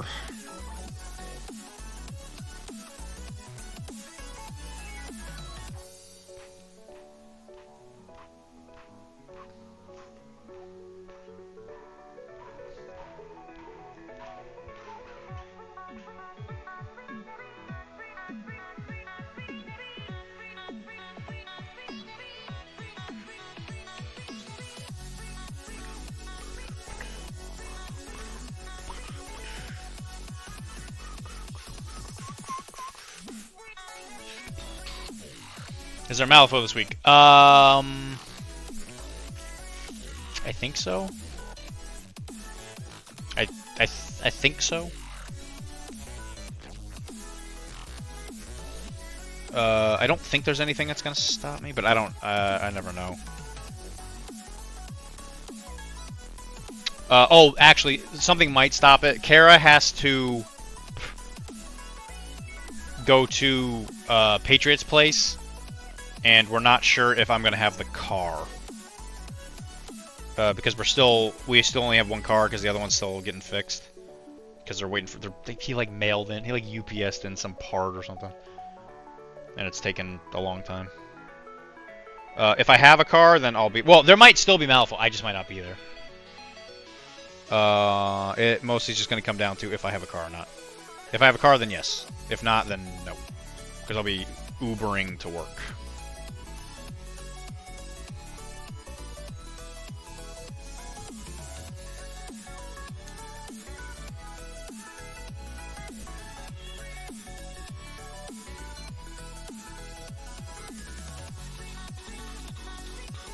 But if not, we can make up for it on the weekend or something.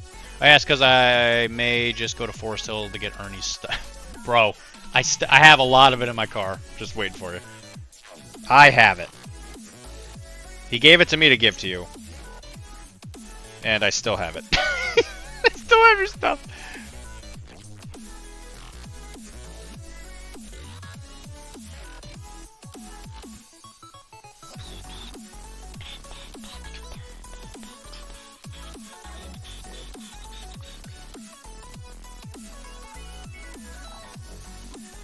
I do think that I need to tone down my the amount of times I go out on Wednesdays. I was talking to Kara about this.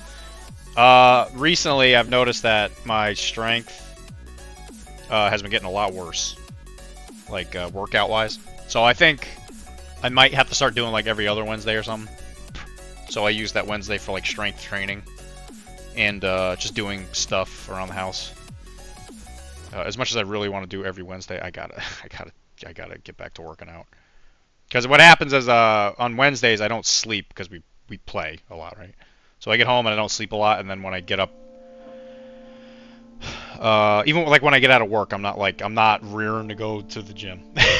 let's put it that way. I know that's why I meet you first. Oh yeah, okay, well sure, yeah, whatever. Even if I don't meet you on Wednesday, we could always meet like another day. You know, we could get a game in or something. Like you come over here, I go over, meet you somewhere. Maybe Sunday, actually. I might be able to do this Sunday. Oh no, they're having that tournament on Sunday, aren't they? Never mind.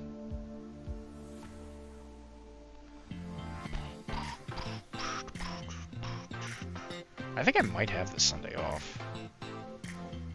I feel like I'm doing something this weekend. I just don't know what it is. Yeah, MCP. Because if I have it off, I could just go play in the MCP event. I feel like I'm doing something. That's why I couldn't join. I cannot for the life of me remember what the heck it is.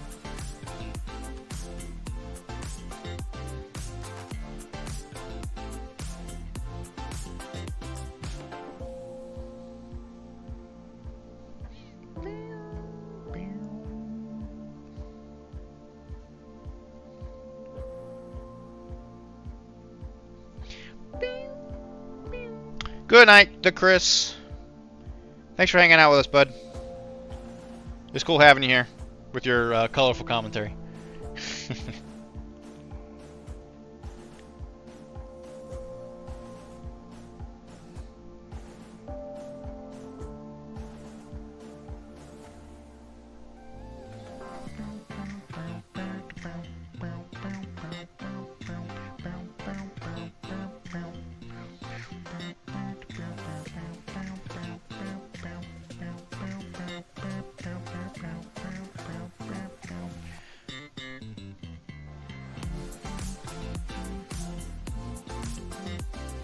But yeah, at some point I'll meet up with you.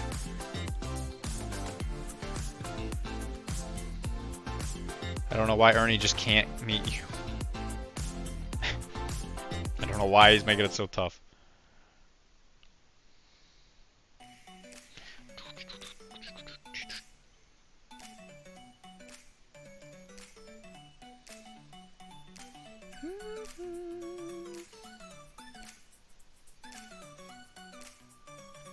Thing is, we're gonna work on this guy tomorrow, but I don't think he's gonna take that long. All we gotta do is the black and then the base, and he's done. And I guess we gotta do something with the box. I'll probably paint that pano colors or something.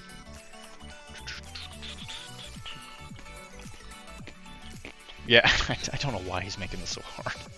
It's like, bro, just go meet with him. God darn it. Ugh.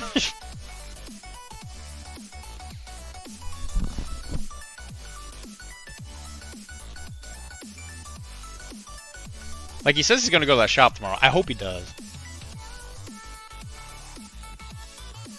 But I've noticed that, you know, he says he's gonna do something and then it doesn't happen. So, you know, when he says he's gonna do something, I'm always like, I hope he does it. He even swung around here for that thing. He even swung around here for that thing. Yeah, that's a good... He was in North End. I didn't even think of that.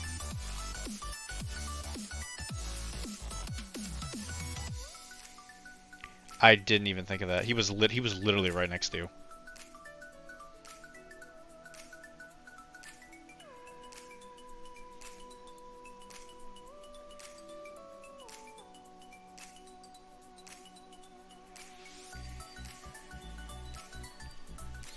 Yeah, I think for all pretense and purposes, I think the vow did a lot of good for us. Yeah, let's not even talk about it. I think that vow did a lot of good. Like, I think I'm effectively done with it, just because there's so much stuff going on now. I pretty much did. I did finish most of 2 keywords though.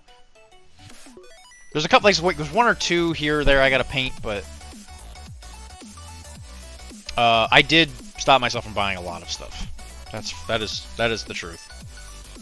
So I think the vow served its purpose for sure.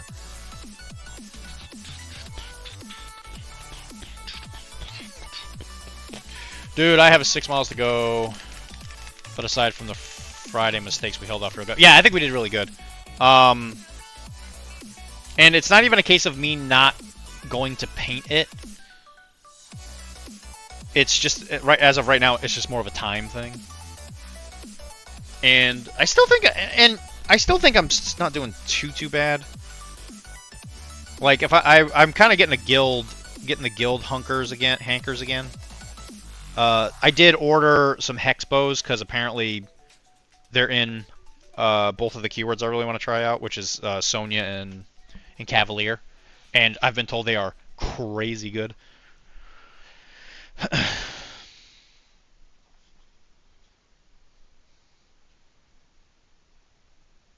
But other than that, I don't really think I didn't really have to buy much. Yeah, hex bows from what I understand are very good.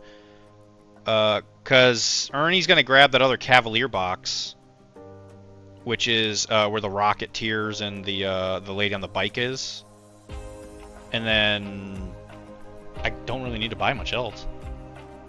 Because I have the rest of Sonya's keyword. I mean, I might pick up like that versatile box, the Vanguard box, or that starter or whatever. Just, you know, kind of whatever I want to do.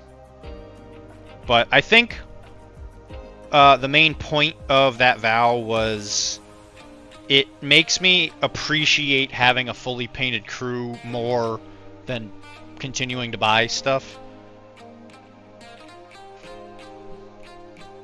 So it's like now that I have, you know, the painted models in Explorer Society, I'm kind of like, I'm not going to play this other stuff until it's painted, you know? Or at least more likely to, anyway. Because even, I played Anya this weekend, and she's not painted. She's the keyword I was going to paint instead of Ivan. And when I was playing it, I was like, I feel bad that this isn't painted. Oh yeah, it's nice to see Platinum Psycho paint. Yeah, right, and it's a really good feeling. And you know, which is what we were talking about when we were talking about doing this in the first place. So, at some point we should do another vow, I think. If we feel, if you or I feel like we're getting a little too purchase happy, I think we should 100% do a vow.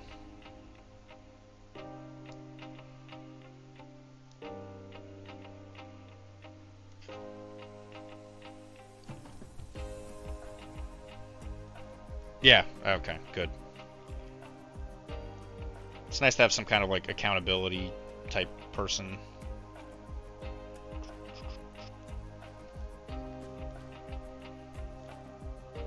And I did sell a good chunk of stuff while we were doing that too, which that was good.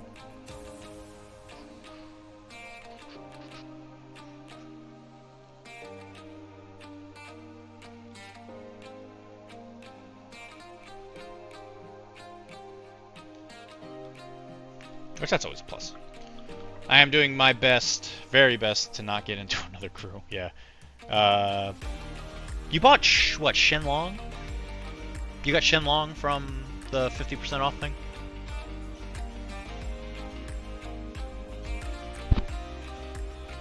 Because even just like, dude, 50% off is just kind of like what are you supposed to do at that point? Oh, that's actually good for a friend. Okay.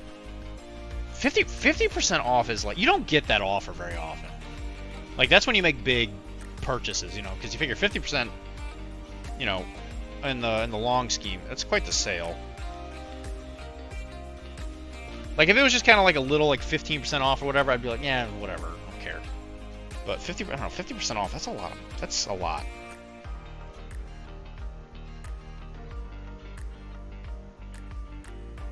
Like, I legitimately didn't feel good making those purchases, but you know, it's like, yeah,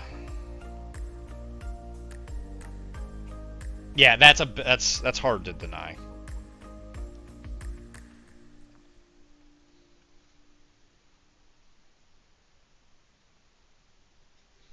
I do think it's funny that they're the ones that are getting out of it, though.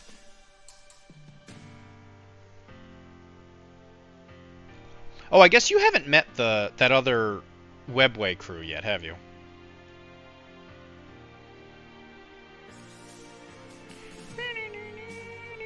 Because you came with Jay to the shop that one day, but they weren't there. Yeah, they're definitely people.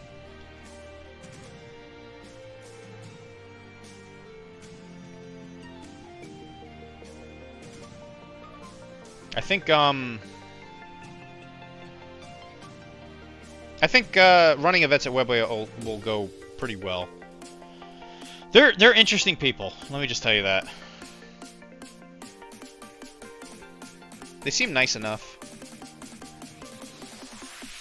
I thought, for some reason, I was thinking Mike was going to be one of those people who, you know, says he's not like a power gamer, but like, you know, lures people in and smashes them based on like how we played. But he got last place at that event we were at. So I guess maybe it was just because I played real bad.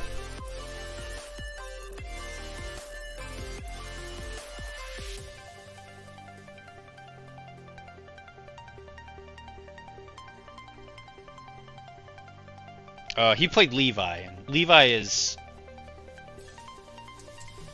that's a tough crew. They hit real hard. They did not used to do that. Honestly, it sounds like you just remember rep. Yeah, well, like I thought I got a lot of reps with them, but I guess I just wasn't playing them right. Because, you know, actually, funnily enough, I talked to Mike about it at the end of our game, and he kind of gave me, I don't know if he gave me ideas per se, but he kind of like illustrated what you need to do with them a little bit better, and I was like, you know what, you're probably right. I was at that point where I was like, I don't want to listen to anybody right now. I was just kind of like doing that angry cycle thing you do when you don't want to listen because you just lost real bad. But I'm glad I stopped and I listened, and I kind of wrapped my head around it. And when I played them this weekend, it felt a lot better.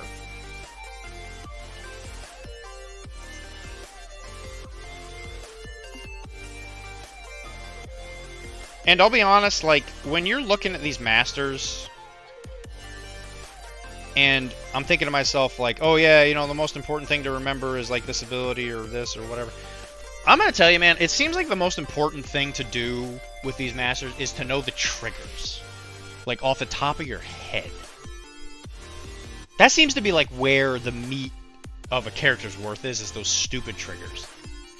Like, the abilities are like, yeah, it's great and everything, but it's the tiny little, oh, if you specifically flip a ram, it's like, that is so hard to remember.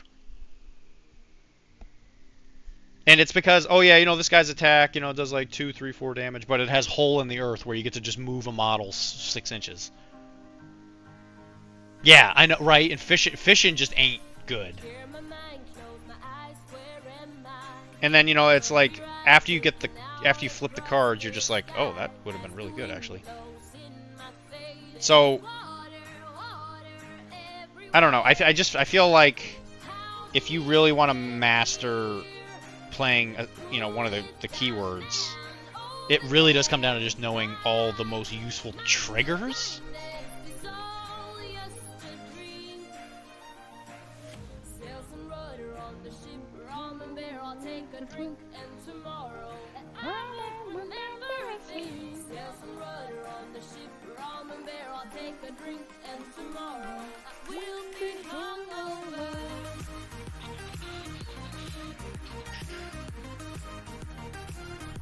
I should have stopped the stream, but I've just actually been enjoying talking to Wilmar.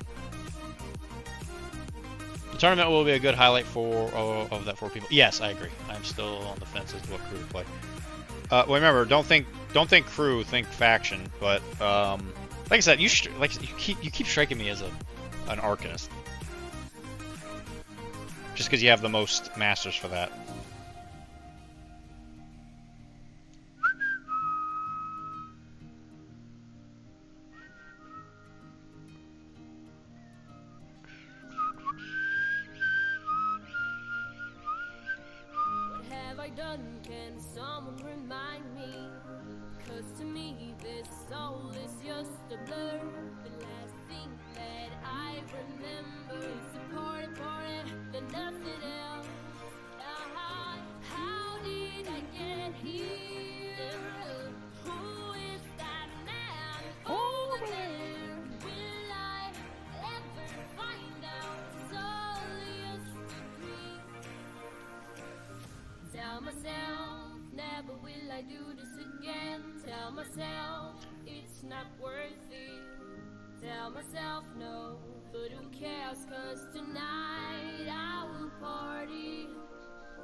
I'm between Bayou and just Rock and Ma Tucking for 3 games, or 10 Thunders or Arcanist. Yeah, well, I mean, those are the ones you have, right?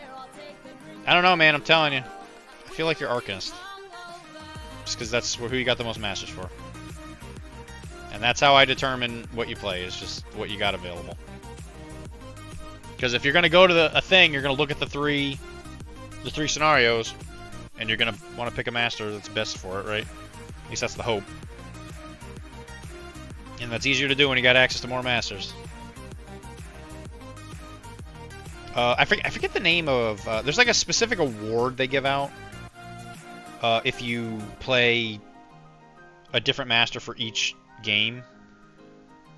Which is like a well-known thing for like... for 5-man.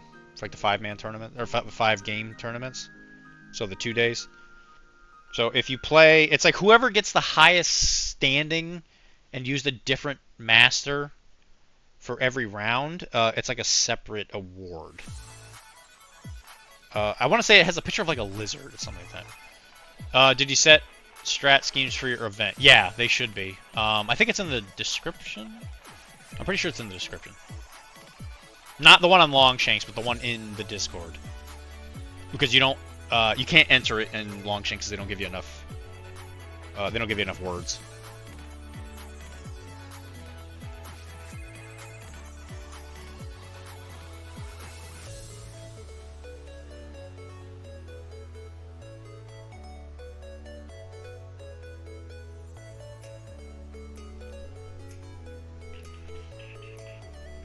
Oh yeah, I'll take a look tomorrow. Mull over which faction. Yeah, man. Like I said, I know which one I'd pick, but you know, your mileage may vary. Because, yeah, I mean, yesterday I played a different master every round. It was, you know, Coop, Ivan, and Sonya. And I think that paid off. Like I said, I think I had the third game dead to rights. But I definitely didn't do well in my placement. Which hurt. Definitely hurt. Oh yeah, I'll take a look. Yeah.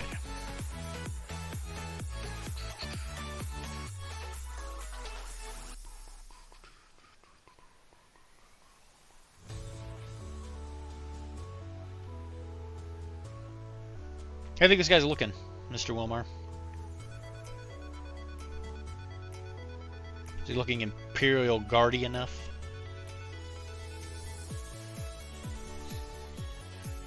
I've noticed that with these guys, I have a lot of trouble getting into them until like the very end.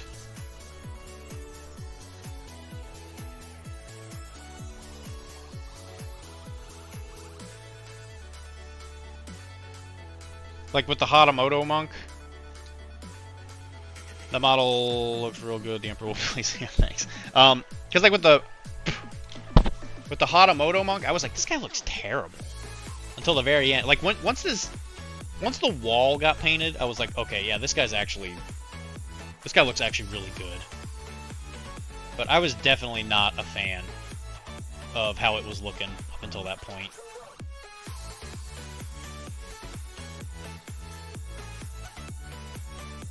His pants definitely were not the color that I was hoping that they were going to turn it out to be, but I kind of dig it. It's not bad. Trust the process. Yeah, trust the process for sure. The Emperor will be pleased. I'm hesitant on Arcanist. I have Colette, Mayfang, and Marcus, which is a good spread, but I don't have the tools to make Marcus really go off. Okay, so you don't have enough, like, beasts for him. And so, I guess with 10 Thunders, you have what? Mayfang and Misaki? And Misaki could probably do all three. I mean, Misaki's, and the keyword is just like, this is crazy. Last Blossom is so good.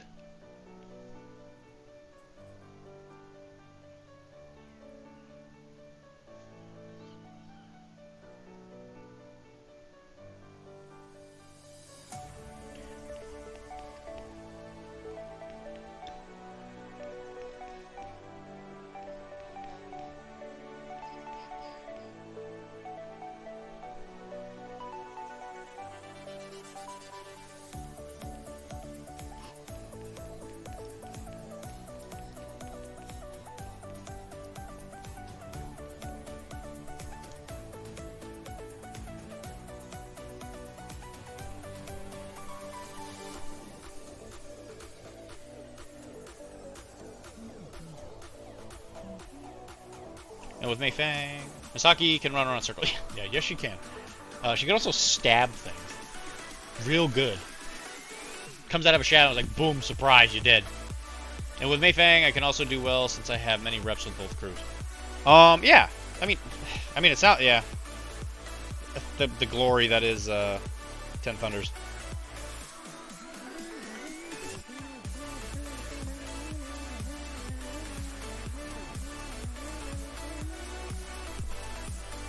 Oh, were you here when I showed off the Shatterpoint model? That was painting Leia. Leia's almost done.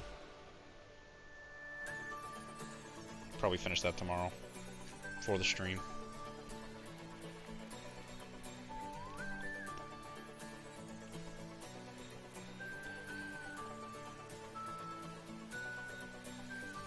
Anyway, the only reason I mentioned it is, like, I'd like to just be able to paint, you know, I'd like to be able to just paint a bunch of guild stuff. Where'd I put her?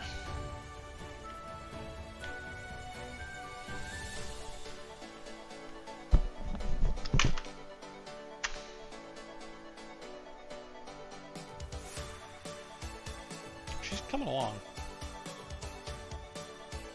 I think all that's left is the black, now that I think about it. I think it's just the gun, the boots, the leather thing, the watch, weather up this thing a little bit, and then the base. The cam, I'm like, on the camo, but I'm like, yeah, it's fine. I'll just finish this. Thank you. Yeah, I don't know, that camo was driving me nuts. And I cannot stop slamming this model into stuff.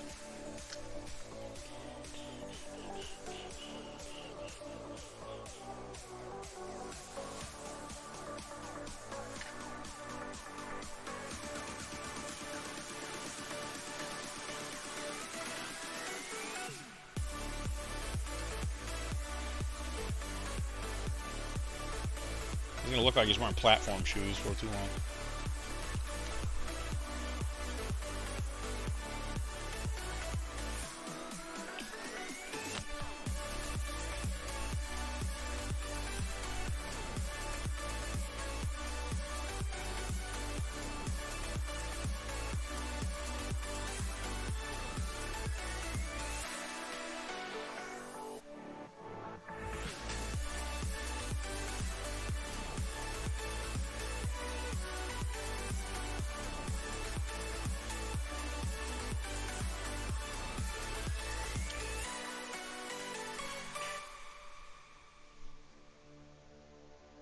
Yeah, it'll be nice to be done with the Shatterpoint thing.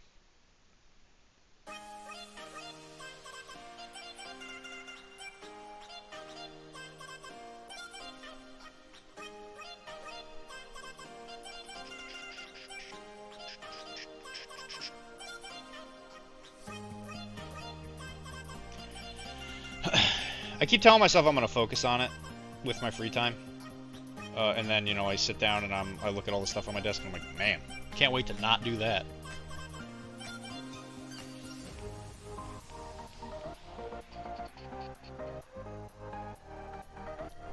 But I will have to kind of get down on it. I think tomorrow, before the stream, I'll just make sure I concentrate on just painting all that stuff.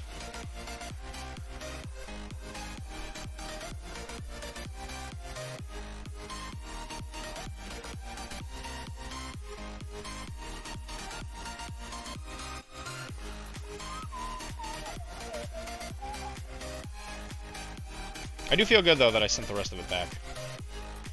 I need more time in the day. I want to paint everything. Yeah, bro, I get that. Oh, my God. Man, do I get it. Couldn't agree more.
Alright. I think that is as good a place to stop as any before I gotta start mixing paints.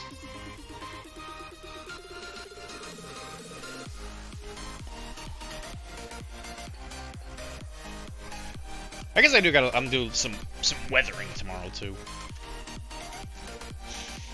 But yeah, I think he's coming along pretty good.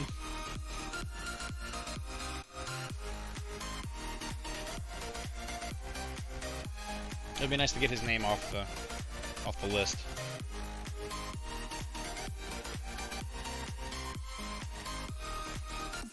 This is one of those ones where I think I might want to redo the base.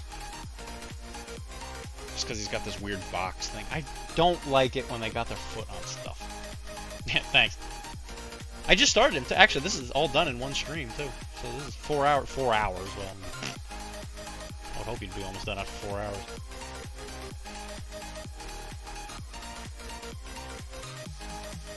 Yeah, I'm pretty happy with him. And we will see. Oh, man. Well, guys, thank you very much for hanging out with me today. It was a very good stream. The weird debris boxes kill me on it. Yeah, I don't. Yeah, I wish they'd stop, but it wouldn't be hard to like really to like chop it off and put it on a rock or something. You know. Yeah, I'm not a fan though. I wish they would stop doing it quite so much. Especially lately. I feel like every box these days has somebody putting their foot up on something. It makes basing significantly more difficult.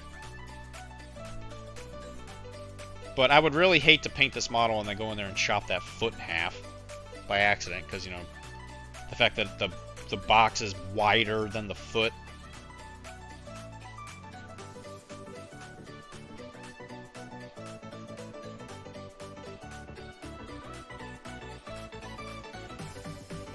I might just take a base and just put some sand, GW stuff around it. Yeah, we'll see. That's a tomorrow problem. Anyway, guys, thanks for hanging out with me today on this stream. It's been an absolute blast, as always. And if you guys have any questions or recommendations or anything that you want to send me an email at furypainting@gmail.com. Or contact me at Dr.D on Discord. Or you can talk to Tim or anyone else and they'll get back to me, I'm sure. So, right now we're painting Infinity stuff. We'll probably do that until the release of N5. And then we'll jump to other stuff. You know, we're gonna be painting something. What it is, who knows? But we'll keep painting. And so, if you would like to support the network, please go to Patreon for Professional Casual Network. You can buy stuff at Professional Casual Network at streamlabs.com, where we have some neat shirts. You know, I'll wear one tomorrow. And where you can find RPGs and live plays and all the fun stuff that we do here at the network. They're all really good. I'm in a couple of them, if you want to check that out.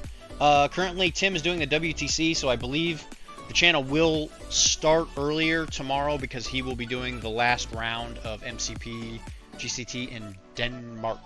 I think it's in Copenhagen. I forget the town, but it's up there in Scandinavia. So if you want some high-level play, that's where you want to go. And other than that, thank you for joining me. And I'll catch you tomorrow at 7:30. Or who knows? Who knows what I'll do? I'm crazy. Alright, guys, if it's your birthday, happy birthday. I love you, and I'm sure I will catch you in the next one. See ya!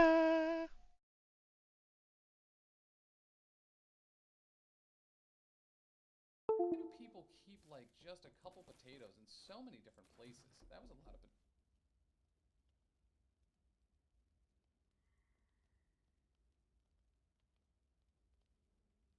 That wasn't a sound redemption, right? Is there someone here? Check my messages quick. Huh.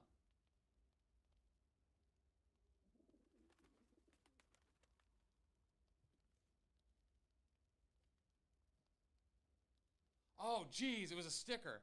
Okay. Okay, all right. All right, cool. Dope. Hey, Dr.D, host of Rugby. Your success to me. Therefore, you must suffer a joke. I lost Kara's audiobook before I could hear the whole thing, and now I'll never hear the end of it. Oh, yeah, okay. All right. All right. Don't hate it. To a Super Bowl party. Yeah, no thanks. That sounds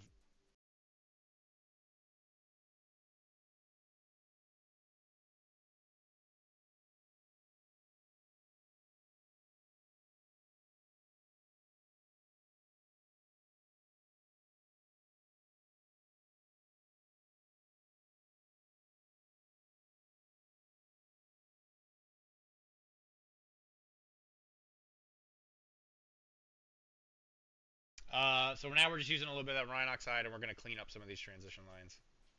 Very, very watered down.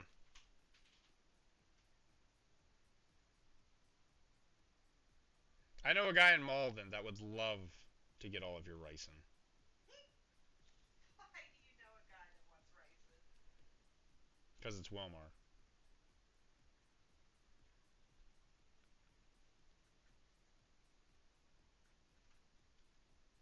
He was telling me just a couple nights ago, he's like, Dylan,